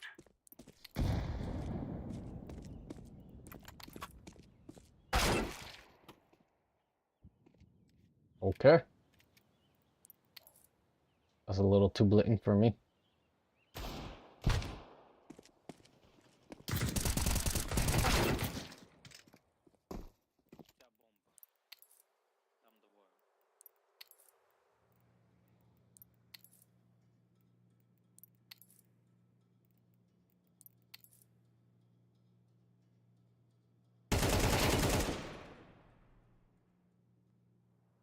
I played with this monkey.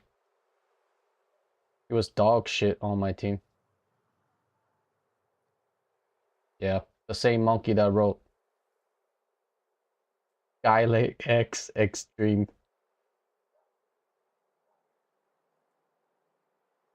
Not true.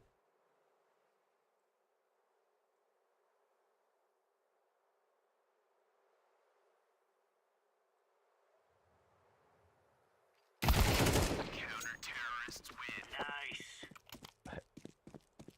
The heck is going on?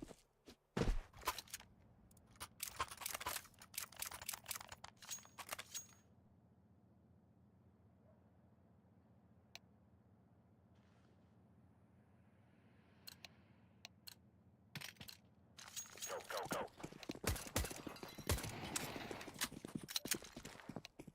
Throwing fire. Throwing smoke. Grenade. Throwing fire. Fire in the hole. Flashbang.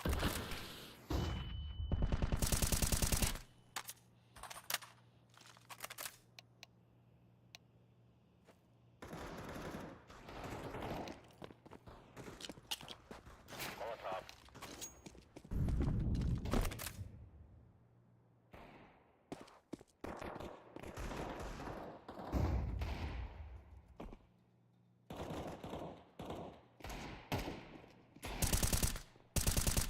Grenade out.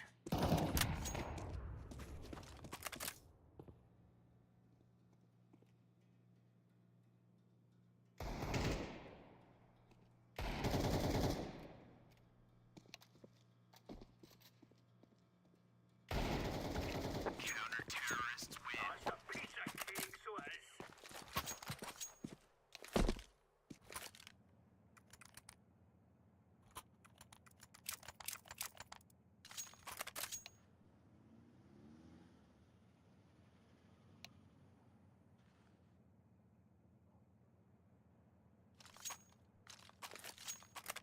Incredible.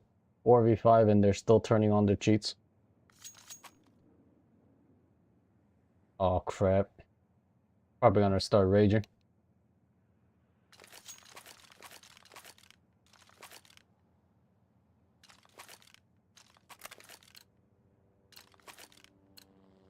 Move it, son. Incendiary. Throwing a grenade. Throwing fire. Flashbang. Throwing a grenade. Throwing fire. Laying down smoke. Throwing flashbang.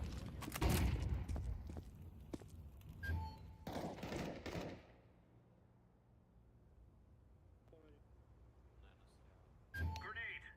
Throwing a grenade.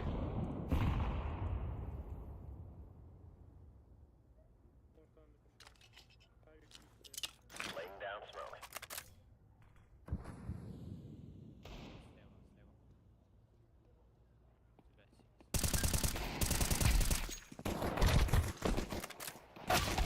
Darn it.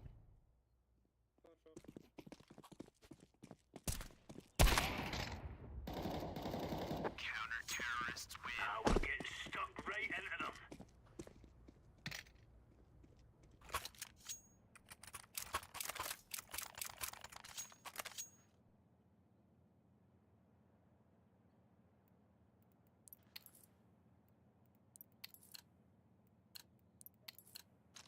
Let's go. While you were here? Smoke. Grenade out. Incendiary. Incendiary. What?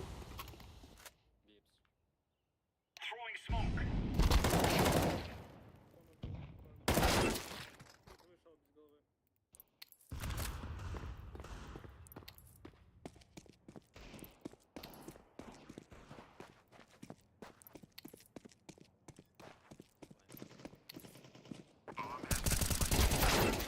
Ooh.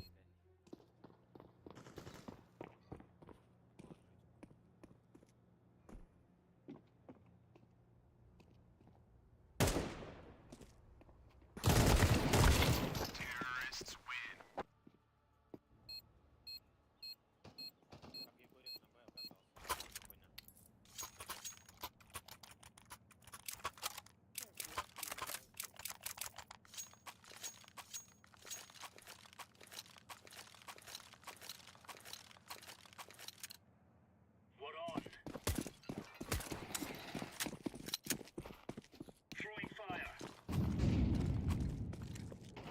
Throwing flashbang. Flashbang. Thanks, son.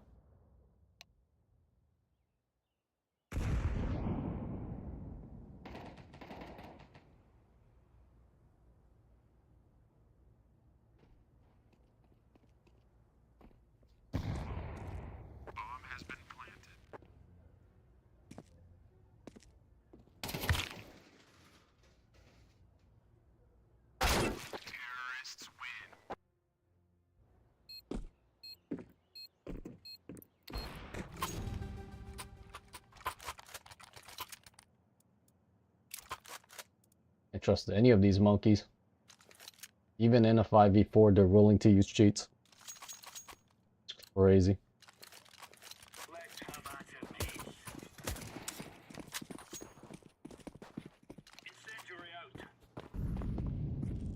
Fire in the hole. Throwing flashbang.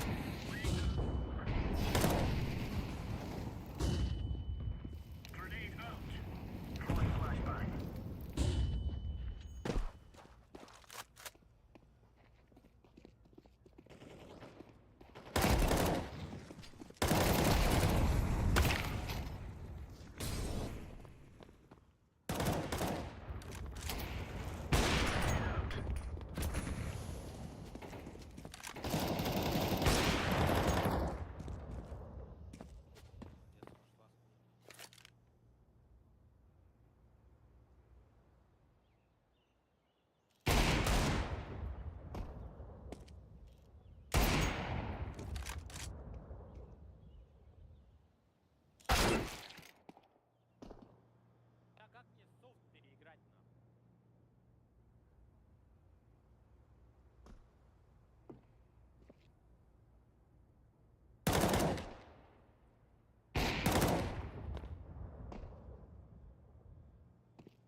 So blatant, my god, it's not even funny.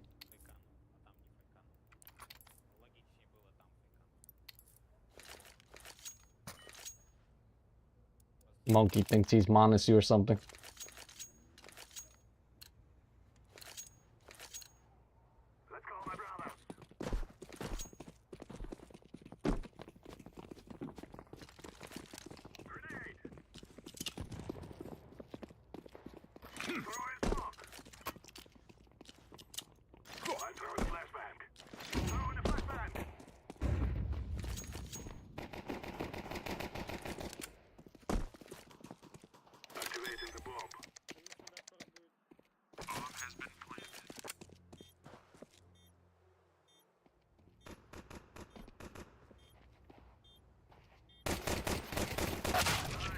Thanks, son.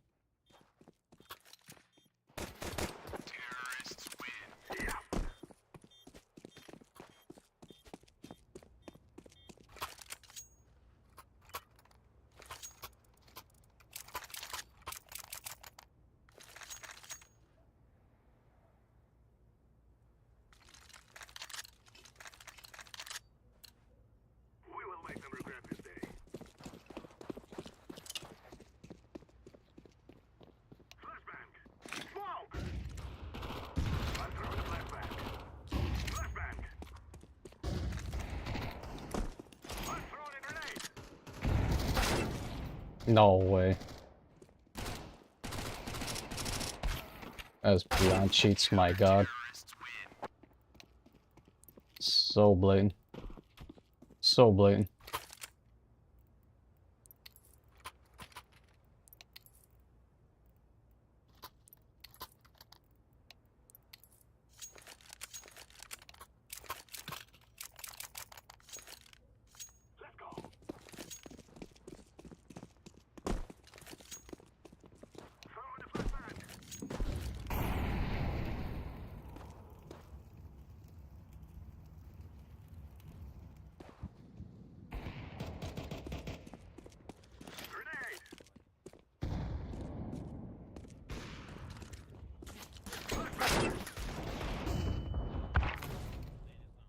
God.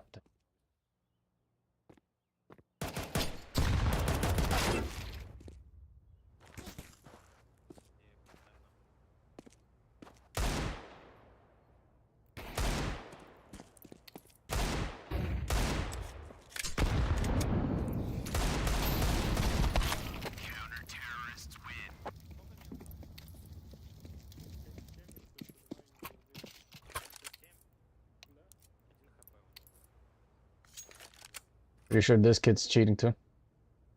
Because there's no way. Low elo monkeys like these are all pulling out shit like this out of their ass.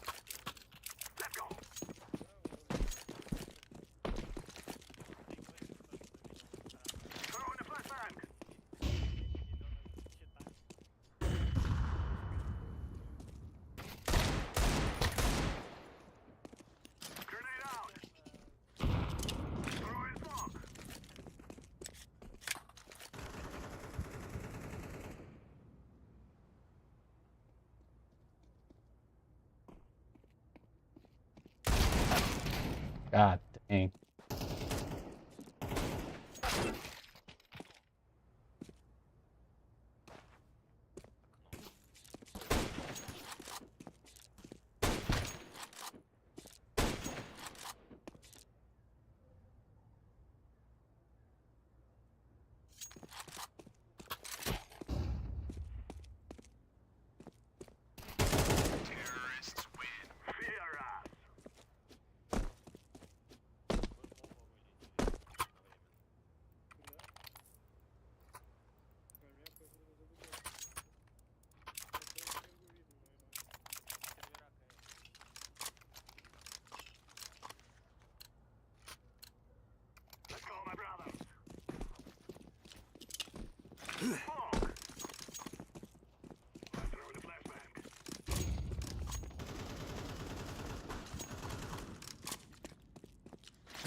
Holy crap, the cheaters here.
Holy moly.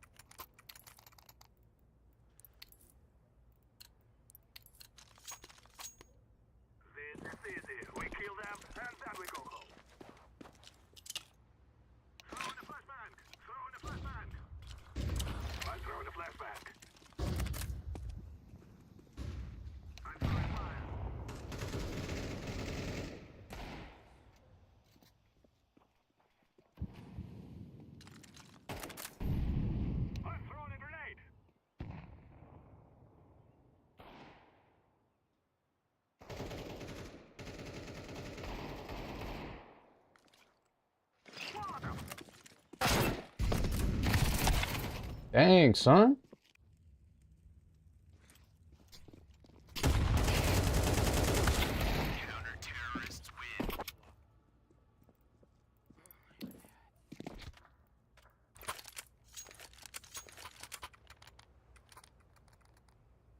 And the 5v4 stuff ain't no joke.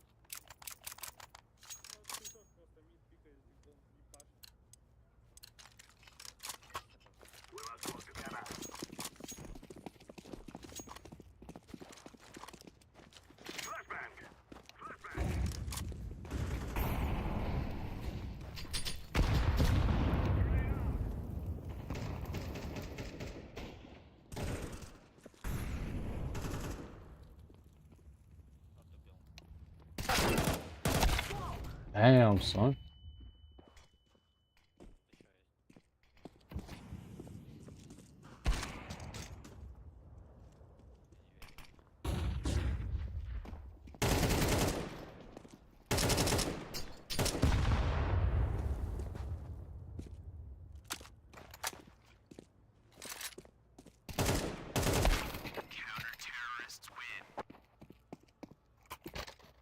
Interesting.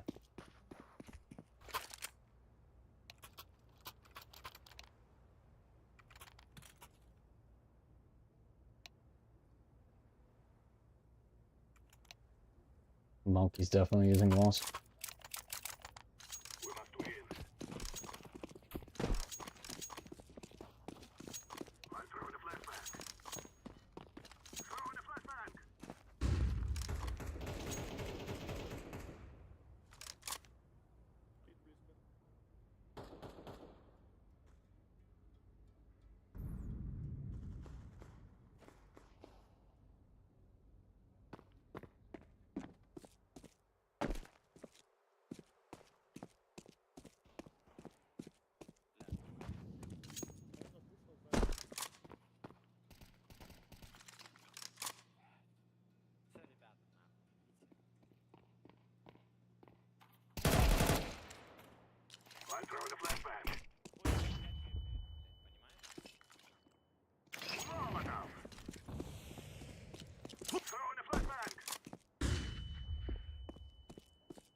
God dang it.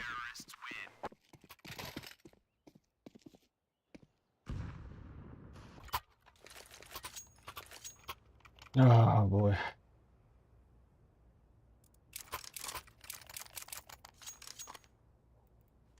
So many monkeys with cheats. It's not even funny.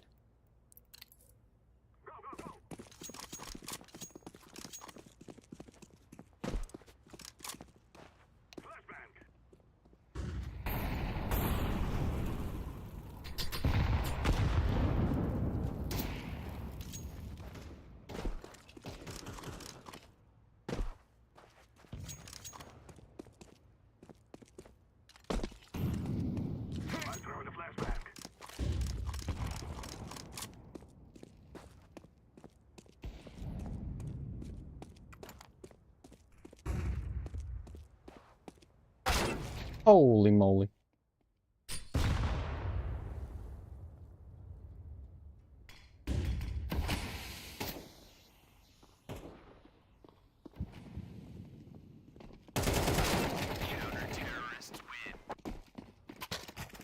The 160 ping.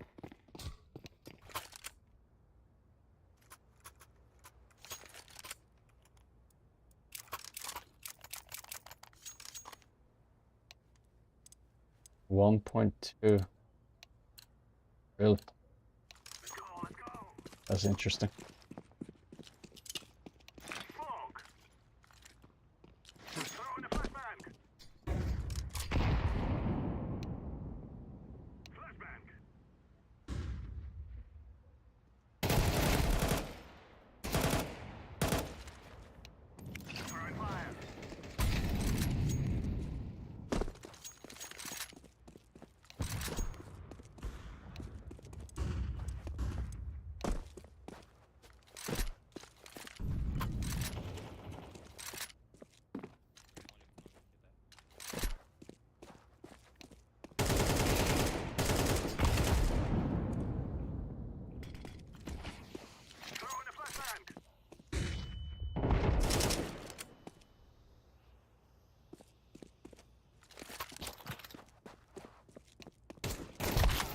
Dang it.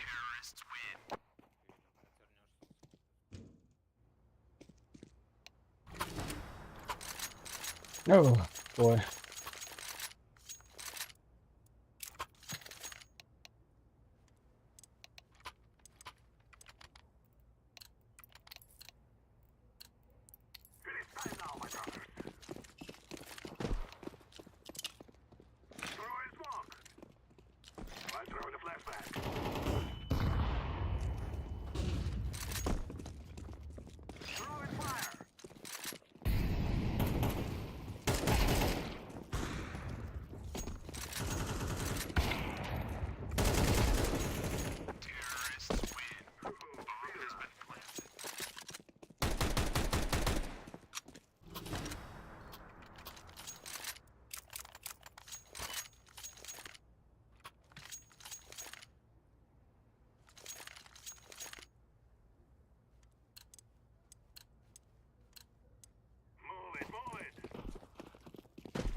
Holy GG.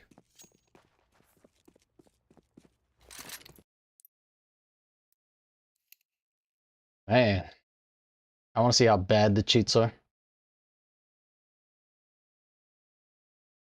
I just want to see how blatant he just looks through the wall. Unless that, if he wasn't cheating, I just played against Monesi. Deadass. If that was not cheats, I just played against a professional.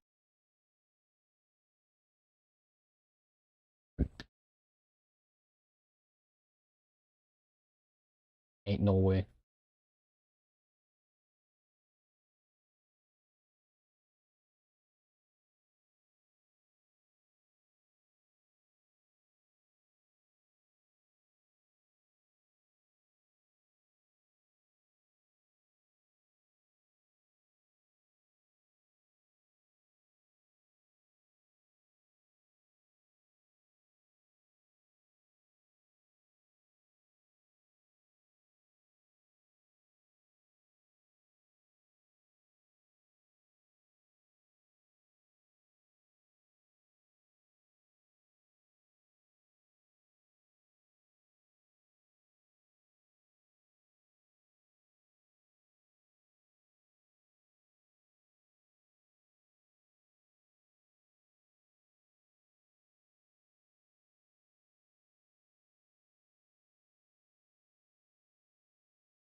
Watch this.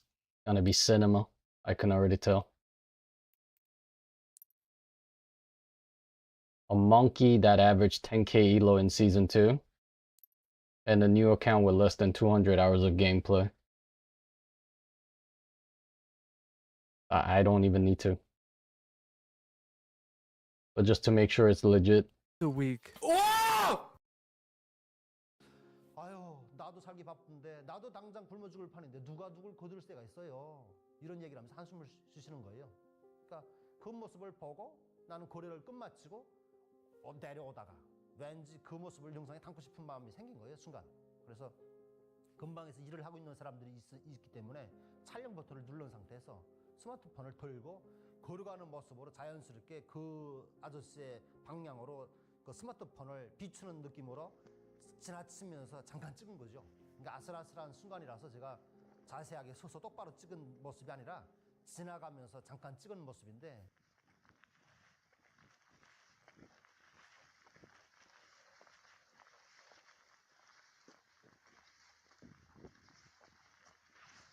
그 영상은 소송거리라고 하는 것인데요. 그러니까 북한에서 2020년대 들어서면서 최근에 생겨난 인력사무소 같은 그런 개념의 문화인데요. 이게 소송거리라고 불러요. 사람들이 서서 서성하면서 기다리고 있는다는 의미에서 소송거리라고 붙여지게 됐죠. 사람이 많이 밀접하게 몰리는 장마당 입구나 무슨 역전 근처나 탄압을 하고 통제를 하니까 좀 구석진 곳에 무슨 사거리 같은데, 그래서 좀 사람이 좀 인파가 어느 정도 좀 몰리거나 많이 지나다니는 그런 장소에 소송거리가 생겨요. 근데 이것도 메뚜기장처럼 생겼다 없었다 금방금방 엄청나게 통제를 하거든요. 그러니까 이런 소송거리에 사람들이 나와서 일자리를 구하러 나와 서 있는 모습인 거죠. 그곳에 제가 가서 2023년 4월에 찍은 영상인데요. Ever laid eyes on a true striker? 일자리를 구하러 사람들이 나서 소송거리고 있는 데 가서 내가 마음에 드는 사람, 한마디로 내가 어떤 일을 할 거냐에 따라서, 예를 들면 가정집에서 뭐 부엌일 같이 이렇게 무슨 식모 일을 구할 때는 젊은 여자를 제가 거기 나가서 구해야 되고, 석탄 같은 걸로 구멍탄 같은 거를 찍을 때 그럴 때는 뭐 남자의 이 힘이 좀 센 남자가 필요하니까 가서 좀 젊고 싱싱한 그런 남자들을 제가 구해야 될 수도 있고, 사람을 봐가면서 제가 가서 보고서 일을 좀 잘할 수 있을 만한 사람으로 제가 선별을 하는 거예요. 값을 얼마 주겠다 그러면 그 상대방이 또 마음에 들어야 되거든요. 그러면 나는 일을 잘하니까 나는 뭐 10,000원을 달라 하는 사람이 있고, 그러면 바로 데리고 가서 현장에 투입시켜서 일을 시키고, 일 시킨 보스를 내가 값을 주는 그런 체계인 거예요. 그러니까 제가 거기에 나와 있는 사람들이 무슨 일을 하러 나와 있는 사람들이라는 거 이미 전에 알지만은 나는 인터뷰를 하고 찍어야 되니까 모르는 척하고 스마트폰을 촬영 버튼을 눌러준 상태에서 여기 주머니 달린 옷인데 여기다 넣은 거예요. 넣고서 렌즈만 밖으로 노출되어 있는 상태인 거죠. 그걸 제가 찍어와서 북한에서는 국가 일을 하라는 거예요. 개인의 일이 없고 그 외에 기타적으로 개인이 소득 활동을 할 수 없다라는 식으로 법이 만들어져 있죠. 그럼 소송거리에 나와서 일자리를 구하는 종류가 가장 눈에 띄게 좀 북한 체제에 맞지 않는 좀 새롭고도 놀라운 점은, 유흥도 예전에는 남자를 타겟으로 하는 그런 유흥인데, 그러니까 경제로 어려우니까 사람들이 뭐가 있어야 돈을 내고 내가 즐기고 싶은 유흥도 즐기고 하는데, 돈이 없으니까 돈을 벌기도 힘들고 그러니까 그게 못 가는 거지. 그러니까 예전에는 여성들이 집에 앉아 있으면서도 화주들이 있어서 여인숙같이 민박집을 운영하는 주인들은 화주인 거예요. 여행자들이, 손님들이 내 집에 오면 잠을 자는 사람들한테 유흥을 제공하는 듯한 그런 말을 유도하는 거예요. 근데 이 코로나 시기를 겪으면서 경제적 상황이 엄청 어려워진 거예요. 그러니까 이런 밤문화를 즐기러 찾아오는 손님이 없어진 거죠. 집안에만 밖에서 편안하게 하던 여자들이 밖으로 나온 거예요. 그러니까 이 여자들이 소송거리에 나오게 된 거죠. 소송거리에 벌써 딱 가면 이렇게 도로가 있다면 도로에서 오른쪽과 왼쪽이 정해져 있는 느낌이에요. 한쪽에는 작업복 차림을 한 남녀들이 쭉 서 있고, 한쪽으로는 작업복 차림이 아닌 거예요. 여자들이 좀 화장도 진하게 하고 나와 있고 이런 느낌인 거예요. 일꾼을 구하러 나올 만큼의 경제적 능력이면, 그래도 사람을 사서 쓸 만한 능력이면 그래도 먹고 남음이 있으니까 사람을 사서 쓰는 사람들이거든요. 생각지 않게 옆에 너무 그냥 이렇게 눈길이 많이 가는 예쁜 여자가 있다. 그러면은 왠지 발이 옮겨질 수밖에 없는 상황으로 되는 거예요. 그러면 거기 가는 거죠. 가서 얘기를 몇 마디 나눠보면 그 여자는 성을 팔로 나와 있는 여자인 거예요. 그러면 바로 그 거리가 성사되면 그냥 가로 데리고 호출도 하고, 그러니까 좀 서성거리에서 좀 놀랍고 좀 특이했던 문화가 새로 생긴 건 이런 유흥 문화도 서성거리 쪽으로 흐르기 시작했다. 물론 불법이죠. 예. 최근에 강력하게 소탕하는 기관이 생긴 게 파리연합상무라는 게 생겼거든요. 무직이나 혹은 사실혼 관계나 불륜이나 뭐 옷차림이나 뭐 아무튼 이 사회주의 사회에서 허용되지 않을 만한 조금이라도 이상한 일이라고 생각되는 건 전부 다 단속할 수 있는 막강한 권한을 부여했거든요. 이게 파리연합상무에서는 이렇게 길거리 나와서 서성거리 나와서 인력을 구하러 나와 있는 사람들도 소탕하는 책임이 있어요. 근데 얘네 파리상무 애들이 불법을 더 많이 하는데, 얘들은 벌써 단속 나왔는데 웃긴 게 인력 시장에 그 작업복 차림하고 온 사람들은 그냥 호각을 불면서 당장 흩어져서 당장 집으로 가라고 막 쫓아요. 그냥 쫓고 그 예쁘게 하고 나온 아가씨들 있잖아요. 아가씨들한테는 가서 쫓는 게 아니라 데리고 가요. 그냥 가자고. 그러니까 가서 조서 쓰고 뭐 처벌을 한답시고 그러는데, 그게 말이 그렇지. 근데 이 애들 자체가 도망을 안 가요. 그러니까 얘들 자체도 아는 거예요. 걔들이 그렇게 사는 거를. 그러니까 이 성을 팔러 나온 여자들 자체도 누군가를 권력 있는 사람을 등에 업거나 끼고 하면은 자기 하는 일을 더 안전하게 보장받아서 할 수 있고, 그런 간부들을 등에 업는 게 안전하다고 생각하거든요. 데리고 가면서 새끼를 다 세서 그냥 하나씩 제 마음에 드는 거 그냥 가고픈 데 가는 거죠. 그냥. 어르신들은 물론 그렇게 뭐 성을 팔고 하는 그런 행위를 하는 사람들에 대해서 엄청 안 좋게 생각하고 비난하고 막 손가락질하고 그러죠. 예. 뭐 굶어 죽는 게 뭐 낫다라는 인식보다는 성을 파는 여자들은 길거리에 쏟아져 나오는 정도는 정말 먹고 살기 어려워서 나오는 여자들이 많아요. 먹고 살기 어렵더라도 어떻게 여자가 정조를 버리고 저렇게 살 수 있냐라는 데로부터 어르신들은 많이 손가락질을 하죠. 반면에 젊은 친구들, 그러니까 뭐 2030의 젊은 친구들은 공식적으로 얘기는 못하지만 뒷골방에 가서 친구들하고 뭐 앉으면 성문화를 법적으로 이렇게 허락을 해줬으면 더 좋겠다. 그거를 못하게 하니까 불법스러운 일을 하면서 몰래 하다가 더 이상한 데로 구렁텅이로 빠진다. 좀 이런 마인드가 좀 강한 편이죠. 지금의 생각을 해보면 그때 좀 더 내가 도와줄 수 있는 걸 좀 도와줬더라면 어쩌면, 그러니까 내가 전날 봤었던 애인데 뭐 음식을 팔다가 뭐 예를 들면 국수 같은 걸 팔고 국수에 무슨 국수물 같은 거 남은 거를 그 어른들이 먹고서 남기면은 그거를 애들이 줄 서서 교대로 7, 8명 정도 되는 애들이 줄을 서서 순서대로 그 먹다 남은 음식 찌꺼기를 교대로 받아먹는 그런 매뉴얼이 있더라고요. 그래서 이렇게 살아가던 애들이었는데 거기서 뭔가를 음식을 사 먹었던 꽈배기인가 이런 걸 사 먹었던 기억이 나는데, 먹다가 제가 좀 배가 불러가지고 남은 손으로 맞았던 그 부위 음식을 다른 애에게 줬었던 그런 애였는데, 그 다음날 그 자리에 제가 다시 나왔는데 그 애가 안 보이는 거예요. 훨씬 나보다 키가 엄청 작고 더 이렇게 어려워 보이는 애였죠. 그래서 걔가 안 보이길래 다른 애들한테 물어봤어요. 어제 너네 어디 갔냐 물어보니까 죽었다는 거예요. 근데 그때가 겨울이었는데 얼어 죽은 거죠. Holy. 들을 때 정말 잠깐 좀 충격이었죠, 솔직히. 그 전날 만났을 때만 해도 그 애한테 제가 통성명을 하면서 물어봤죠. 왜 니들 이러고 있냐 물어봤더니 아버지는 돈을 벌러 집을 나간 상태이고 엄마가 먹고 살기 어렵고 하니까 그러니까 젖먹이는 동생만 데리고 집을 나갔다. 우리를 버렸다. 부모 잘못 만나서 고생을 하노나 그런 생각만 거서 그렇게 가지고 있었는데 그 애가 다음날 안 보이고 죽었다고 하는 그런 상황에 좀 잠깐 좀 놀라운 그런 감정이 좀 있었고, 기억에 남는 장면은 뭐 대화를 하지는 않았지만 길거리에 쓰러져 있던 아저씨의 모습이 정말 그게 정말 저도 눈 감으면 삼삼한 게 그 모습이에요. 온 집안이 다 굶어 죽은 거 맞고, 그 동네를 제가 종종 가는 동네거든요. 예전에도 갔을 때 뭐 누구 죽었대, 누구네 아이 죽었대, 이런 생각이 잠깐 들었던 상황도 있었어요. 저도 그랬는데 조금 한 2년 지나고 나니까 저도 막 그냥 고향에 대한 그리움이 막 삼초 올라오고 막 이러니까 저절로 재입국을 하는 사람들의 심정이 막 이해가 되는 거예요. 이해하고 싶어지더라고요. 저는 그나마 가족들이 다 왔음에도 이런 그리움이 막 올라오는데, 정말 혈연단신으로 혼자 온 분들이 오죽할까. 뭐 살아보니까 이거 사람이 뭘 위해서 사는 거야 이런 생각도 들만도 하겠다. 그냥 뭐 잠깐이라도 고향 이웃들을 보고 싶은 그런 마음이 얼마나 간절했으면 그렇게 고향으로 다시 돌아갔을까 이런 생각이 들더라고요. 좀 공감대가 생기더라고요. My.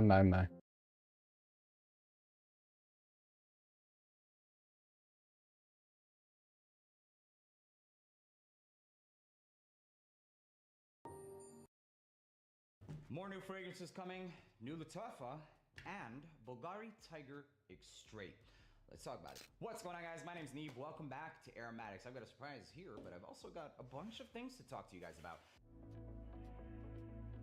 There's so many new scents. A couple of Rehan fragrances coming out. Also, Bulgari Tiger Extrait. Kind of sounds like what happened with Blue Talisman Extrait. They saw a lot of success, whether it be in the dupes or not. They're still getting a lot more attention. And now they want a piece of another cake, I guess, which perfectly fine. Give us something new, maybe stronger, bolder, a little different. In this case, it's just a stronger version. It's Blue Talisman Extrait. It quite literally smells exactly the same, just stronger. Anything new? No. Now, for the notes of Bulgari Tiger Extrait, we've got citrus notes, intense grapefruit, amber, and Peru balsam. It doesn't sound like anything has changed, ladies and gentlemen, except for maybe an ambery version. Really, the only way to tell is to try it. I'm hoping that this is maybe a more intense, less vibrant version. Since there isn't a mention of ginger, it could still potentially hold on to that grapefruit DNA, the blue shower jelly citrus, but maybe just less energetic and a night version of it. I will be picking this one up. It sounds pretty interesting. There's also new fragrances from Latafa, like this. So, Musammam has a very signature style of presentation. It's the same thing, the snakeskin and to dates. It's got a sexy, sophisticated, mysterious style of vibe that's very masculine. That lavender barbershop-y backbone is a beautiful scent. This smells very high quality, man. I would put this in the likings of like Boss Elixir, you know, things like that. I know that Asad edition, I doubt there's gonna be any difference. And then they also have the Jazz Club limited edition coming out. Roja is releasing a Harry Potter fragrance. I don't know. He's a fan, I guess. Fragrance is actually meant to be seen. The notes include violet, orris root, moxalone, so it's a clean fabric accord. This is their fabric softener scent. But this is where it really gets interesting. The base notes include sesame, sandalwood, amber, and akigala wood. So it kind of gives you this infusion between, like, think Mr. Thompson vibes meets like Bois Imperial, the whole musky style of woods. That actually lasts. It actually really lasts. Musky, ambery, fabric softener, iris, and a base of sweetness. For me, it is one of their best scents. I don't think it's outstanding enough to call it a 10 out of 10, but it's an easy 9. It's an easy, I would rebuy, and I would suggest. It's called Meant to Be Seen. You are meant to be seen. Grab that fragrance and thank me later. If you like iris and you like fabrics, scents, grab it. One more from Aman Luxury. It's called Nasaj. It's got mandarin, tangerine, pink pepper, grapefruit.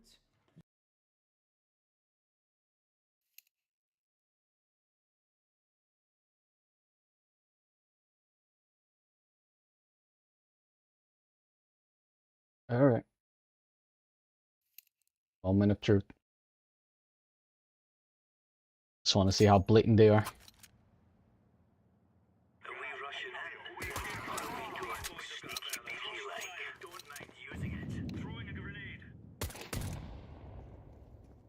Very good reflex.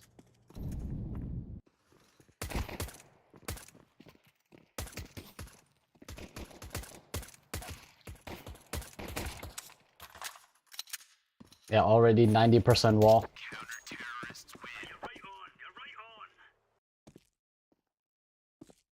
You heard that.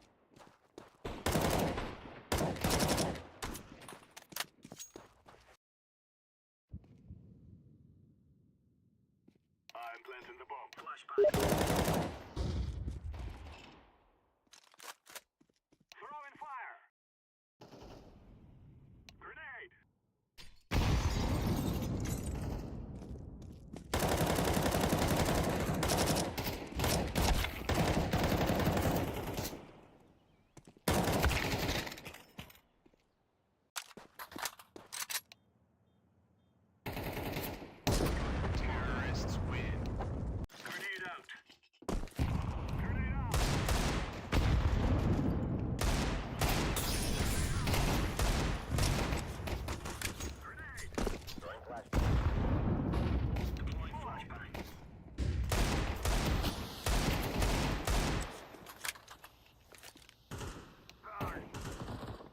And this monkey's cheating his heart out.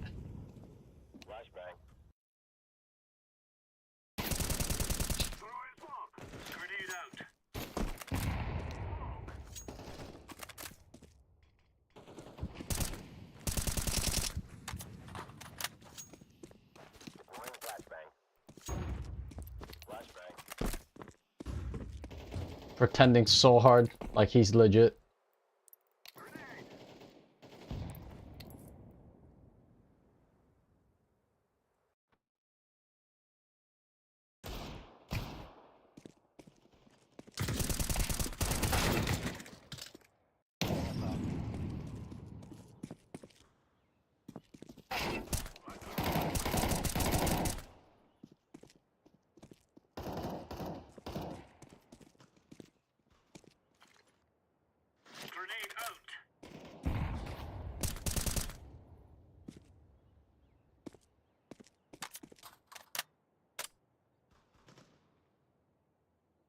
Yeah, he's configuring something right here.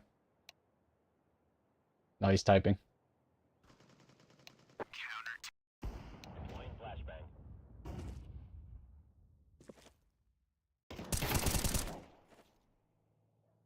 That's a little weird.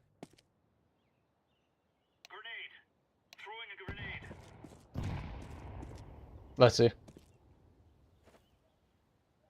Yeah. He did not see him go up. And I didn't give him the intel that he went into connector.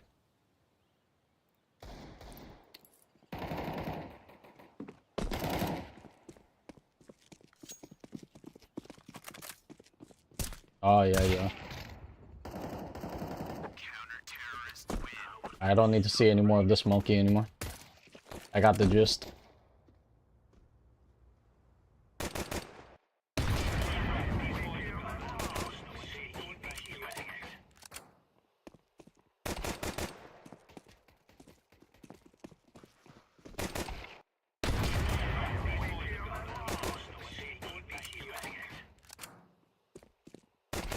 I saw my head. Okay, never mind. Oh yeah, he's just tracing him already. Yeah, he has no idea where to put his crosshair. Oh yeah. Been cheating since round 1. Been cheating.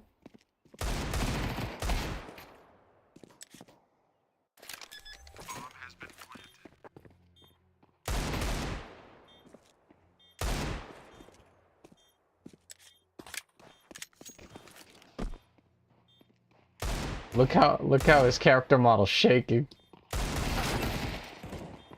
Shameless monkey.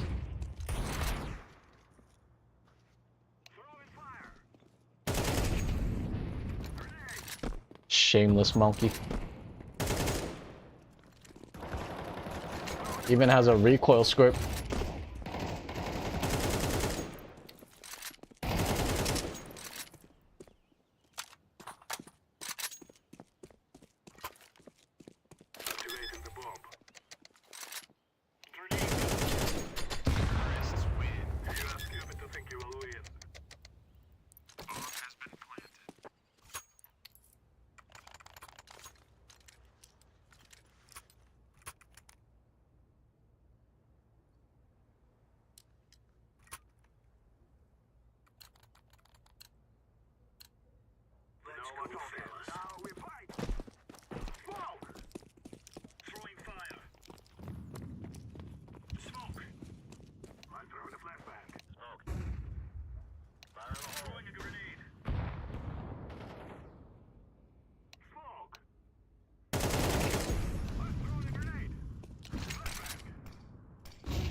Oh yeah.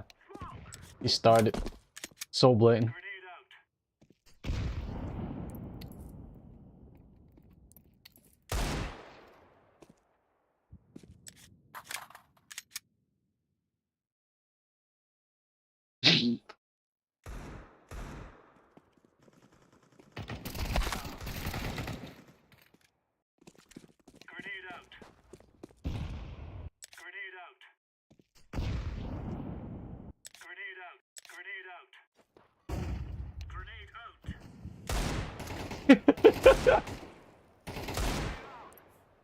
I watched enough.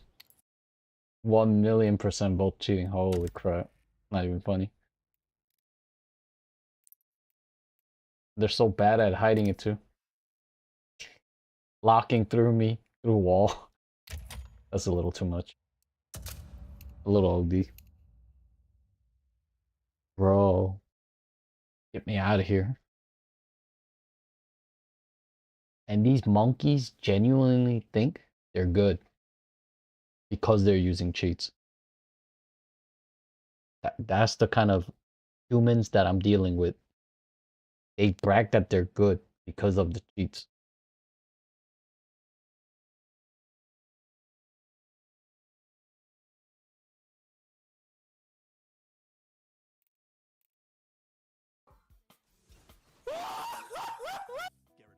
Oh yes, get him insane! No way! If you unbox something good, enjoy. Не керечь еще один. Опять Бам! Ебать! That's a Doppler. Do we just reveal it? Do we just reveal it? That's a Doppler. What the fuck? Holy fucking shit.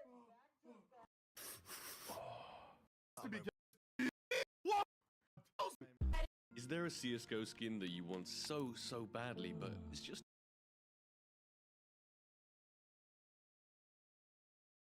I got pushed back to 11.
Again.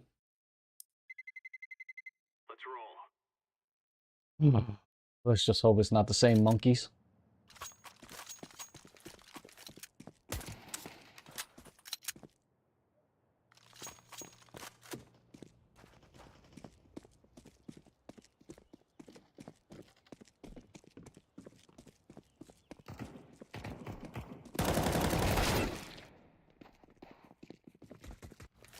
Interesting. Very good reaction.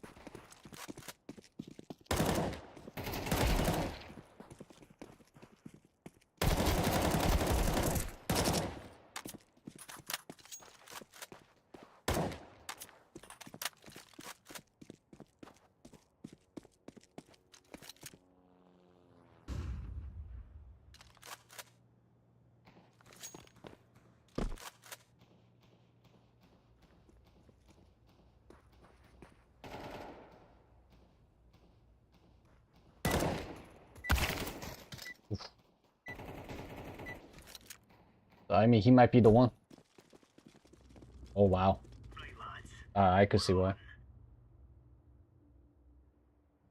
If we don't shut Popo down early, I can see this game being an easy match for him. Yeah, 1.4 KD. Might be a legit. Let's move out.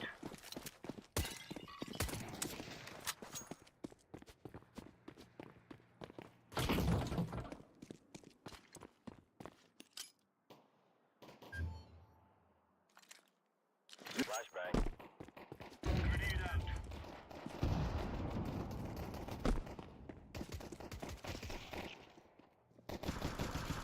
Grenade out. Throwing smoke.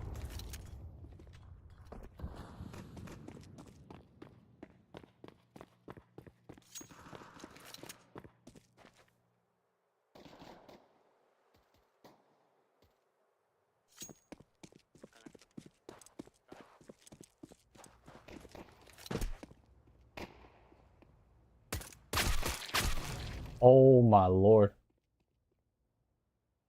That's great. That is great. Holy moly. Aim rating 91. Is that a 5-stack? Yeah, it's a 5-stack. We got a real challenge. I don't think they're cheating. They're just good. Wow. Just got shat on.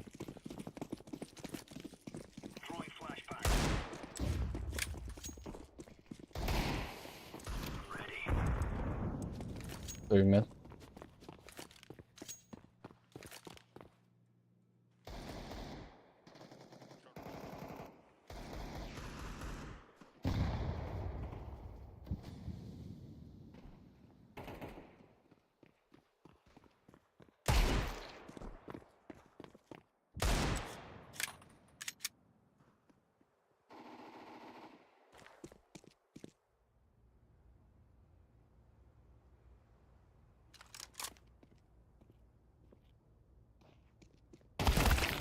Yeah.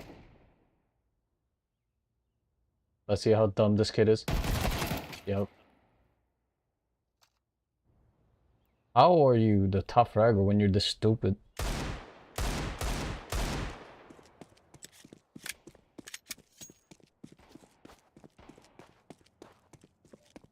One KD.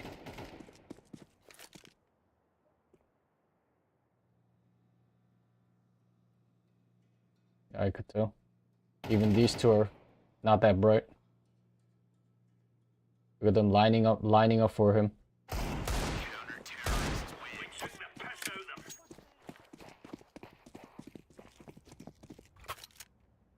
Oh my god, I'm not surprised. Like I always say, my team filled with retards, barely scratching 1 KD monkeys, and then the opposition team all over 1 KD. Fuck. Fuck my life.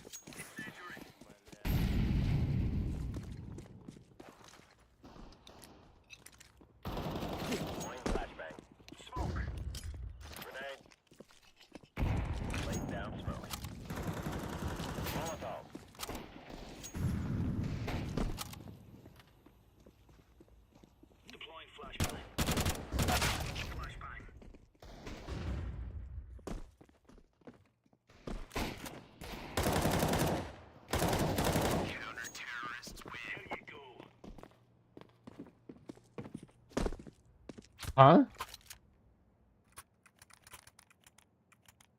Both kills through the smoke through connector. Interesting.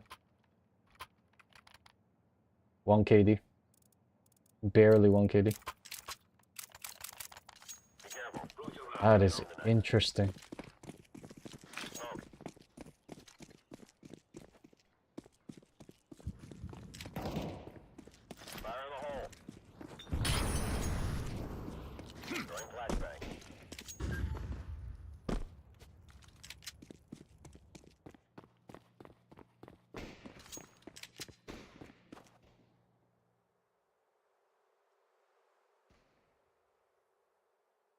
One's Hyman.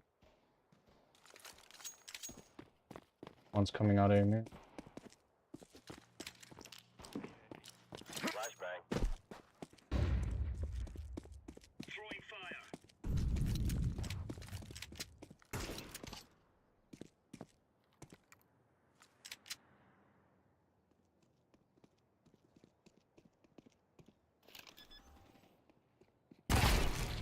Holy moly. Yeah, you could tell this monkey's brain dead.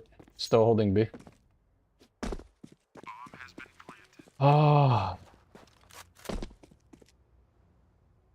I always get some Russian speaking Krylic monkeys that are literally brain dead. Can't play unless you literally tell them where to go, where to do, what to buy.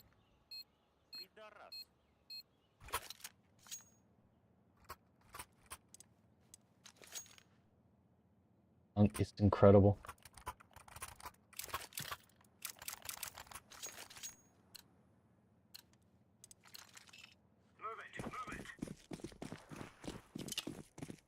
Laying down smoke.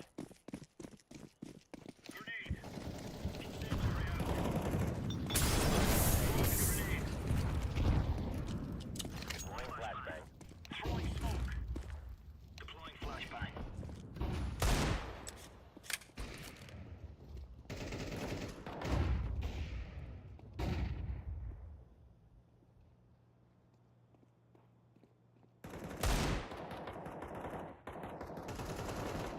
Throwing flashbang. Alright, look, all the Russians right now don't even know they're all B. The bomb's literally in B.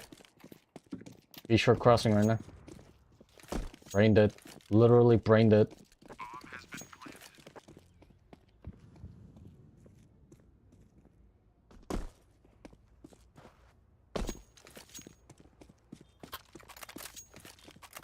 My god, it's so crazy. The imbalance is so crazy.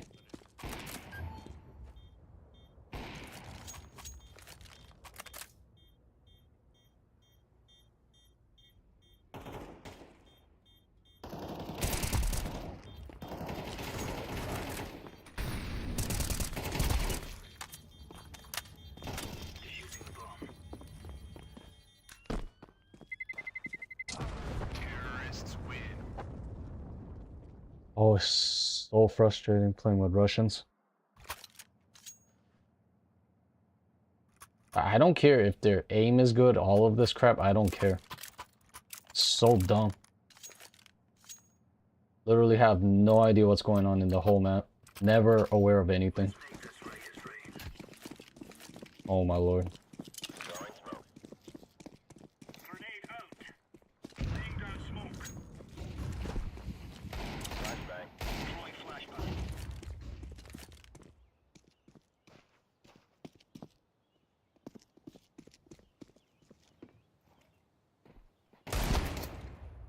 Throwing a grenade. Throwing flashbang.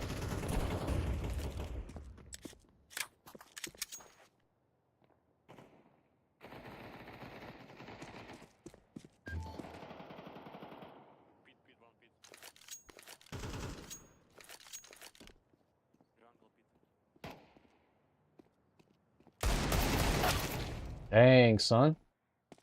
Look at this monkey.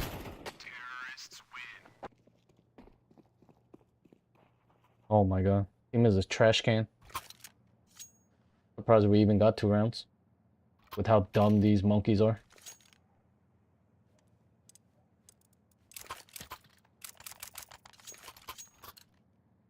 Oh my god. Let's go.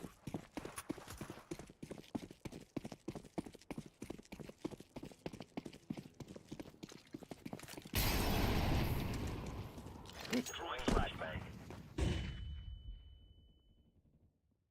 Grenade out. Smoke.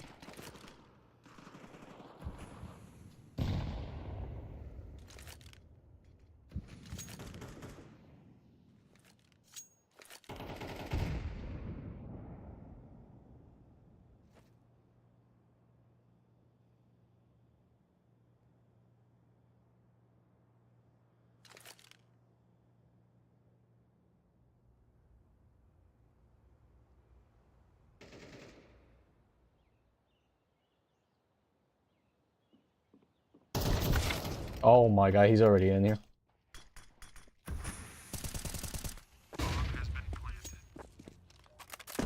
Yeah, complete 5-man queue. They're communicating so well. Nobody pushes ahead of time. They all communicate the push. It's crazy. Oh. Steam has to do something about the 5-man queue thing. Like, 5-man queues need to prioritize versing other 5 queues. Just going up against randoms like this is the most unfair system I've ever seen. I could tell they don't prioritize making them fight fair.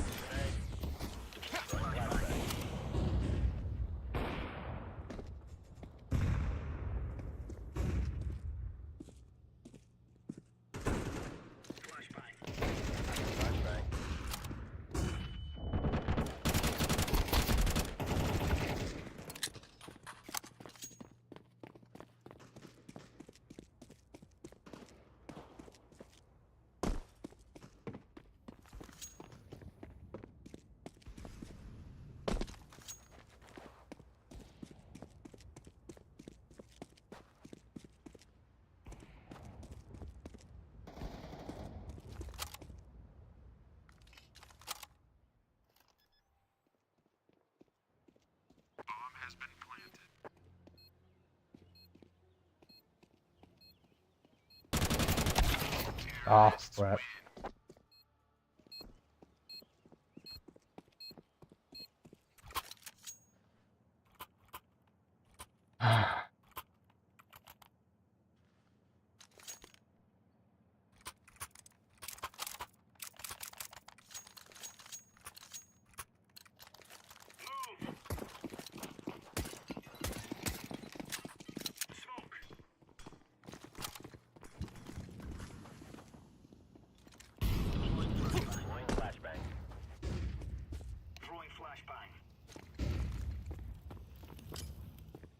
Really?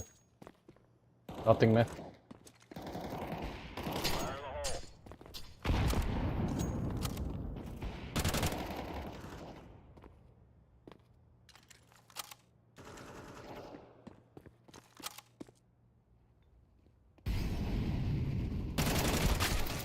Oh, crap.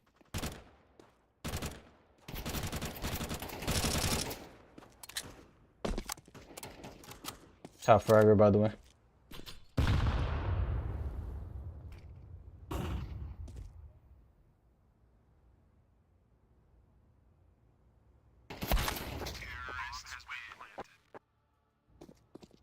It's crazy.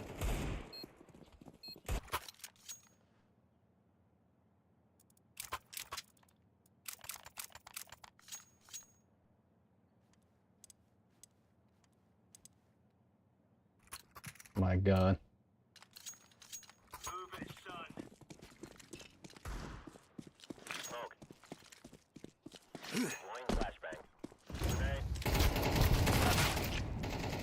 My god.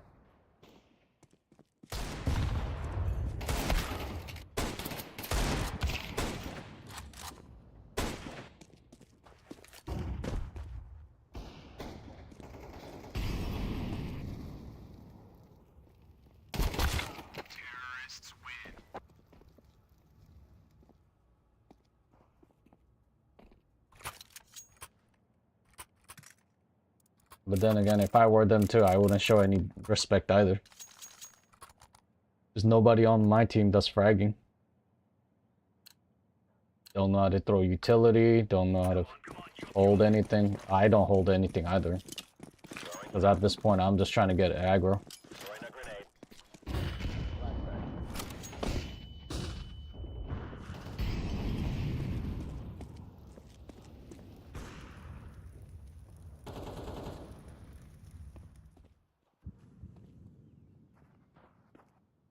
Wait a minute.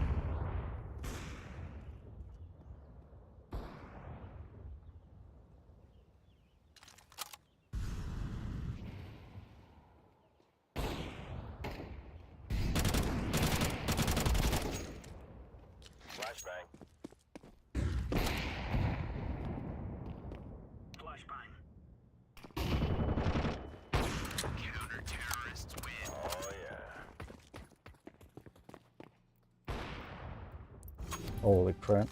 I don't even know where he threw the flash. How it hit me.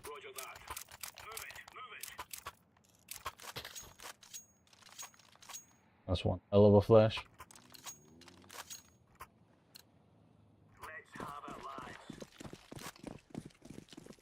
Laying down smoke.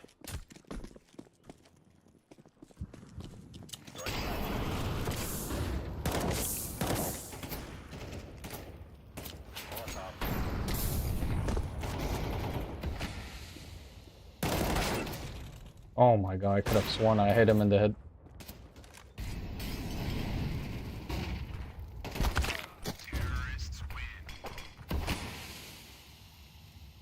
Like I said, unless somebody stops Popo early on, I knew this was gonna be a clap.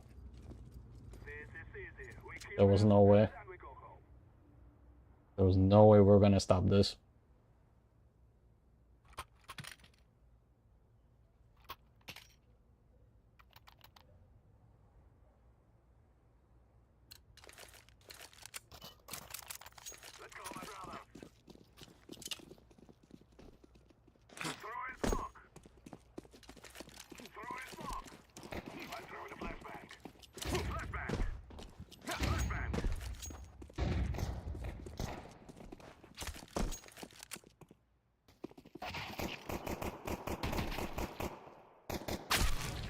Oh my lord.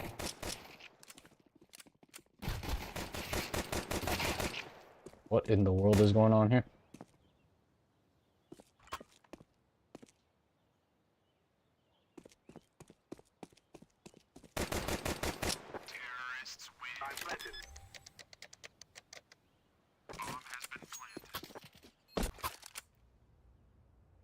And then Russians get the craziest crap like this. This is what I mean by, like, there's no consistency with their play.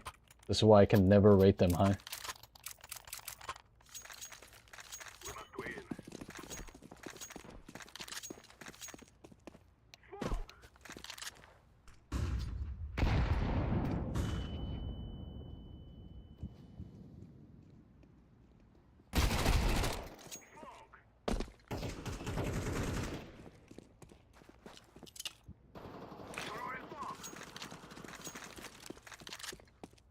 One's B short.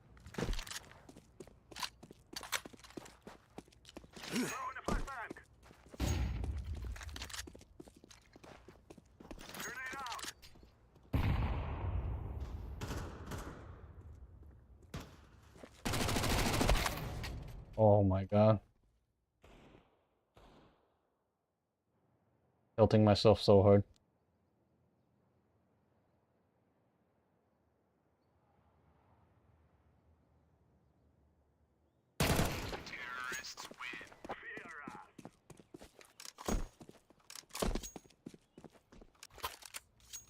Imagine that. Right as I turn the corner, my jump bind hits.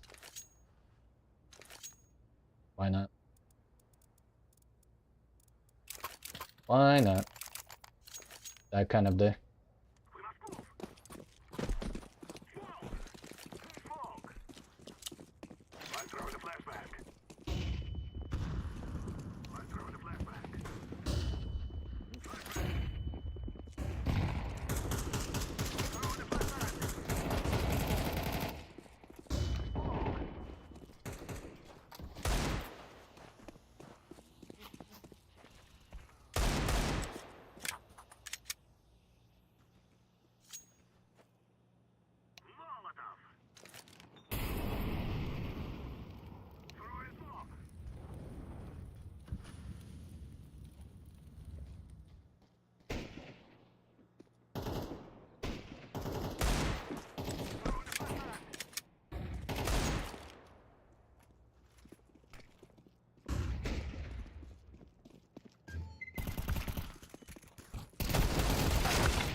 I'm already done with this match. Team is so bad. These are one of those cancer matches.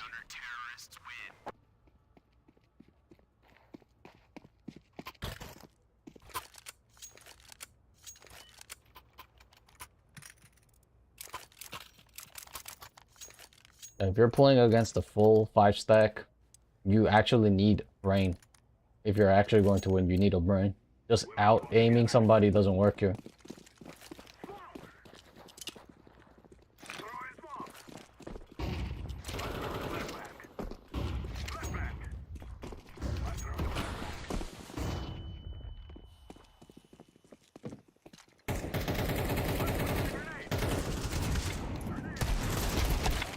God darn.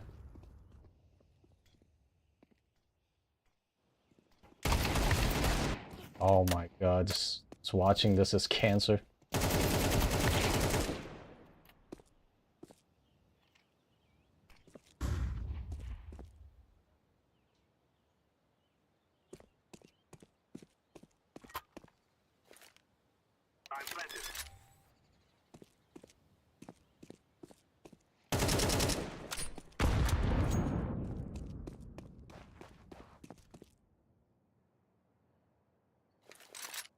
Alright, like that fix gonna work.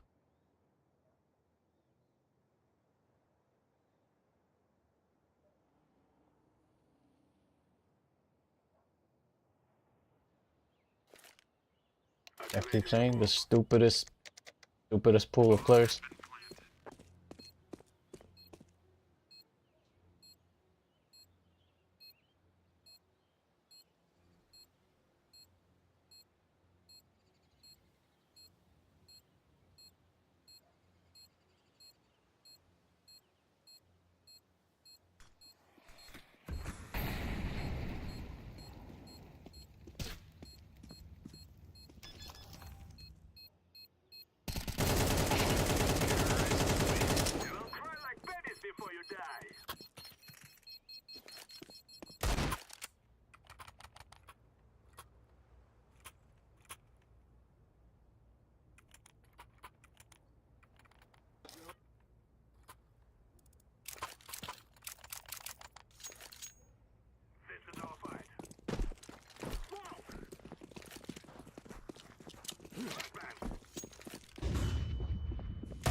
Holy moly.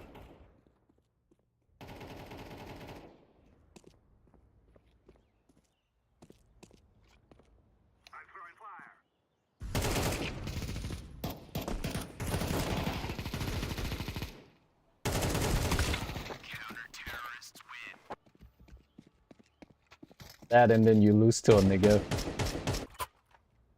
Can't make this up. Russians.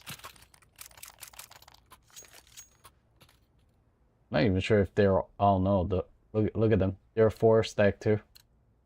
This makes it even worse. Brain dead retards. They're actually communicating and actually playing as a team, and then they're just trash.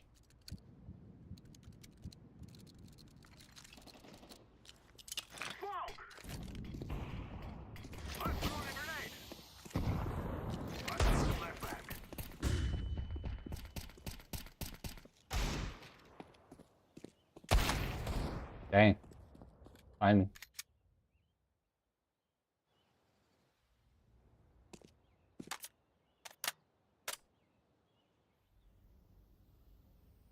Oh my god, I just noticed the 4 of them are team. And there's this bad. Oh my lord.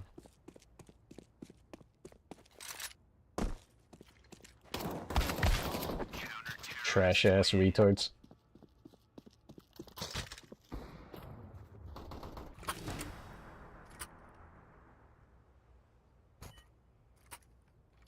God, it's every day I'm surprised.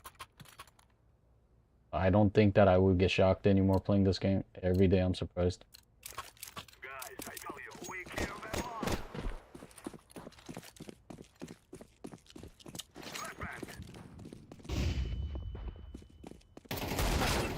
Ooh.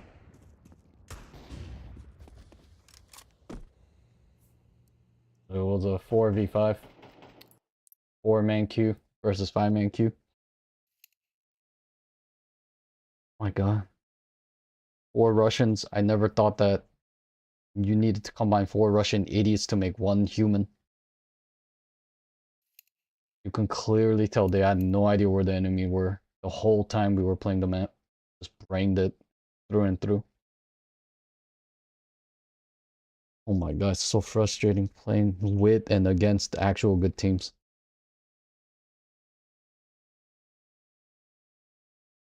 That 5 stacks, they weren't just pushing one part of a site. They were pushing from all extremity. So no matter where you hide, they know the basic places that people would play off of.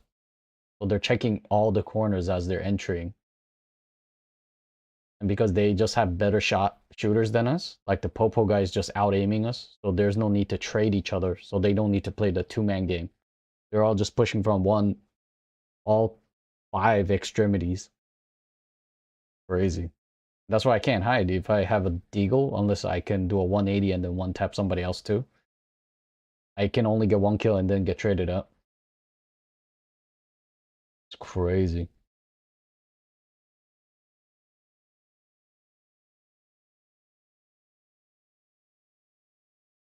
And these 4 Russian idiots, you could clearly tell they don't know how to back each other up. They don't know how to flash for each other. Utterly stupid. Just out in mid taking blind duels. Just raw duels out in mid.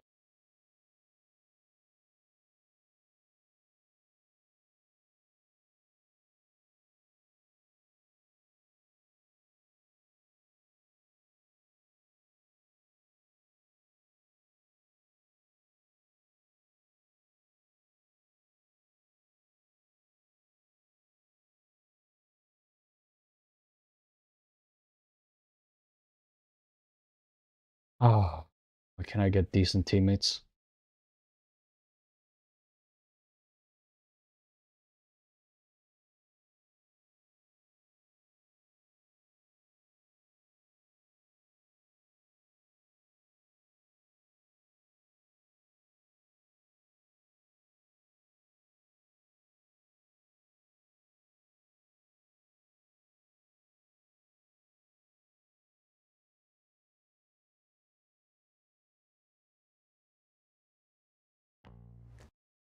Yo, what's up guys? This is Rain. Today we're gonna play a game of how many noobs it takes to bait a CS2 play. Before we start, here's some of the rules. We'll be playing a custom game with full buys. I will start off 1 versus 2, and every round I win, they get an additional noob. To make it fair, I get 3 lives in total, and the goal is to beat all 5 noobs before I reach 3 deaths. Let's get into the video. Alright, I'm gonna start T-side here, choose my own duels.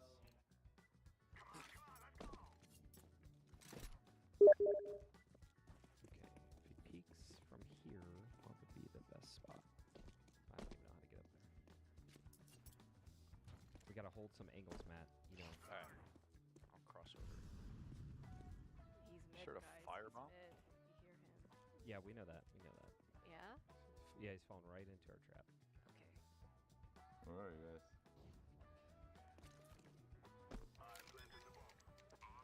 Oh. Okay. We're gonna retake. Go down. Oh my god. We're not dying this way. Where'd he go? Wow. You guys know it's the longest way to get there. I know the maps real well. Okay, now Sarah's with us. Hey. Hey, Sarah. Thanks for joining us. Yeah, hi. I'm sure we got it now. Stop body blocking me, please. So is our team strategy, are we just all gonna go together, or are you guys gonna split up? He smoked mid. He smoked mid window. I'm scared. Ah, he's palace. Yes, palace.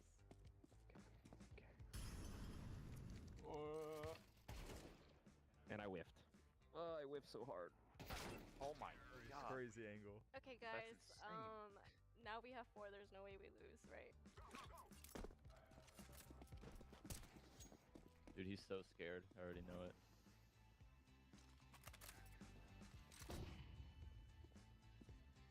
I hear him mid. Oh, wait. This monkey was cheating. Cat, he's cat, he's cat. That's insane.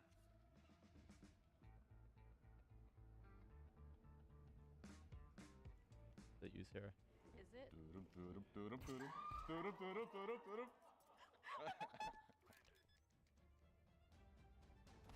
No!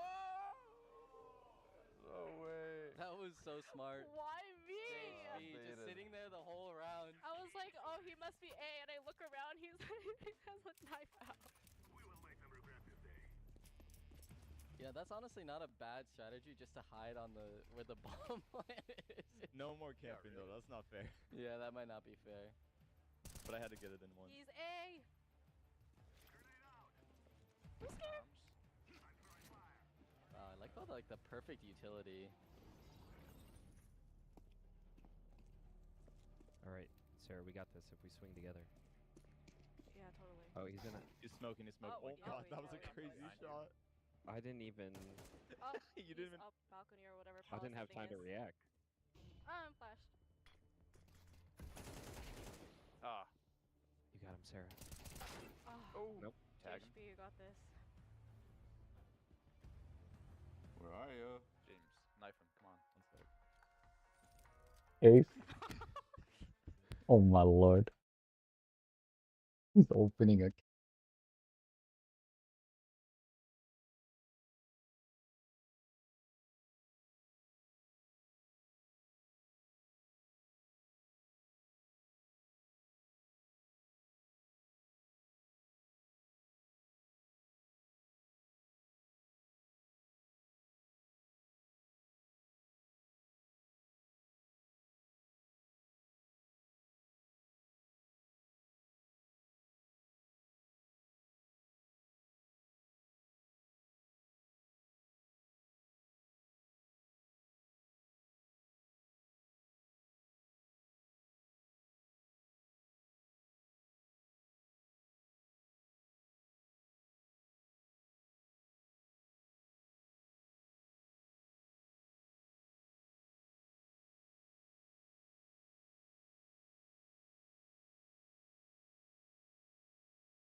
Oh my god.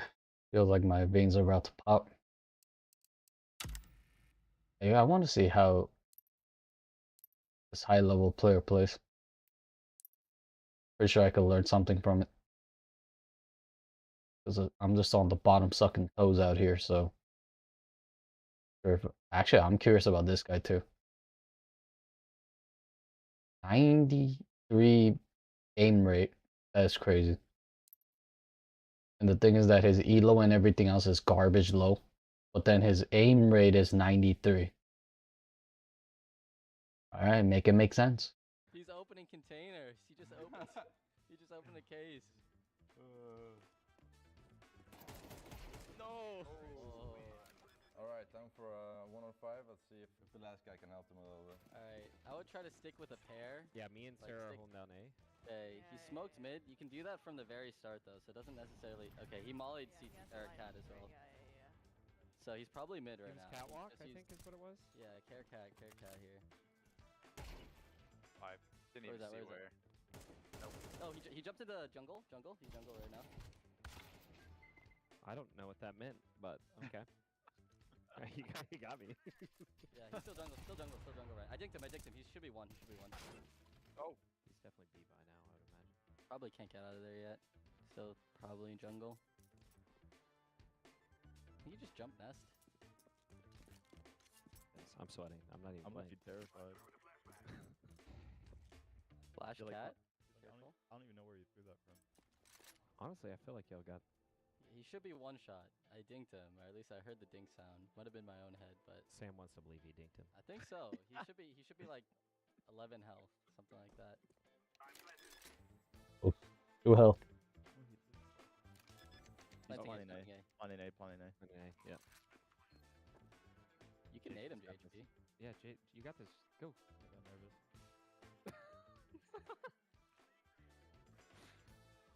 My gosh. This is exactly like playing with Russians. Where is it? Where is it? I can't find it. Just brained it. What even happened then? That round made no sense. I threw an accidental nade and it worked. Wait, you missed your nade, but he was so low health anyway, he just blew up. Fine life there. Gotta win this one. Collectively, we have 5 nades together. He smoked mid again? HB just stomping around. Yo, chill. He's palace. He's not at. Oh, no! Oh no. Alright, GG's. GG's. Alright, looks like it took 5 noobs to beat me. GG's to them. Hope you guys enjoyed the video.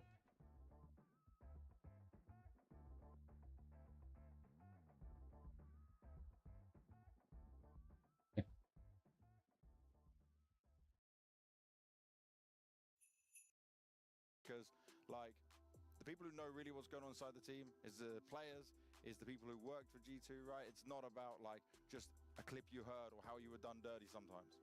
I mean, I think it's obvious. It was incredible. I've had a fantastic opening day. For some of our teams, it wasn't so fantastic, and that's what we're going to discuss with all of it. But I've got to introduce a very special guest we have joining us for this episode. It's none other than the legend from the Polish Yes. since CS 1.6, all the way into Go, never stopping, never giving up, doing everything he can. It's Taz! Hey, thank you very much. Nice, oh, man, thank you for being here, guys. Thank you for inviting. Pleasure to have you. Tell me this, coming into this before the game happened, did you have the same thought as the majority of people that, like, Falcons were favored in this because of the history, that you thought, like, it was going to be a Falcons win? Oh. I will be honest, I messed up my pick'em because I picked Falcons because I went with my heart. But I saw how Spirit were playing in Hong Kong, and they were playing better. You could see that they are bringing the structure up. You could see that they are finally getting to know each other and understanding what they want to do in the game and what's the responsibility of all the players. And I was really scared for today because I saw how Spirit were playing in earlier games, and they were my favorite. But I was hoping for a different outcome. We always talk about Falcons and everything is the pressure on Falcons. But to be actually honest, if you look at this game, it's not only Falcons, you know, maybe underperforming a little bit. It's also a lot of individuals on Spirit kind of overperforming and doing a great game, which kind of shut down the early ideas that Falcons had, especially Nuke, like Sway on inside. You know, it's not a bad game plan to go for those inner pops. It's worked for them in the past. For Falcons to kind of gather enough T rounds. And when you have a player like that just shutting down, that's like you say, in Counter-Strike, sometimes you can have the perfect idea, perfect game plan, perfect execution, but an individual can completely destroy that. Well, but I want to start talking about the next game that we had in there, right? The one we just saw, Vitality taking on Mongols, because Mongols themselves, and I felt so bad when I had to do the exit interview with them like that, because a lot of community didn't believe in them because Senzu goes out of the team, Controllers comes in. Now, he had a fantastic group stage for sure. We can be very respectful of that, but it's like, there's only so far you might be able to go with that amount of time in there, even if their system's good. But you can see that to them, it's like they just believe even with him, they should be able to go further. They should be able to do better. They beat Vitality the last couple of times they faced off against each other. This is still a huge, respectable Where'd the performance sound for go? a team that's had to gone through a very 7 days notice. We don't have our main player anymore, and we're changing things up. A lot of teams would just crumble and break. Sometimes you get the good chemistry instantly, right? And when the click is happening, you're able to do a lot of small mistakes, but just based on good teamwork and chemistry, you're able to like overcome it. And I think that's what happened with Mongols. Like they had this very tough situation with losing Senzu, and at some point when I was watching them with Controllers, I was like, this guy is maybe better. I was like, maybe not better individually overall, but like a better fit. Okay. Like in a way that maybe he allows them to play the Mara system better, right? The question I have for you is, you know, at times, do you feel like the community was slamming on you way too much, like almost like unfairly? I know you can take it. You're a grown, you're a grown man. You always said, right, it didn't bother you, you could deal with it. But do you feel like that kind of effect, you know, from the community, what was being said, could have potentially hurt your chances for the future? Because, like, the people who know really what's going on inside the team is the players, is the people who worked for G2, right? It's not about, like, just a clip you heard or how you were done dirty sometimes. I mean, I think it's obvious. I think it's obvious that if you get a lot of scrutiny, and if it's coming from analyst desk, if it's coming from casters, or if it's coming from fans, I like to think that some of it is valid. So like this critique, you need to be open for critique. Like it doesn't matter where it comes from. But also this can change fully the narrative, what you are doing in a team, what kind of effort you are putting into the team, what knowledge are you sharing. So definitely this is a showstopper for many. And how do you see it, like in the game with the team? How much impact does it actually have, like for people that maybe don't know?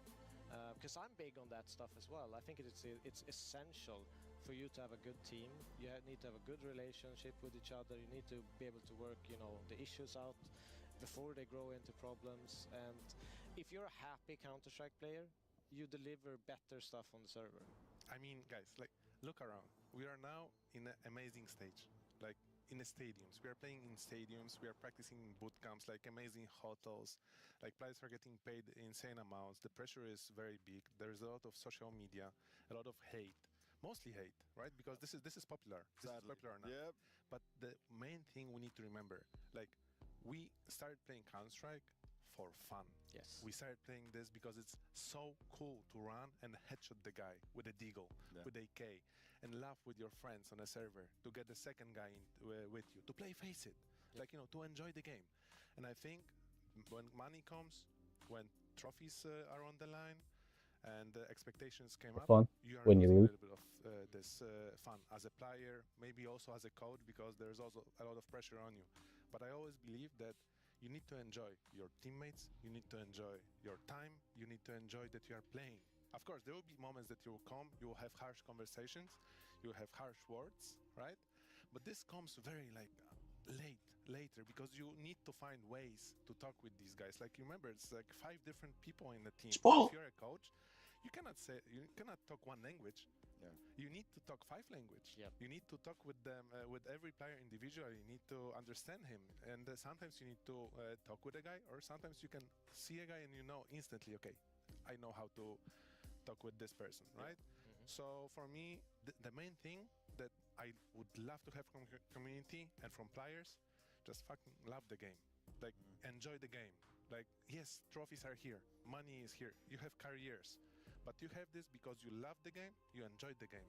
So I think this is the most important. I think that what is very interesting about FaZe is that the first stage of the tournament, you didn't really see Jacob that much, you didn't see Brock that much, And you could see, like in the last stage, you could see Brocky waking up a little bit. You could see Jacob being the best player in FaZe at the moment. And now imagine that all of them play at this level when the playoff comes. Then it's That's they true. Can win. They can win if they play. If every player plays, if they connect all the stages, and they build this mega robot, they have a shot at winning.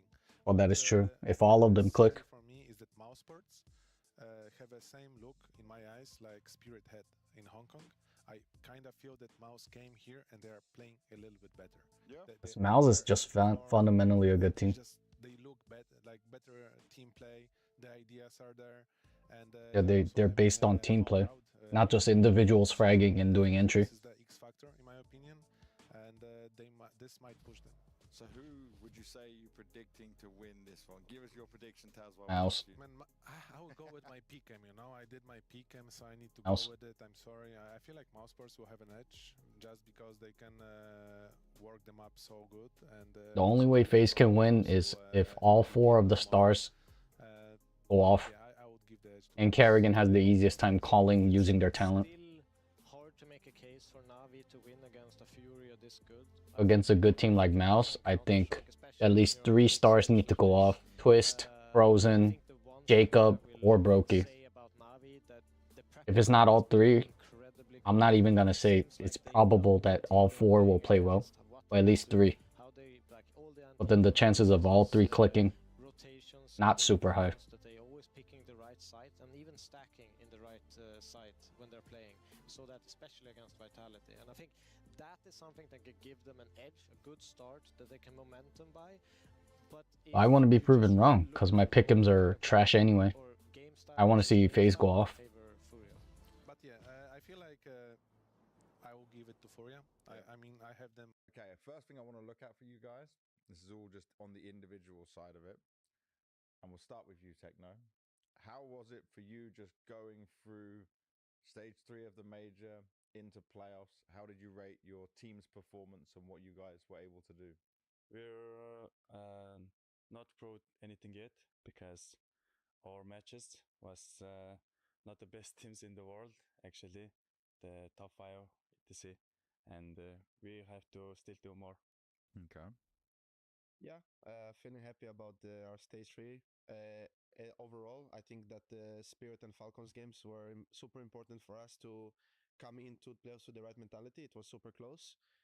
Spirit game we fell short, but Falcons I think last 2 maps dominated them. So yeah, super happy with how the group stage went. I think losing 1 game can sometimes be good for you. Yeah, very good. We qualified. No, in Jokic. No, I think overall it's very good to go through no matter what. I think everyone is speaking about this fact that you just play whatever you have in your path, let's say. And obviously we play like Furia, we got smashed, we got destroyed. Then we play Vitality, which was a good fight. We could have won that. Yeah. And after that, we qualified after beating B8. Like Techno setup, maybe not the best opponents, but still they are a danger team because they beat Falcons, for example. So especially in this stage 3, I think everyone can beat anyone if you are not on point, and then the main goal is to qualify. Now, I want to look at something for all of you because you have all won tournaments, right? You have all had success in your careers in some way or another. I know you have won a major, but looking at this here, you're going to say that? What? It's a fluke? You confirming it for the fans? The haters are going to eat you for this, bro. I just said fluke. You can take it as we want it. You got to be careful. You know, they've already sit with this and they've already said this. I don't think it's a fluke. Actually, you've started this conversation. Zershim, was their major a fluke win? No, I don't think there could be a major win that was a fluke or any tournament, to be honest. I think it's just a good meme. It is definitely a good meme. But you've all won tournaments, right? So coming into this major, how is it where you have this in your mind that we know what it's like to win, we have felt that we can win, and like for you guys, a lot of people did not expect the Mongols to have a chance of being in playoffs because you didn't have Senzu. So what's that mentality like for a team coming into a potential tournament win? Well, as Split said, I don't know. We don't know why they're doubting us. I don't know. They're still doubting about us. Still not picking us. Yeah. Can you explain it to me though, how it feels in the Mongols team? Like coming into playoffs, having a chance of being major champions, even with the player change? How does it all work? Comparing to last major, I think this major is the most strong bracket. I think the strongest team in the playoffs, and now the real fight begins, maybe, and yeah, we have the chance. For you, Zershan, mentality of Mao's being a consistent team this year, you guys do know what it is like to win trophies, but how does that change and how does that translate for you guys now? I think we are a team that this year has been consistently almost, in a way. We were title contenders basically every tournament we played. We reached semis or finals very often, but we always fell short. Oh wow. 4 left? Oh my. I was just sitting here watching and like thinking it was gonna start soon. Drop the gun! Drop it! Hi everyone, Donut here. Our story today is one of the most insane, butt-puckering, are you out of your mind moments that we've seen in a while. And this time, I mean it. We're talking about a guy in Seattle. Yes, that's Seattle, where even the pigeons do fent. This guy's walking down the street just casually pointing a gun at passing cars right next to an elementary school. You can't do that. And then he marches straight towards the officers as they're screaming for him to drop the gun. Not only does he ignore their commands, he gets about 15 feet away from him and then lowers his gun like he's charging up for a video game special attack. Points it directly at the cops. And if you've ever wondered what a real life oh hell no moment looks like, here it is. But we've also got a grappler and a Waymo robo-taxi that confidently drives right into the middle of a felony arrest. But first, a word from our sponsor. Our sponsor for this video is Manscaped. Do you want that special man in your life to have smooth balls? Of course you do. That's where Manscaped comes in. I have shaved balls. Look what it gets you.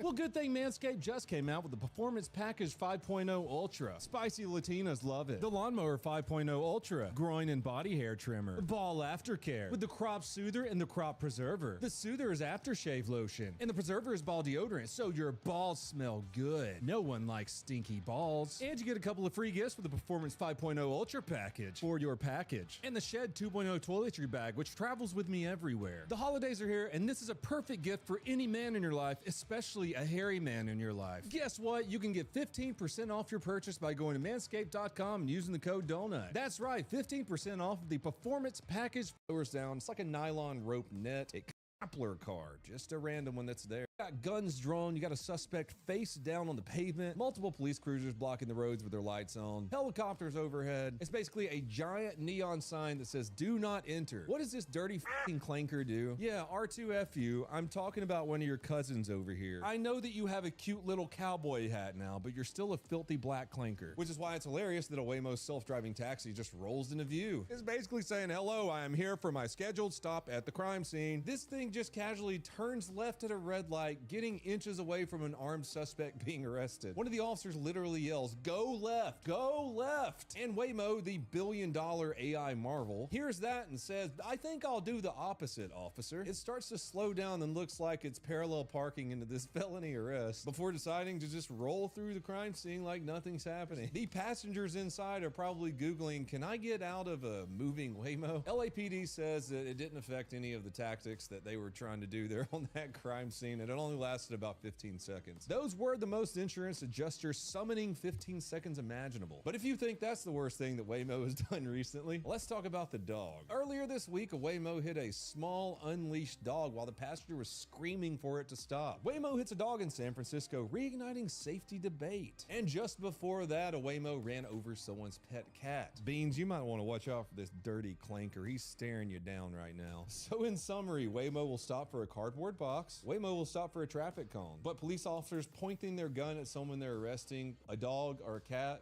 no. Full speed ahead, danger is temporary, this route is permanent. LAPD is even wasting resources by having a 24/7 hotline just for Waymo incidents. I mean, which is kind of funny. What does the operator say? Do you need help with police, fire, ambu, or Waymo?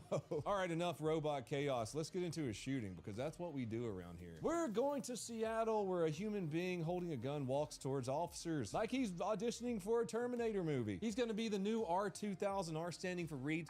Seattle, Washington, December 2nd, 2025, around 1:30 p.m. Oh man, you know what I had completely forgotten about? Do you remember the autonomous zone there in Seattle? It was some type of Black Lives Matter protest, and the cops let them get away with it for weeks, where they just had their own little lawless city, and they even had like roaming security guards who ended up shooting a black teenager. I made a bunch of videos on it back in the day. Go check those out. That was about 5 years ago. Anyway, Seattle's a fucking shithole. I was just there recently for a wedding. I almost hate it as much as Los Angeles. So what happened recently in Seattle? 911 gets a call that there's a guy walking around with a gun. He's just waving it at passing cars. Here's a chunk of one of the phone calls. Hey, you guys better send somebody quick, man. There's a dude walking up the hill. He's walking up a fellow of Rainier, from Rainier, and he got a gun. He got a gun in his hand, and he just pointed at everybody that drive by. Responding officers head to 42nd Avenue South and Othello Street. Security cam footage shows what they're about to see, which is a suspect casually strolling down the sidewalk with a gun in his hand, holding it like it's just his latte. When officers arrive, dash cam captures this moment.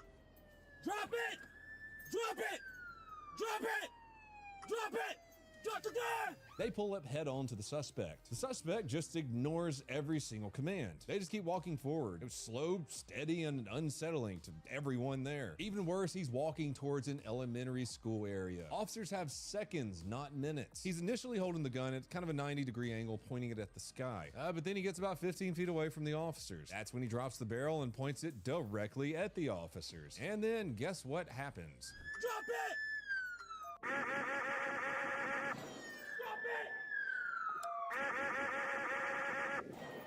Even after hitting the ground and having a couple of 5.56 and 9mm bullets inside of his body, he lifts the gun once again, pointing it at the officers. Amazing. A single, extremely well-placed shot ends the threat. We call those one-taps around here. That decision and that accuracy likely saved the officers' lives. Our bystanders are the kids at the elementary school. Now let's switch to the second angle so you can see exactly where that second shot came in. That well-placed one-tap from a rifle. Once the suspect is secure, officers do what they always do. They render aid to a guy who was just trying to kill them. But I'm assuming that one shot that made him go super limp was right in his face. So he died at the scene. Oh no. A few stray rounds hit a nearby apartment building, shattering glass and slightly injuring a bystander, but no officers were wounded and no one died that day except for the piece of shit suspect. Because of Washington state law, the entire investigation is being handled by an independent investigator.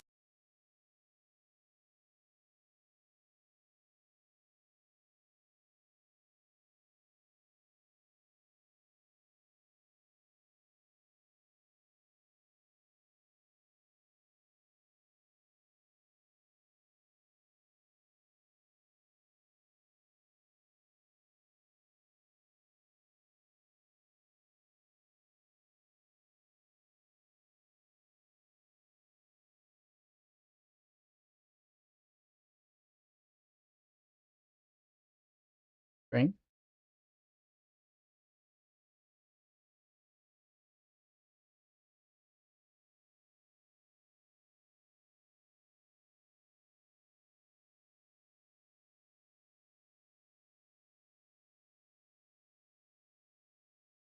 Anakin Symphony. Ever laid eyes on a true striker?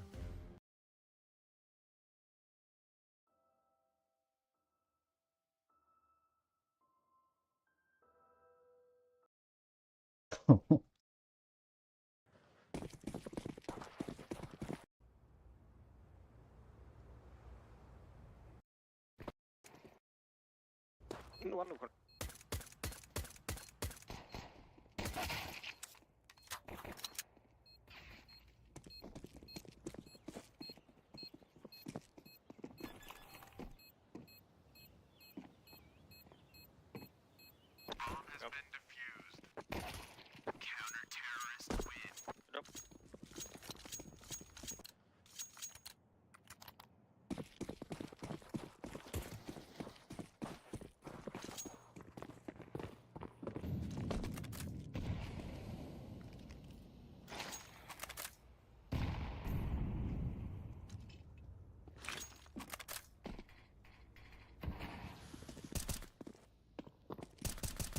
I'll pick ramp. Campbell's mid, I guess.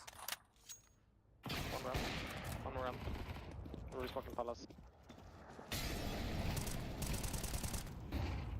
5 palace. Out ramp, he's out. It's full, Sandwich. yeah. Are they downside? Palace, ramp, sandwich. No. Okay, that's Camping. Tetris. All three towards A. Close bench. Bench. Close I'll bench. pick for you. Robert. I'll pick for you. Yeah. Default that. I think bench. Close strip. AVP somewhere. Jungle. Hello guys, jungle. AVP, what? Hello? Oh my god. It's okay.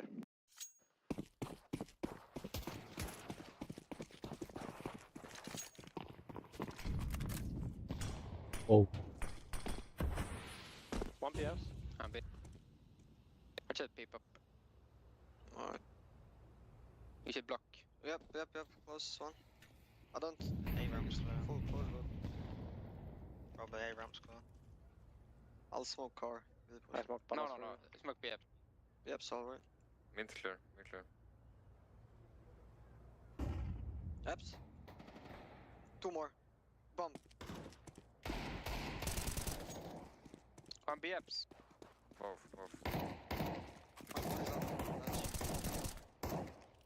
Torch kitchen long maybe. Nice. Completed. M4.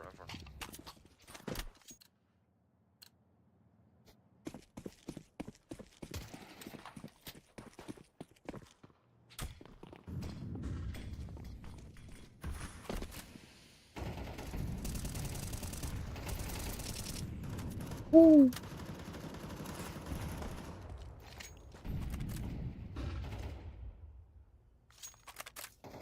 B1. I can flash Tetris if you want. Just pushing out. Full. Flash Tetris. Nice. He does. Flashing Tetris, no. Not out.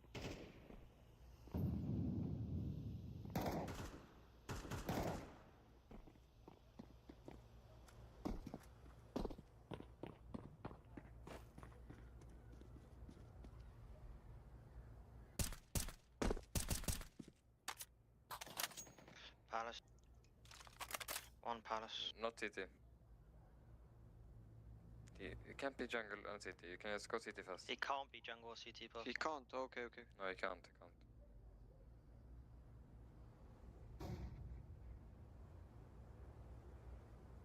Maybe he backed off from A actually. No, he's more side.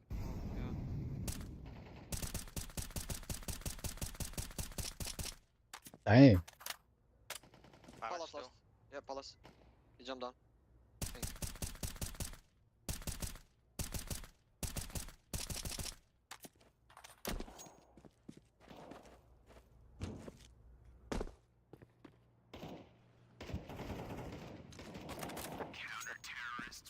Nice.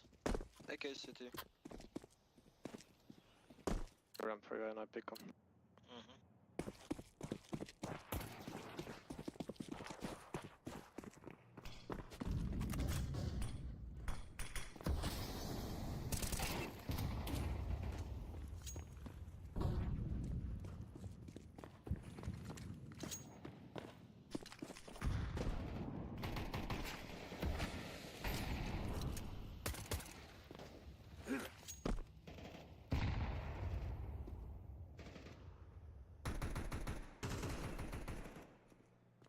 Purple, can boost me BFs. Yep. Yeah, you can boost me. Undercom. I think they're going A. Pretty sure.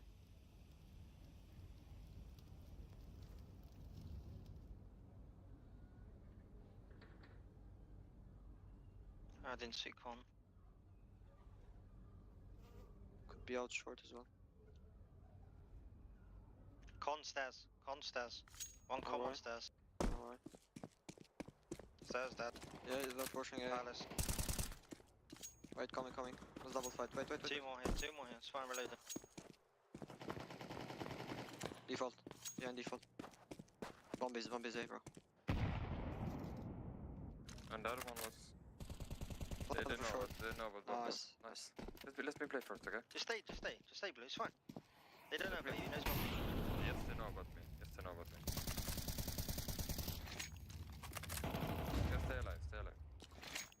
I go on plant.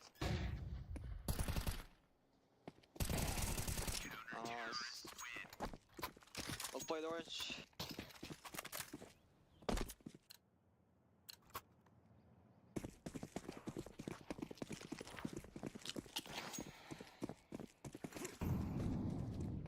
One ramp.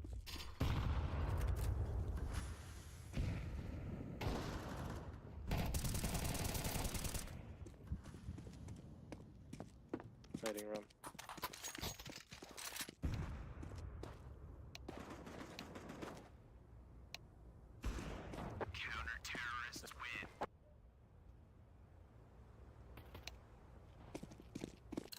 They haven't played quarterfinal yet. Nope. But now we just kinda asked for Still win the major.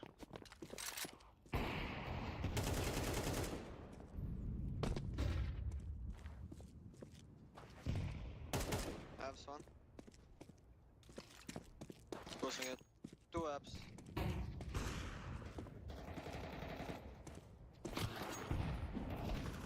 BFs. Both, one. Only one. Only one.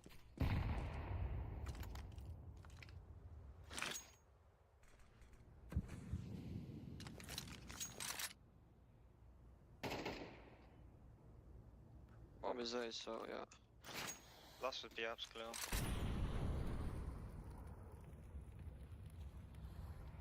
Abs. Okay. Yeah, 100%.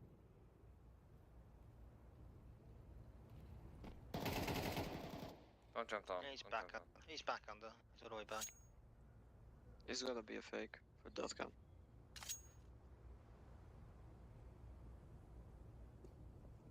TV. Alright. Don't peek, I wanna knife him. Okay. I bait.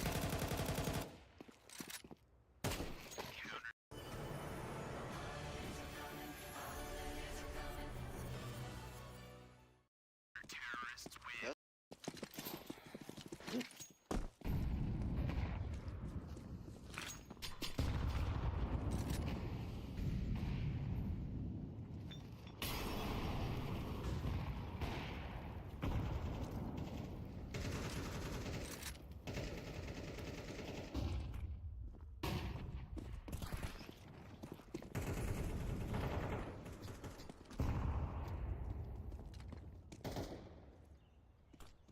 Coming ticket.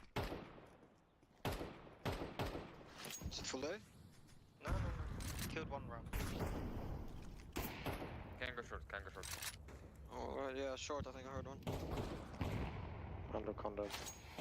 Heard one abs, so. I'm coming B.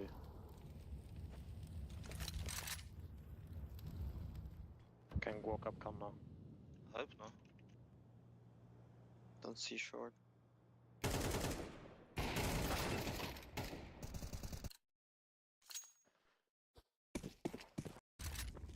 Touching Tetris.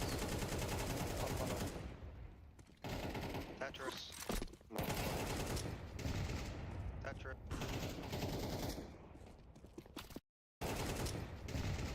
Tetris. Touching Tetris.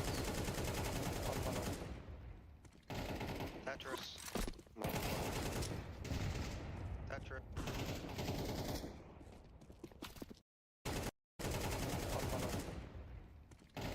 Tetris. Tetris.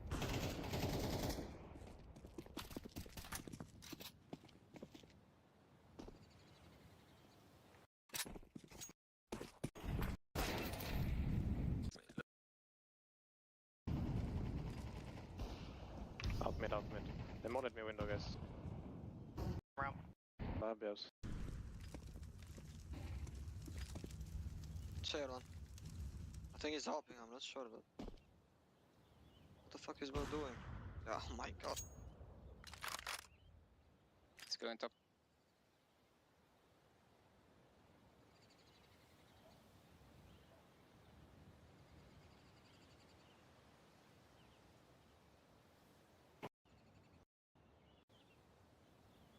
I'm spotting Connor round. Oh yikers, can't. 1 HP should be.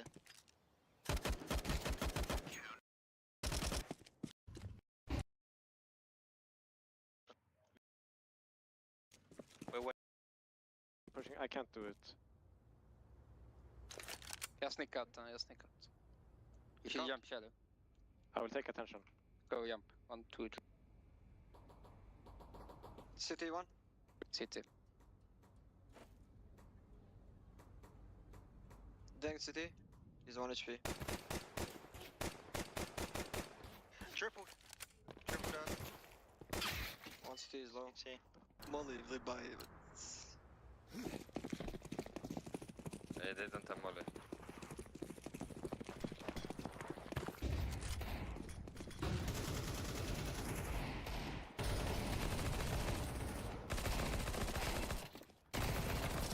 Oh.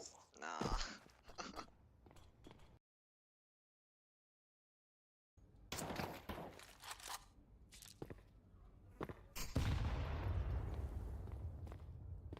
Nah. CT1. 8 camera. Oh, how?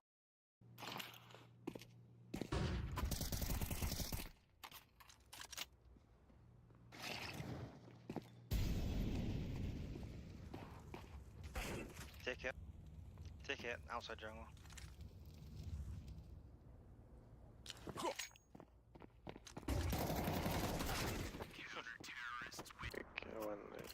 Yeah. Just follow.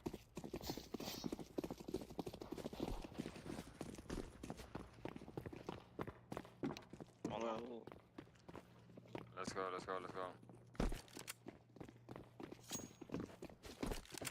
Plant. Let's take city. We can make this.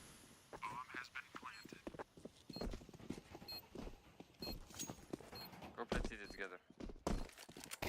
the song. 2, 3. Let's run on time. Come. 1, 3. Can Before the smokes, we go or? let's insta search. E4. Shadow.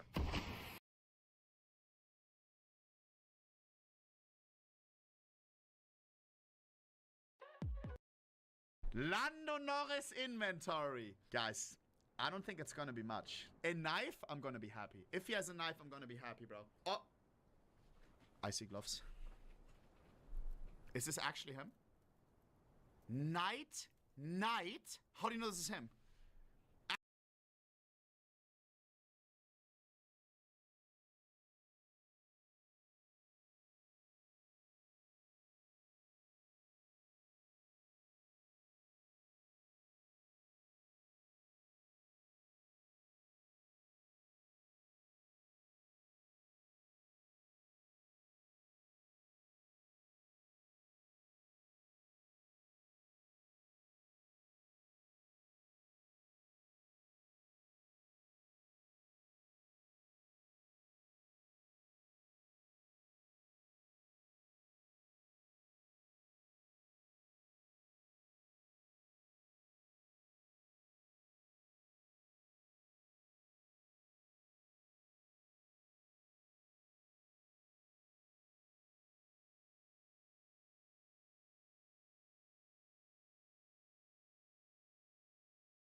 absolute legend. Congrats on the WDC World Driving Contest.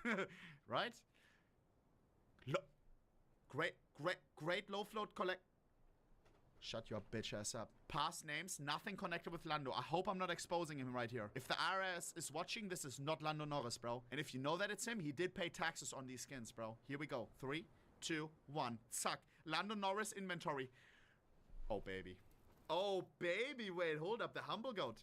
We have Driver Glove Snow Leopard Factory New. What? That's actually insane. 0.060. Refresh. Now everything will be going. That's number. Is this my inventory? What? For a second, I thought it was my inventory. Chat. Here's number 1 lowest float skins. Number 1 Nova Wursthölle. German skin, by the way. German Nova. Was? Warum? Does he like sausage? Does he like bratwurst? Number 1 lowest float in the world, boys. Out of all Novas in the world, here's the lowest float one. Number 1 for the number 1. Let that simmer. Factory new snow leopards. Number 14 in the world. These are expensive as shit. Booty, how much are these? Like 5k? Macten Aloha. Nein! Lando! Please tell me he drew like Spider-Man or something. Don't tell me it's just mouse stickers. Ow! Yo, no, bro. I hope that he was thinking, that's a cute sticker. Looks like roses. It fits on the Macten Aloha. I hope he wasn't thinking, yo, this is for my boy Brolan. This is for my boy Zerschen. Nah, man. Yo, Lando, bro. Why not face stickers, bro? Nah. He bought the decent ones too. He bought the glitters. USPS the traitor. Chat, is this a sign on what's to come, bro? Is he gonna leave behind McLaren and go with Lamborghini? I don't know, bro. I don't know. I'm reading into this, bro. When I buy a skin, I buy it with a thought behind it, bro. It's like, shit ended, bro. And then it's like, I do something that same day that resonates, you know? Button Masher, maybe he wants to game a little bit more. Nova Blindblown. He's lost in the sky. What position, though? Call me crazy. Shouldn't the Iber Power be over here if it's number 1 position, aka on the wood? On the scope? Yeah, it's in the back. It is in the back, okay. Maybe he doesn't like flexing. I buy Power Titan and the crown. The crown. What did I just see? Was that my inventory? Or was that World Champion Lando Norris inventory? How does he have time for this? Guys, I have number 1 lowest floats, and these are not easy to acquire. You have to message to some bum. Sorry, I'm saying these words because I've went through it. You have to message some bum on fucking Steam, bro, or Twitter sometimes because they don't accept you. Because they're just dead on Steam, bro. And then they're like, oh, hello, you're interested in my number 1 float, Bowie Knife Tiger Tooth? Ho, ho, ho. And they're on the high horse, bro, asking for fucking thousands, bro. Because they think they have the Holy Grail, bro. And yes, you do, I want it. But it's not that crazy, bro. Like, other people are selling for way less. What are you doing, bro? Like, chill, you're not all that. Orb Chromatic Aberration. Oh my god. Quad 0-1? That's insane. That's a really, really low float. I don't think that's easily beatable. Maybe it is because Recall Collection. I don't know about the float cap right now. Does come in Battle Scout, alright? Number 1 Chromatic Aberration. No craft on this. And then the number 1 Boy title. Chat, correct me if I'm wrong, but Lando Norris. Orange jersey, aka orange knife, orange Nova. He's going for the McLaren loadout, boys. And also, I'm tapped in. Who saw this? Driver Glove Snow Leopard doesn't come at random either. Because doesn't he as well, like, this is kind of like his thing. These patches, no? Like, that's his design, right? Like, these things, these waves. Correct me if I'm wrong, bro. Like, I've seen that shit. I saw a video on one of the greatest websites ever made, and it's the Lando Norris website. Like, what am I looking at? This is my cursor, suck. How do you even do this shit? Like, what? Yo, buddy. Can this guy work for Valve, please? What the fuck? But you see these lines on top, bro? Snow Leopard, right? Suck. This reminds me of Snow Leopard. The waves in the back. Brother. Boom. Factory new. MarkZimmermann.com when? I don't know, bro. Okay, he unboxed some stickers. And then we have a okay, bro. Okay. And I'm sorry, Lando, that I'm doing this, that I showed this inventory, because I probably fucked up. Because now you already know that everybody who owns a fucking tiger tooth is gonna be Lando Norris wants mine. And then they're asking for fucking trillions, bro. Wait, he has it listed. Lando selling on float? Wait, 1.2k? Just give it to a random guy on the street, no? 1.2k, you need that? Lando, are we sure this is his inventory, bro? This can't be Lando, bro. He cares about 1.2k? That's peanuts for the world champion, no? Lando Norris, net worth 23 million or billion? Million. 23 mil. Okay, check. Now I respect, Chad, to be honest, respect, bro. Bro is appreciating the penny even after he made it, bro. I respect that, bro. Couldn't be me. I would just give this away to Chad, bro. Like, you know me, bro. Orb Arsenic Spill. #1 lowest float. With Falcon... With... Falcons and Major sticker? AKA implying Falcons about to win the major? No. Chill. What is this, bro? We had mouse stickers and we had Falcon stickers. Yo, Lando, bro. Yo, why is he cheering for the most chopped teams, bro? What? Like, he's cheering for the teams that other people hate watch, bro. Loki, I respect it. Again, another tiger tooth. Surely this is the last one, right? We're at 3 #1 lowest float tiger tooths. And this one is also listed, 1.5k. Is that a bad price, booty?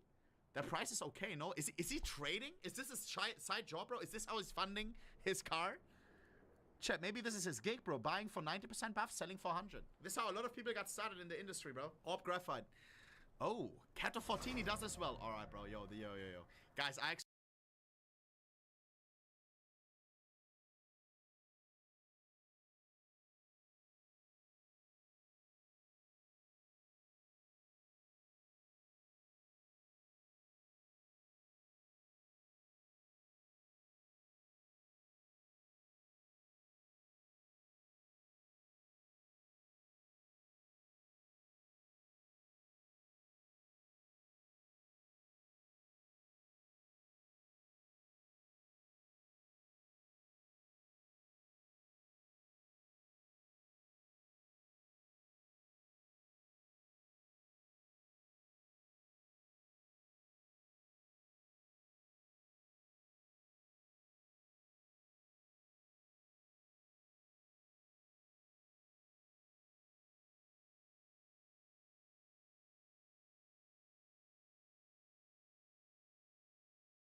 expected maybe one knife.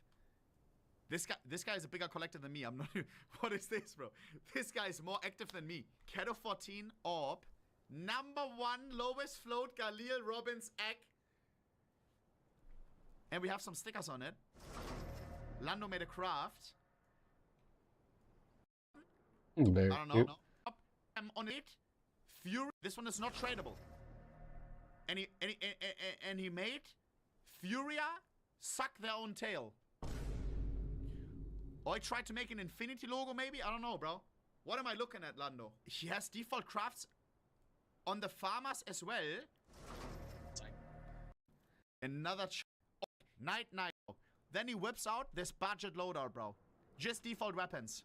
Not bad. If he doesn't want to be in the spotlight, can't blame him. MP7 Akobin. This craft is kind of weird, bro. That color doesn't fit. P250.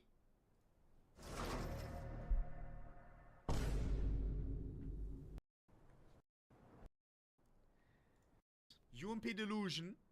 Okay, this was before the win. Not anymore. Not Delusion anymore. They call us Delusional. Now look at where we're at, bro. Suck. Pain sticker. A man in a suit. And FX. Loki, this one is kind of steezy, bro. Loki, this is artistic. Someone said that's why he's the number 1 after the big floppy dick craft. Alright, buddy. Yo, this craft is artistic, bro. The golden element right here. The golden element right there. It is a trifecta. I like that, bro. The golden rule, I think. Then, of course, and this is the number 1 lowest float souvenir, Black Nile, of course. Souvenir number 1 lowest float acid fade. That's insane. And it has a scraped sticker, but still 2 alive. The Kato foil is scraped, but these ones are still alive. I hope 100%. Booty, are these still 100? Wait, it's the highest float, not lowest. Ooh, he's doing high float as well. Bro, this guy is tapped. Exo. Guys, this one has rare patterns. Don't tell me that this is like a max blue, max pink pattern. No. Yo! I think he saw something in this, bro. I think he saw something in this. Before Lando bought...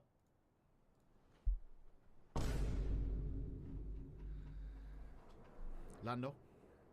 What the fuck are we doing? Oh, hell no. He bought the Scout number 1 lowest souvenir fate for $850. And then scraped one of the non-replaceable stickers. The school gold. You cannot rebuy the sticker. This Scout is forever ruined. Why? Did bro try to join the Kato Killer Steam group or what? What is this, bro? Number 1 lowest float Damascus steel listed for 1.2k. Why is he selling everything? Actually, no, just the knives. Wait, is he tapped in? Did he realize that now with knife trade-ups, you can basically trade up to number 1s? Wait, it's 12k. Did he accidentally add a 0 or what is this? No, ain't nobody paying 12k for that. Sport Gloves Hatch Mace field tested. Not even fact new. This must have been before the World Championship. Butterfly Tiger Tooth, rank 3. Number 1 lowest floor Paracord Damascus listed for 1k. What is going to be his lowest listing? I don't think he's going to have anything listed below 1k, bro. Like, for sure, below 1k, let's address it, bro. If you have 23 mil in the bank, like... No way, bro. At that point, you just keep it, right? Because you have to realize, if you sell on float, you have to always be there. Like, Lando gets a Steam notification, gets a message in email. He has to see it in time, else he gets banned. On float. Like... What?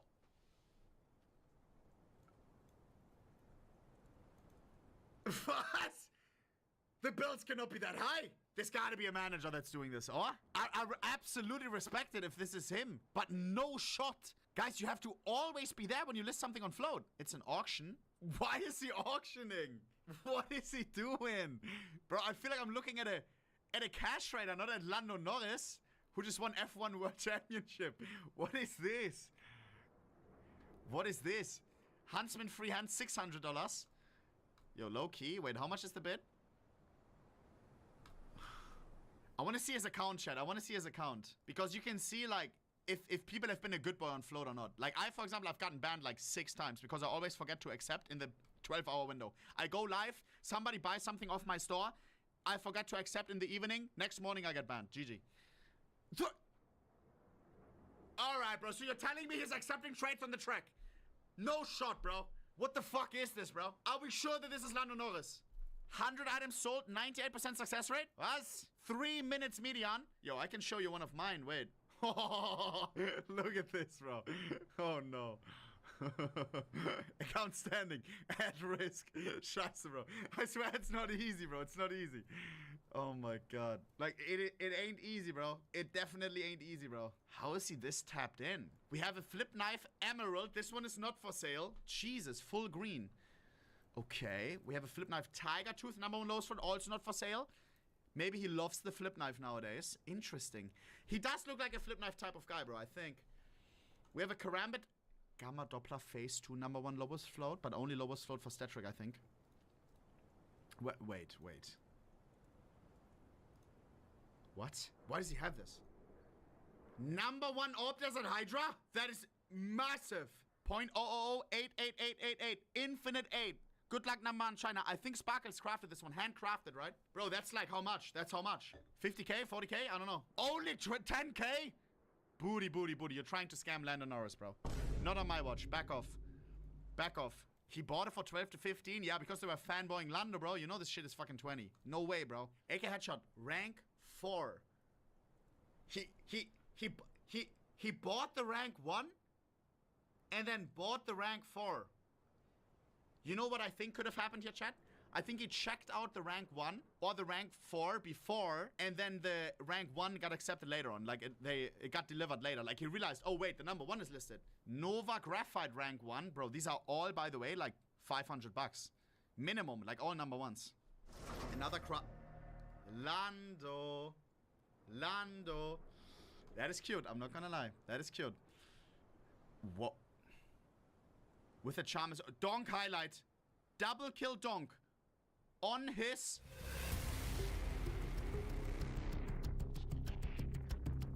Third of the way gone. On his This clock. one's still just that slow burn, and here we go. This is what we want. The bloodbath about to begin with the wide swing.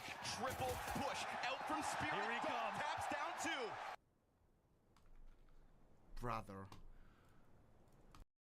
And he made a carbon fiber loadout. The lightest loadout in CS. I am not kidding. He scraped it. He doesn't give a fuck. He doesn't give a fuck. Self out in CS, huh? Listed for $2,000.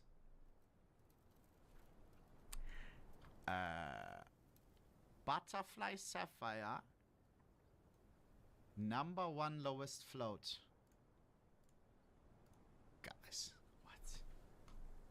Orb Warm God, number 1 lowest float. Very expensive. This knife right here, like over 10k. Of course. Deagle Ocean Drive. Listed for 10k. Alright, calm down.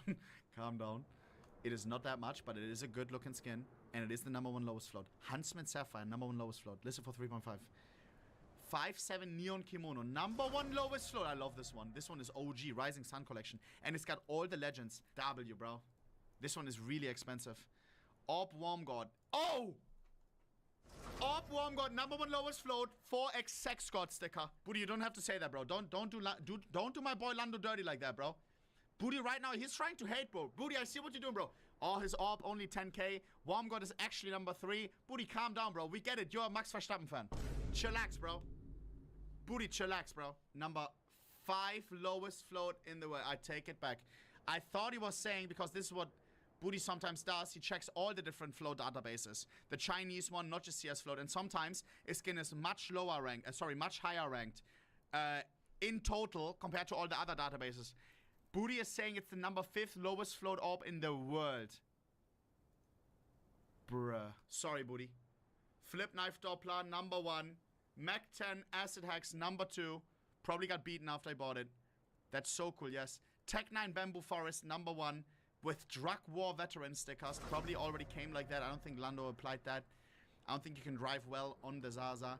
Dual Berettas, Cobra Strike, number 1 lowest float. Statric Orb Neon 1, number 1 lowest float. Guys, am I looking at a collector or am I looking at Lando Norris?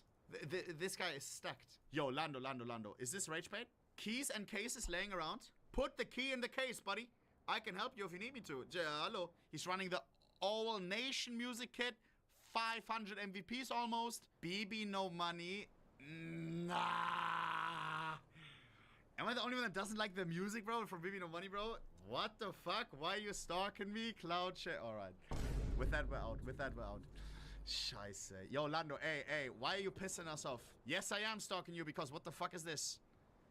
You bought this op and you deleted the sticker. Why? Why are you listing 3-cent skins? Yeah, and what about the Brokey allegations? Hold up. That is funny. Alright, hey, W Lando in the chat. That is actually funny. Hey.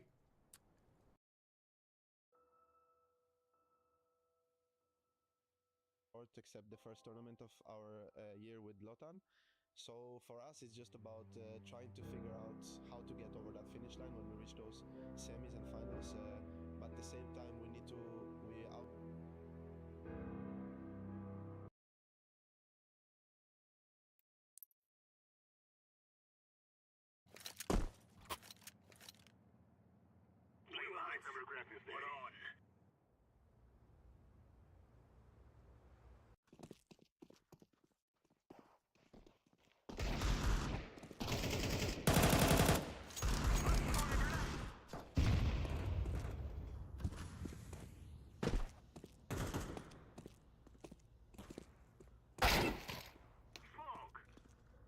Interesting.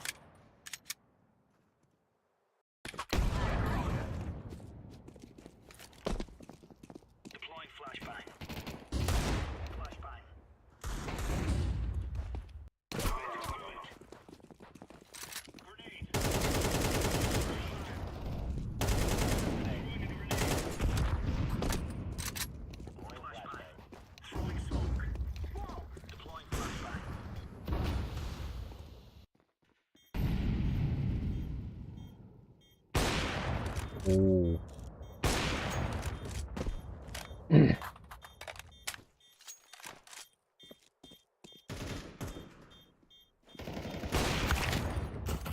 I don't get this one. So this one, no brainer. Why does he do this though? Why does this monkey start to look in the wall?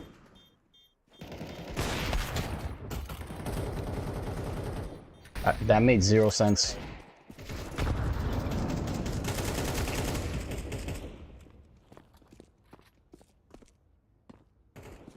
Alright, so here's the ramp.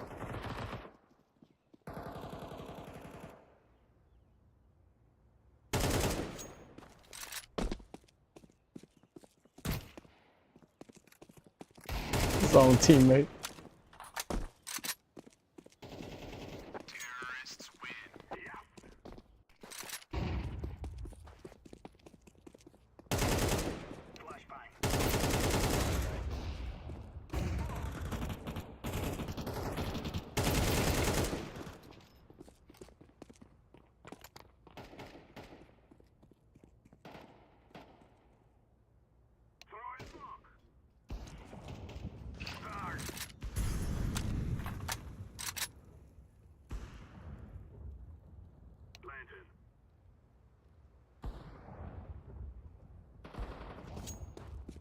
Alright, he heard me.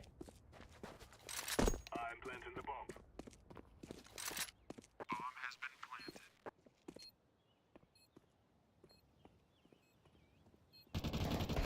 Terrorists win. You think you can kill us?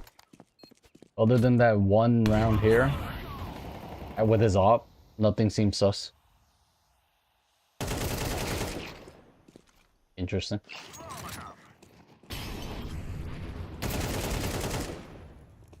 Oh, he's just better.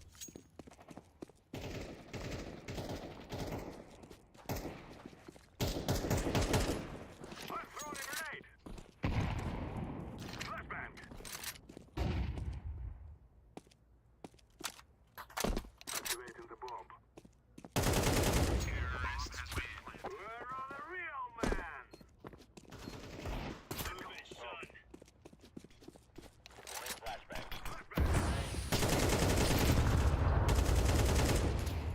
Team is so trash, holy fuck.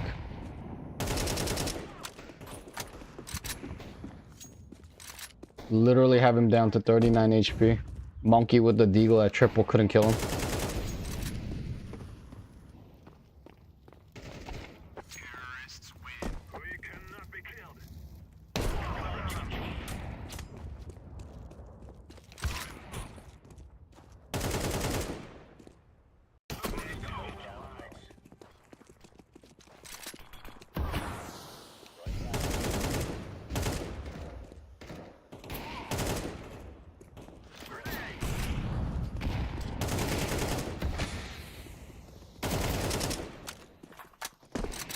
The only person who's damaging him per engagement is me.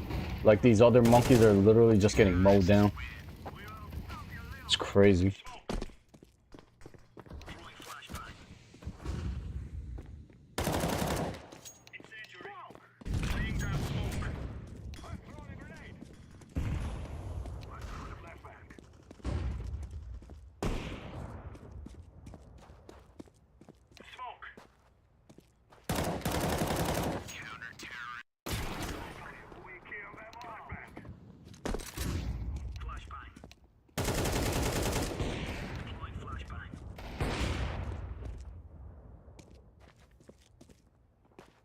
Alright, nothing's... I mean, I thought his entry path thing was crisp and clean, but it's not even that. So he just had a breakout game because my team was so trash. One thing I did notice from watching the demo was that anytime he would do a 1v1, like my teammates who are hiding in the back CT would never peek, would just always give 1v1 duels. Oh my god. Tired of these retards.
국내 최초 프리미엄 민감성 치약 센소다인 리페어 앤 프로텍트는 민감성 치약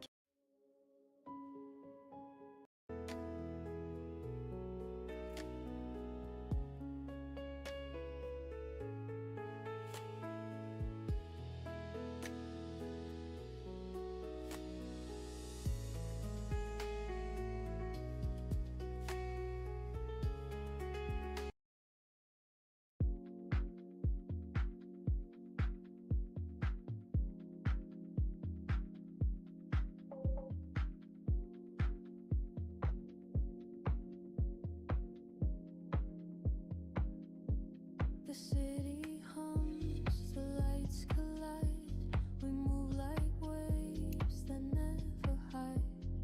Every breath, a quiet flame. We don't need words, we play this game. In the glow, our hearts unfold. Stories never need to be told.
Mouse have been dominating FaZe in the head-to-head. They're beating them quite convincingly. They won 6 maps in a row. They won 3 series in a row. So in all of that, you know, it's clear to say that Mouse coming into this game and coming into the tournament is in a better shape than FaZe. But I do want to revert attention back to just a couple of years ago when CS2 first came out. You know, the one team that Mouse could never beat was FaZe Clan. That was the one guy, Kerrigan, back in that iteration where whenever they're playing each other in a semi-final, in a quarter-final, in a group stage game, even in a grand final, Kerrigan would always find a way to beat Mouse. Now, as of recently, that has changed, you know, as you can see in the results right here. As I said, 6 maps in a row for Mouse, 2-0, 2-0, 2-0. They're coming in as the favorites right here. Without a doubt, and there's just so many reasons to believe in Mouse here. I mean, ever since they've gotten Spinks, yes, that one Cluj result in the Swiss stage wasn't even actually for elimination or anything like that. That's the one time they dropped him. That's the most forgivable because that was when they were integrating Spinks for the first time. And they won the tournament. They ended up winning the tournament, Yeah. of course, so, you know, that just sweat off their brow at the end of the day. But when it came to elimination matches like that quarterfinal at Blast Rivals, that's when Mouse also just have their number. So definitely the heavy favorites coming into this matchup for my money. Let's talk about some of the numbers for the side of Mauser to begin this conversation before we get into the obvious emotions that are going to be entering this arena. Xerxan, he's a man that we were always looking at to be taking space, getting those aggressive picks. Has he lived up to his end of the bargain so far? He's had a great tournament so far in the group stage. He's putting up a 1.23 rating. I think he's had a lot of impact in a lot of the games, but not necessarily the way that you'd expect him to have it. I feel like Xerxan has always been this hyper-aggressive rifle, maybe a bit too aggressive at times. He's obviously leading the team in opening attempts, but he hasn't won too many of this. I think he's only won 43.8% or something like that of the opening attempts in this tournament, and that's the one area where there's still room for improvement. Outside of that, though, his clutching abilities, his pistol rounds, and his general impact in the game has been spot on. The thing about Xerxan and really looking at all the Mouse players is that they're great in their roles, but they're not elite in their roles. So there's an obvious distinction there where, yes, on the entries, he's looked a little bit more stable, calmer. Still happening. I think we can get a match in.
Hold me close till I get up.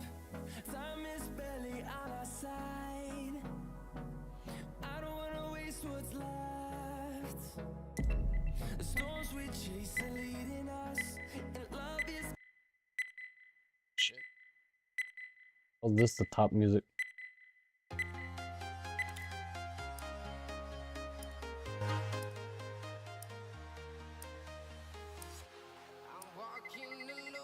Let's roll. Ghetto Avicii.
Holy crap.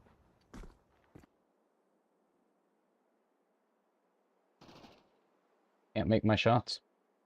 Gonna be playing the op today. The hell is this? Oh, I got this louse monkey again. Yeah, he had wall in the morning. Playing with walls again. Can already tell.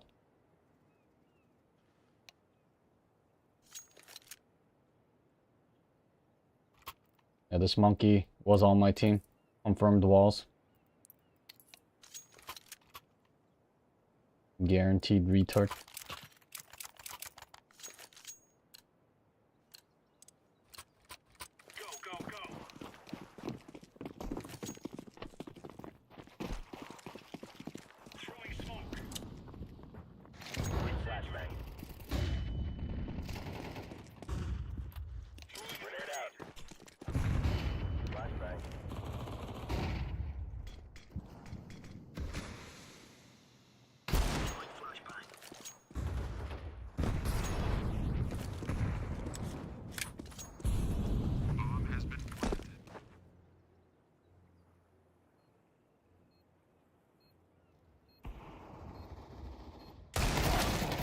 Holy crap.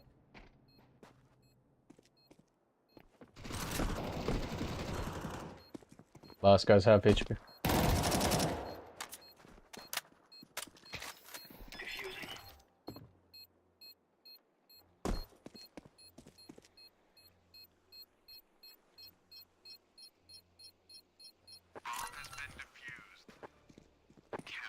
Wow, 92, 97 damage.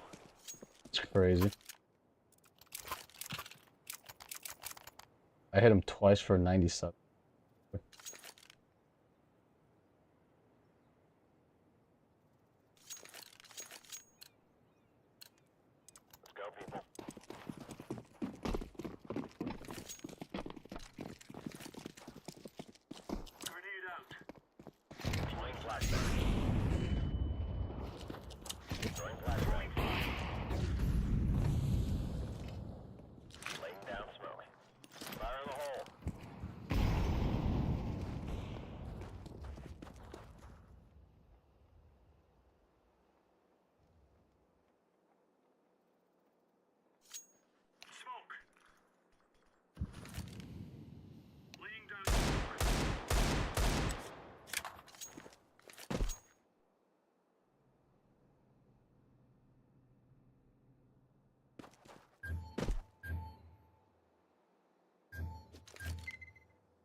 Really? This is the same monkey that was playing on my team with the 0.6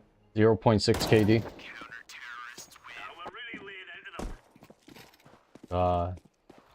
Aim rating of 42.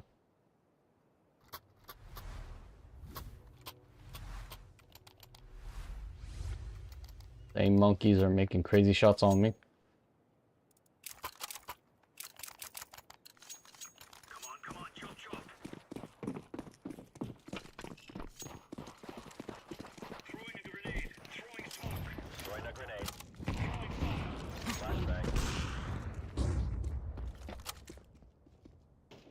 Alright, bombs dropped. Good.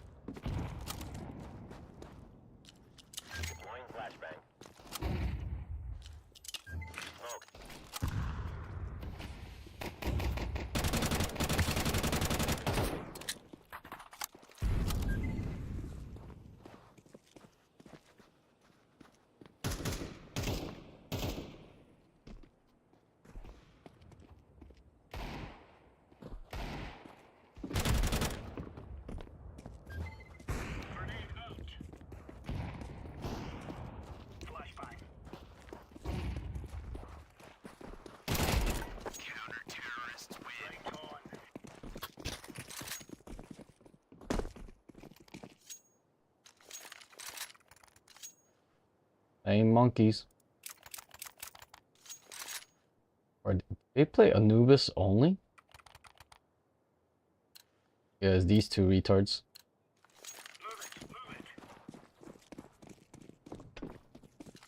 I mean, we got fucked very hard.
Oh, it feels so good just stepping on Laos.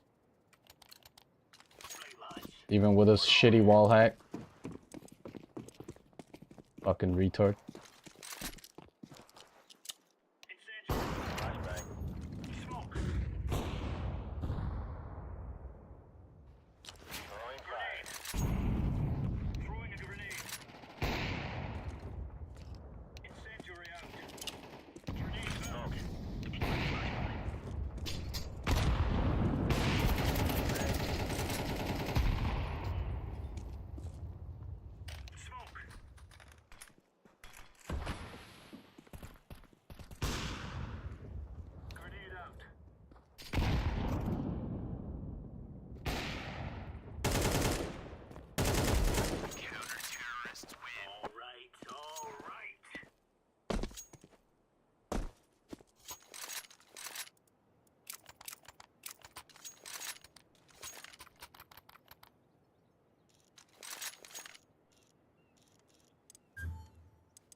Let's move out.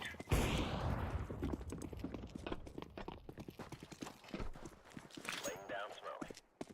Throwing a grenade. Throwing fire.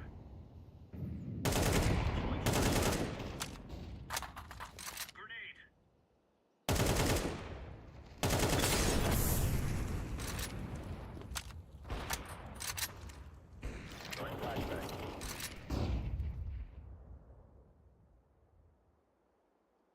Grenade.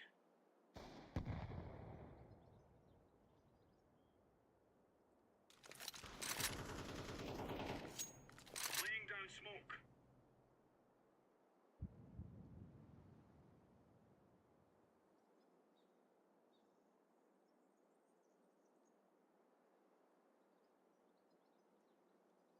Throwing fire.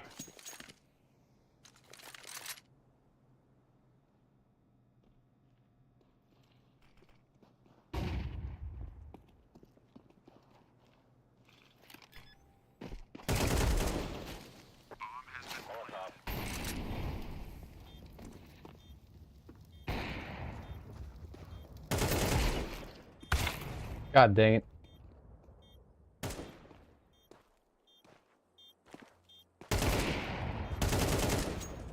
Good stuff.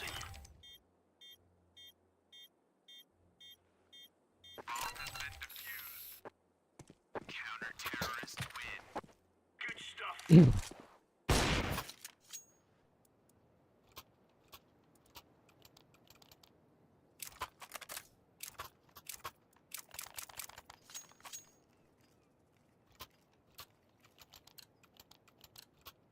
Let's go.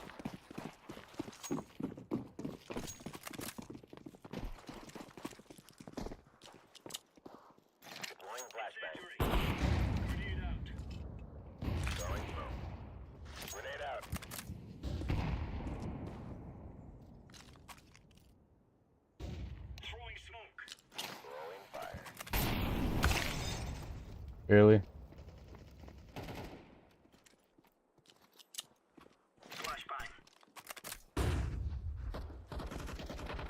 Pretty sure my elbow was showing. Wow, 1.8 KD, 1.5 KD. Alright, let's see how good this guy is though. And his rating's crazy.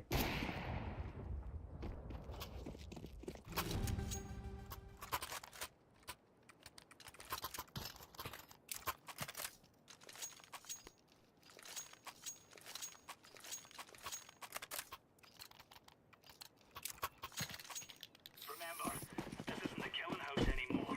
This is real life. Throwing flashbang. Fire in the hole.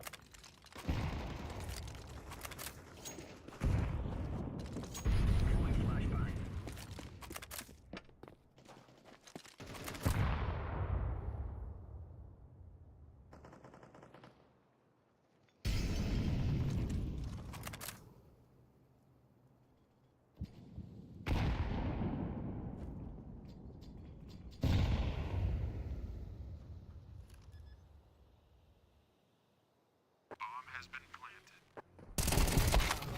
Thanks, son. Yeah, Monkey's just holding for all angles. Yeah, just a coincidence. He's holding for all the angles that I'm peeking. Sure.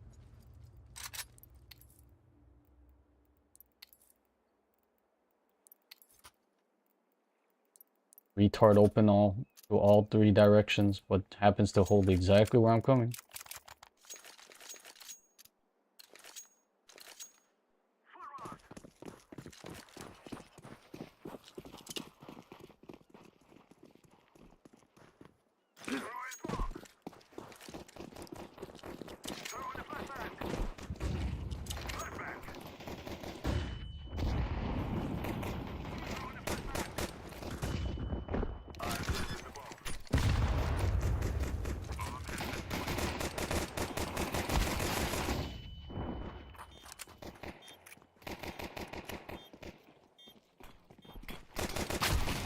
Holy moly.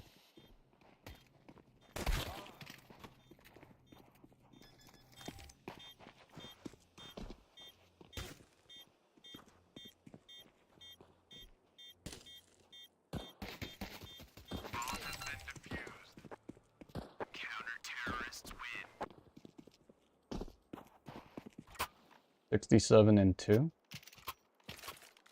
He didn't hit me with the nade. He just spanned me through the smoke. Twice. Not bad.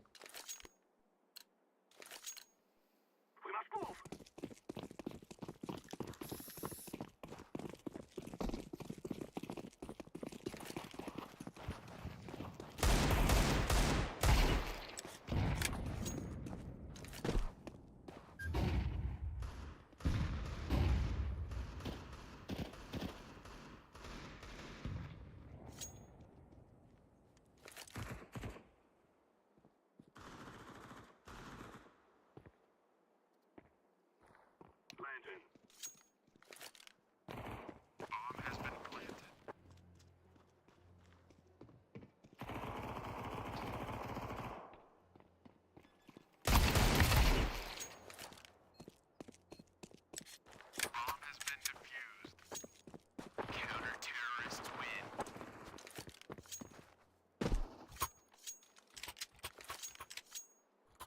He checks that. Even in a 3v2, he checks that.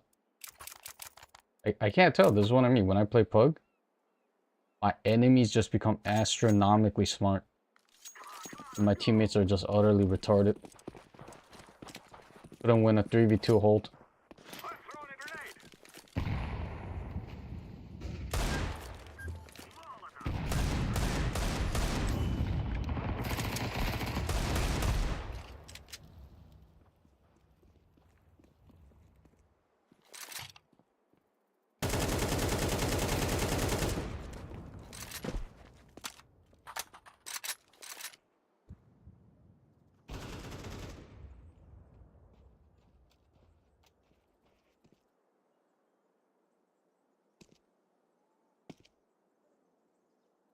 Look at this retard just constantly making footsteps.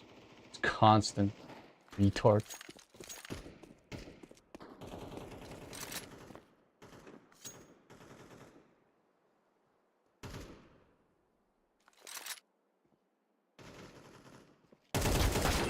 Oh my god, and then he checks this.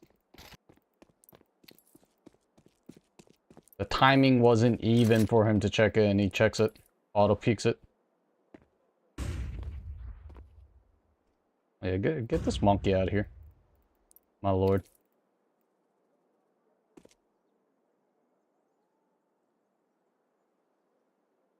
The worst part is this monkey, when I played with him in the morning, did not use this quote-unquote game sense.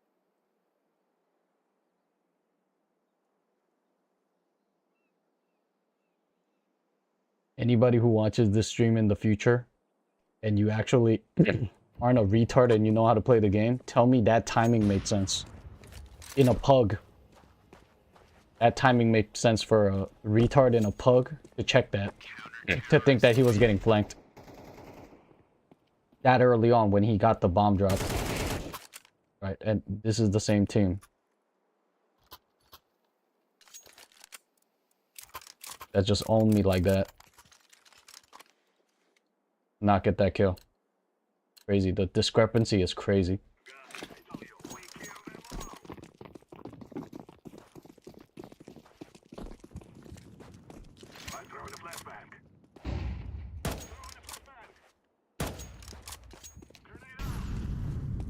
Good.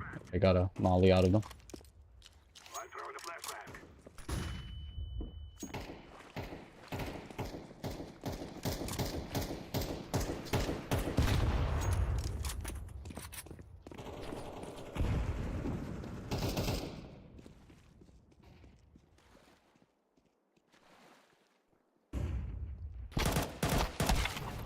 Holy crap, I lost that duel just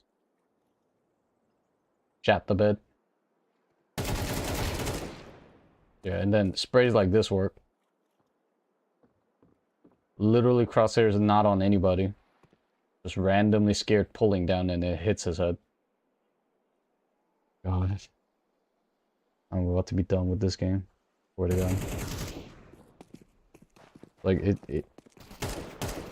it punishes people. What in the world is going on? Hey, you heard one main. Oh my god, what is this angle?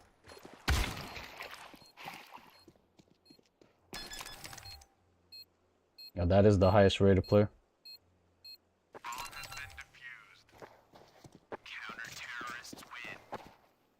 Rained it 2v1. Holding a different angle. He's checking heaven. Rained it.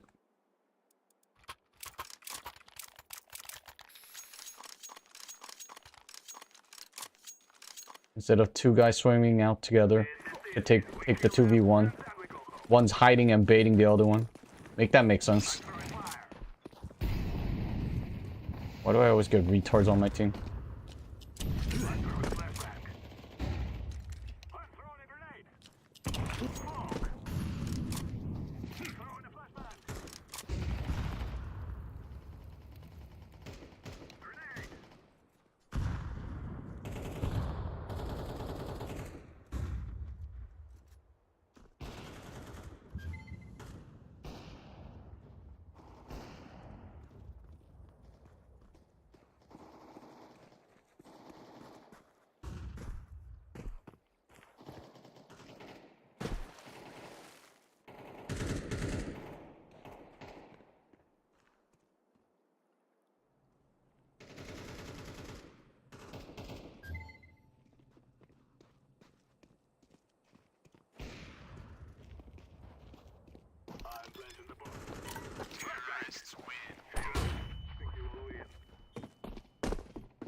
This guy just went solo Rambo. Holy crap. Wow, the bottom fragger just went in there by himself. Infiltrated mid. Just tore them a new one.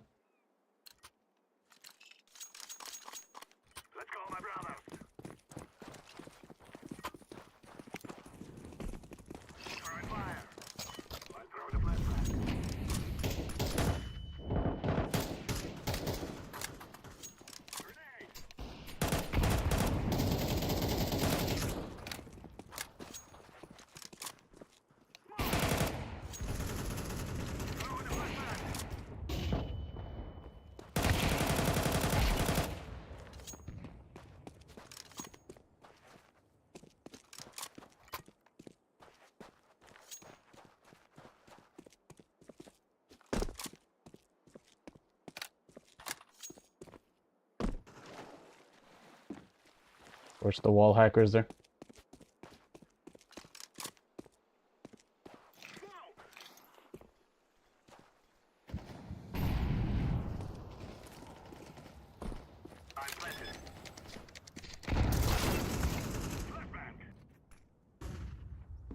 He just lets me die.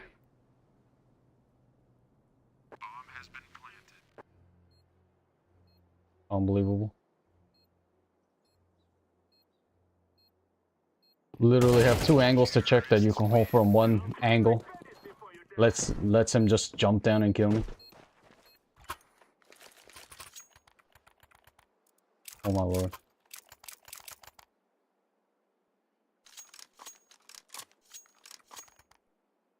Get me out of this server.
What in the world?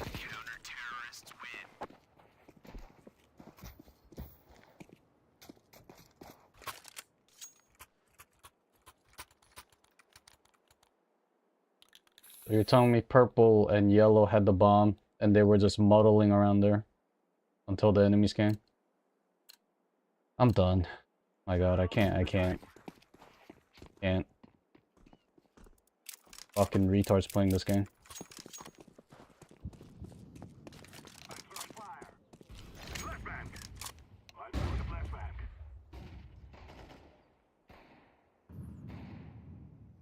Look at these retards just lining up for the deagle. Getting fucked one by one.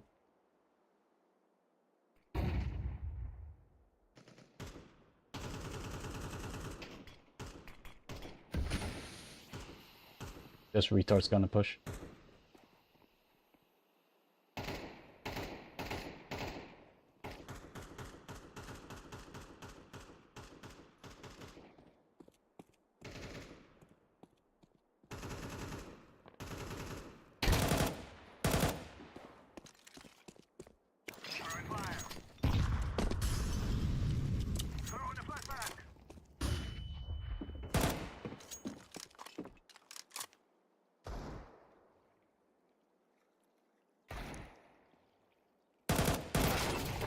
What is this?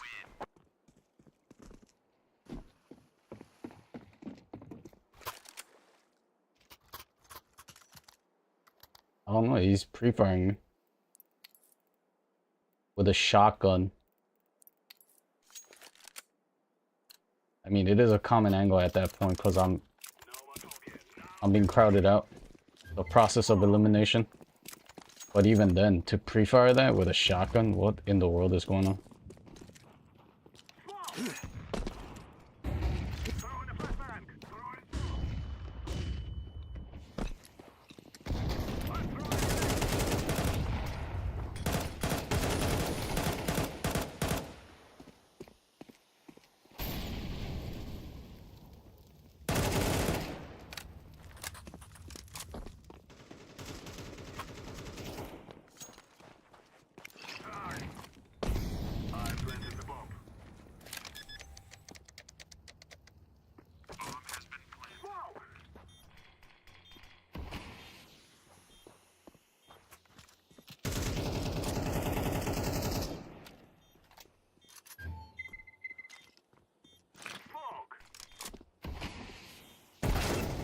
What in the...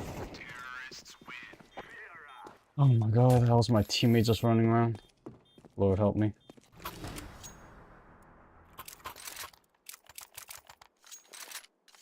What I mean? Why Russians are the lowest IQ bunch. Literally just as bad as the statistics showing Muslims with low IQ. From inbreeding. To be honest, I don't think it's much different for the Russians. Holy fuck. There's no way their IQ is this low.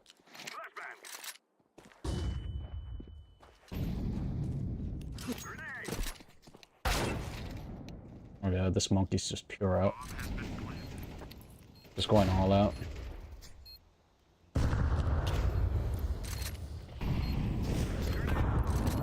Making it blatant as shit.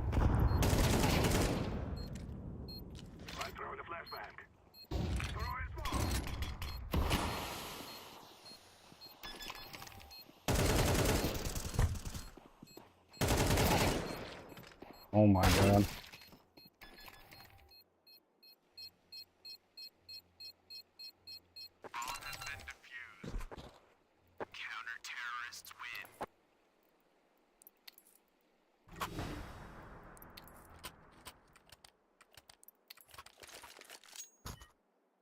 Jesus Lord.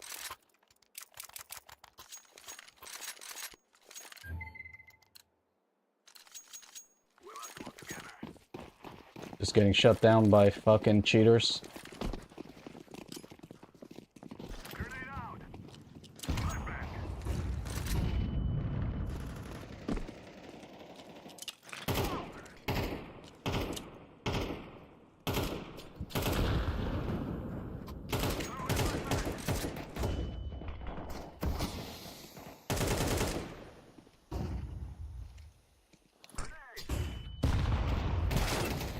Holy cow.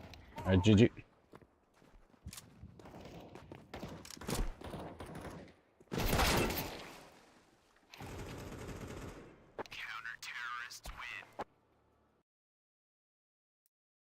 Holy cow. It's unbelievable. Oh my god. Swear to God, if there was a filter, I would 1,000,000% get rid of Chinese and Russians.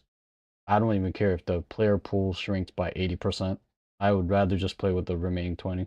First year in Tier 1 CS, I would say that Arena Never seen so many brain dead people. This year he shed some of those demons, but he's still not the same. And try to be as red as we can. That's something that's so out the first handful of rounds, and hopefully if it needs to happen, then he can just call a timeout. I feel like in a way they're going to be a little bit calmer. It might be a bit of a blessing too that you're getting a Friday game, first one of the day as well, so that it's not completely packed out where every eye is just bearing upon you, where every single move is so more under the microscope and scrutinized. So those are certain aspects that could play in the favor of MOUZ, who, like you said, I mean, I feel like they shed some of the demons of big stage games last year, especially in Rio, but now and then you see them play a little bit beneath their level in terms of just individuals not stepping up. Some of them, like we'll give the, Vitality Cologne example, but then what happened immediately after that? They felt literally flat. And have fun. I have. Moves that turn defenders into friends and family watching in the final. 20 maps, most played. Stage 1, Stage 2, Stage 3, now the playoff stage. This is where Carrigan, Counter-Strike's greatest showman, is going to put on exactly that. And this is the map where they were 0.4 seconds away from being eliminated in Stage 1 to the Red Canids. Still in the playoffs now. And a start like that. It's Frozen's Glock connecting onto an aggressive Exertion.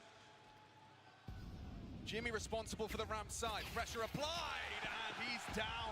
Jacob out the gates early. Major rookie, first big stage. That's what you love to see. Quick rotation. Brolin and Spinks dip down into the vents. Audible Plant trying to disrupt and get him off. Multiple bodies encroaching. Another from Jacob. Spinks is down! A perfect face clan round! What a start! Carrigan's been talking about that DNA, the core identity. Mental fortitude, comfort in chaos, clutch comebacks, but the stage, this is what every Counter-Strike player dreams of, and this is the start you would hope for. FaZe, somehow the fan favorite in Torji's hometown. Oh man, that's still baffling. I understand Maui's disbelief. We all understood that like the angle coming into this was Maui's first time with a home crowd advantage. Up against fan favorite FaZe. And that feels like it's going to work against you. 100%! How does that not rock your confidence? Twist is already trying to do some more of that. Look at him getting cheeky around the smoke. Exertion's been overlooked. Oh my lord. Smoke. Carrigan in the meantime has caught Brolan. A weird standoff between the two of them. Oh. Solid on the Deagle. Maybe Mouse can turn this around, but already that bomb is ticking, Jack. Yeah, it might be the save. Hold on to this. Go again into the next. Don't throw it all away. You lose to the top pop. You give over the second, sure, but another opportunity to keep pressure on it into the next. If Exertion can grab this MAC-10, he can give that to one of his teammates into the next, and they can give it a real hot shake. Exertion, highest rated player at 4 Mouse, coming from Stage 3 into the playoffs, and he needs to be here. There's going to be lots of this. Nuke and Inferno, the 2 maps to start the series, so get used to the saves, everyone. Mouse, 13 tournaments in 2025. With this roster, 5 finals, 1 trophy, 7 semis, worst placing 5th to 8th. Mastered the art of consistency without contention. This is a team that we thought would be bolstered by the environment to push them through. We'll have to see how that works against them. So the double dip right now with those saves. Yeah, this sibling rivalry. I thought Big Bro was going to be getting a little bit too big for his boots. Thought it was a chance for Mouse to really kind of shake that off. And it certainly still is. Second bite of the cherry. Let's see if it's sweet. Carrigan's got a lot of immediate plans in motion. You can see Yard, pressure applied. Twist spotted ahead of the wall of smoke's plume. Yeah, well, the CT setup, Carrigan holds Yard and Exertion, the same for Mouse. But on this T side, Twist to be the man jousting with him. A little bit more equal in terms of the firepower output of those two. RVD, can he get Exertion's number here today? Ramp pressure onto Jimmy, block smoke out. Yeah, he's going to be disrespected. Jimmy just a little burst of the MP9, but he seems to have done his job. Yeah, no need to brute force through that just yet for FaZe. They've still got plenty of time on the clock, the utility, the firepower advantage in their favor. So reroute, take a breath, and make sure that you putt this one in for what should be a third. Snap. Carrigan prepares for pressure towards that A site. Oh, boosted Jimmy up now, so a higher elevation might be unexpected. Pressure towards top. Roland, that MAC-10 does do bits. Carrigan's got down. And what is that from Jacob? A leaping MAC-10. Sure goes down to Exertion. Still a 3-on-3. Bombs on the back of Brokey. We need to pivot. And it's into Roland. Cheeky forward position. Brought down by the flames. RVD delivers. Dang, Twist. Calm down. Just as easy as that. Bomb kept at bay by the flame. A flank from Xertion. Low HP and a Deagle out. Oh, and caught scavenging. It's Twist that turns it around, the difference maker. He looks so comfortable in that FaZe Clan jersey. We know Twist and Frozen in these big games. If they can deliver for Carrigan, that's going to get this FaZe Clan team across the line against anybody.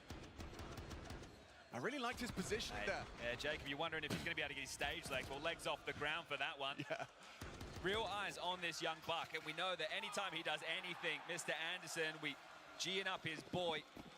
Odds favoring Mouse, but we'll see for how long.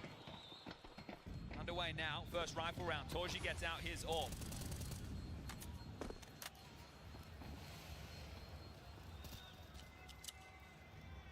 This is an to a top hop right now. So smoke wall, they have to worry about rotation. Nobody's dipped down to B, setting up this util to hit A.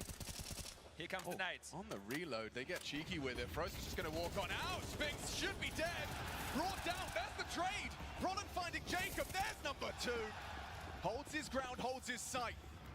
And he has support now from Torji scoped up. Ramp has been taken, seized, and the bomb's heading B. Brokey parks the bus. If he gets anything done, this would be massive right now. Twisted Carrigan can set up the post plant. Is he going to catch that little window of opportunity? He is, catches Jimmy Sallow, sleeping. Brolin's rotated down, Torji's still on the high ground. Yeah, but he's got the AWP and low HP on Brolin. It looks like it might just be a lost cause. Now back on out, hold on to these guys. Ever laid eyes on a true striker? I have. My pick'ems. They had that slew of results I was talking The about. statistics is not working. Brokey on the cusp of taking it away, but he'll be the man to go down. Torji confirms the open runway. Loss bonus in their favor now. It is going to be maxed out 3,400, so they can buy again into the next if they'd like. You have those 13 tournaments, those finals, those top 4 placings up against the hyperbolic time chamber of 20 maps over 3 stages of the major. Getting this team together, building for the future, but they're here and now, still alive and kicking. 4-0 up T-side and Nuke. And the ambulance is pulling up early. Brolin will be out of spawn with an MP9, so giving the AK to Jimmy. M4s for everybody else, and Torji with that AWP still in the mix. Torji dropping down to play through secrets. Fast ramp. It's fast indeed. And Jimmy's got that quick aim. He tracks 2. Brought down by Frozen. Maintains that ramp control, but Torji started here. You're not ready for the sniper. You're not ready for Torji. Twist jumps to his demise. An important find, and now a 2-man advantage for Mouse just to break that goose egg. Just to get the party started. A missed shot whistles past Brokey's ear. Progress in. Smoke onto the site, trying to amp up the pressure. Opportunity for the plant. It's Frozen punching in that code. Low HP for him. It's Brokey on that rifle, but maybe Spinks goes overlooked here. Frozen may be perceiving it as clear. He's tucked in on the control side. Single door for Brokey. 2 in from ramp. Good angle for it, but Spinks should have him at any jiggle. It's all about the timing of these engagements. Who moves first from Mouse? They're starting to push up from the ramp side. He's caught them. No, Spinks in cover. Provides the covering fire. Necessary round coming for Mouse. Surely not from Brokey. Not the 5 HP one before. He gets close to it. A chance onto the diffuser. Mouse are in it. They get the board. They get the round on the board. And then maybe they're going to convert a couple more fans. A couple more of those Hungarians here with a FaZe jersey on. Okay, well, another buy available here for FaZe, but great double from Jimmy. That's what you want from your ramp anchor. A gear shift, he gets 2, that's more than enough, and then Torji, they jump into his loving embrace.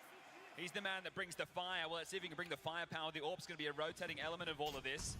What's the change? Is it back to regular schedule programming? Lots of mollies towards top. This is to harass the placement on the rotation in from Spinks. Oh wait, they're just walking on out. That was the bomb. Brolin does well. Jacob provides the trade. Does he call his jets? No, he wants more. Twist is pincering in. Spinks still lingers for the sniper, just spamming him through the smoke. Jacob, that's Oh, heck is going on? 3 on 2, awkward now, especially with bad incendiary. It gets from bad to worse. Torji feeling like he doesn't really get to play in these rounds. The top side just so vulnerable. Breaks open the smoke, pursuing 1. Can't find him towards the Tetris side. That might be it. You know what that means. Save time. Yes, they do. Back on out of there, boys. FaZe aren't giving Mouse an opportunity to settle into the environment. Not at all. The tempo of this game, it's just uppercuts after uppercuts right now. And I feel like it's so deliberate. You know, you said something just before we went live about Carrick, and this is his home. The lights shining, the crowd chanting. He knows how to call a game of Counter-Strike built for this environment. Yeah, you snack up the accolades. You can see who's more comfortable. Sure, Mouse have had this roster all year long. Shuey goes out, Spinks comes in. Consistency the key. FaZe the opposite. But back in the major playoffs and keeping up that bullshit. Let's see how long they can keep these rounds flowing. At the moment, if you're Cyclone, you're going to be talking about the tempo, right? Getting that focus on the heads-up Counter-Strike. This is a team that talks about the process. Well, right now, you need to surrender the outcome and trust your training. The pressure of the environment, it's not here to break you, it's here to reveal you. And let's see if Mouse are able to find who they really are. We know that they're able to make those top fours. We've seen them get into those grand finals. I mean, that round there, Brokey is running out hut with the bomb on his back. If that's not a statement of intent, I mean, I don't know what is. Well, FaZe players aren't afraid. This is the thing. They know that they'll be traded. They know that the game is about tempo. It's not always about the X's and the O's. You're able to snowball against teams. And sure, the amount of matches, if you look at it with Jacob in the roster twist coming back, it's not an awful lot for FaZe, but with a couple days off, you're able to prep for this. But I mean, as far as T-side rounds on Nuke go, FaZe have hit the bar, Yeah, no? for sure. And now it's about how much more can they throw on top. So Cyclone wants to avoid that. Timeout taken. They need to respond now. The loss bonus is the best thing in their favor at the moment. Yard control from Exertion. Playing aggressive. Twist is going to give him that runway. When that smoke starts to fade, the glaze smoke, you have to back off. You can't hang around. You know utility like this will come in to flush you away. Exertion with the break. Yeah, the game within the game. Trying to set up the ability for Torji to take a line. You can see him playing over towards CT. So they want to try and tussle with Jimmy as they get a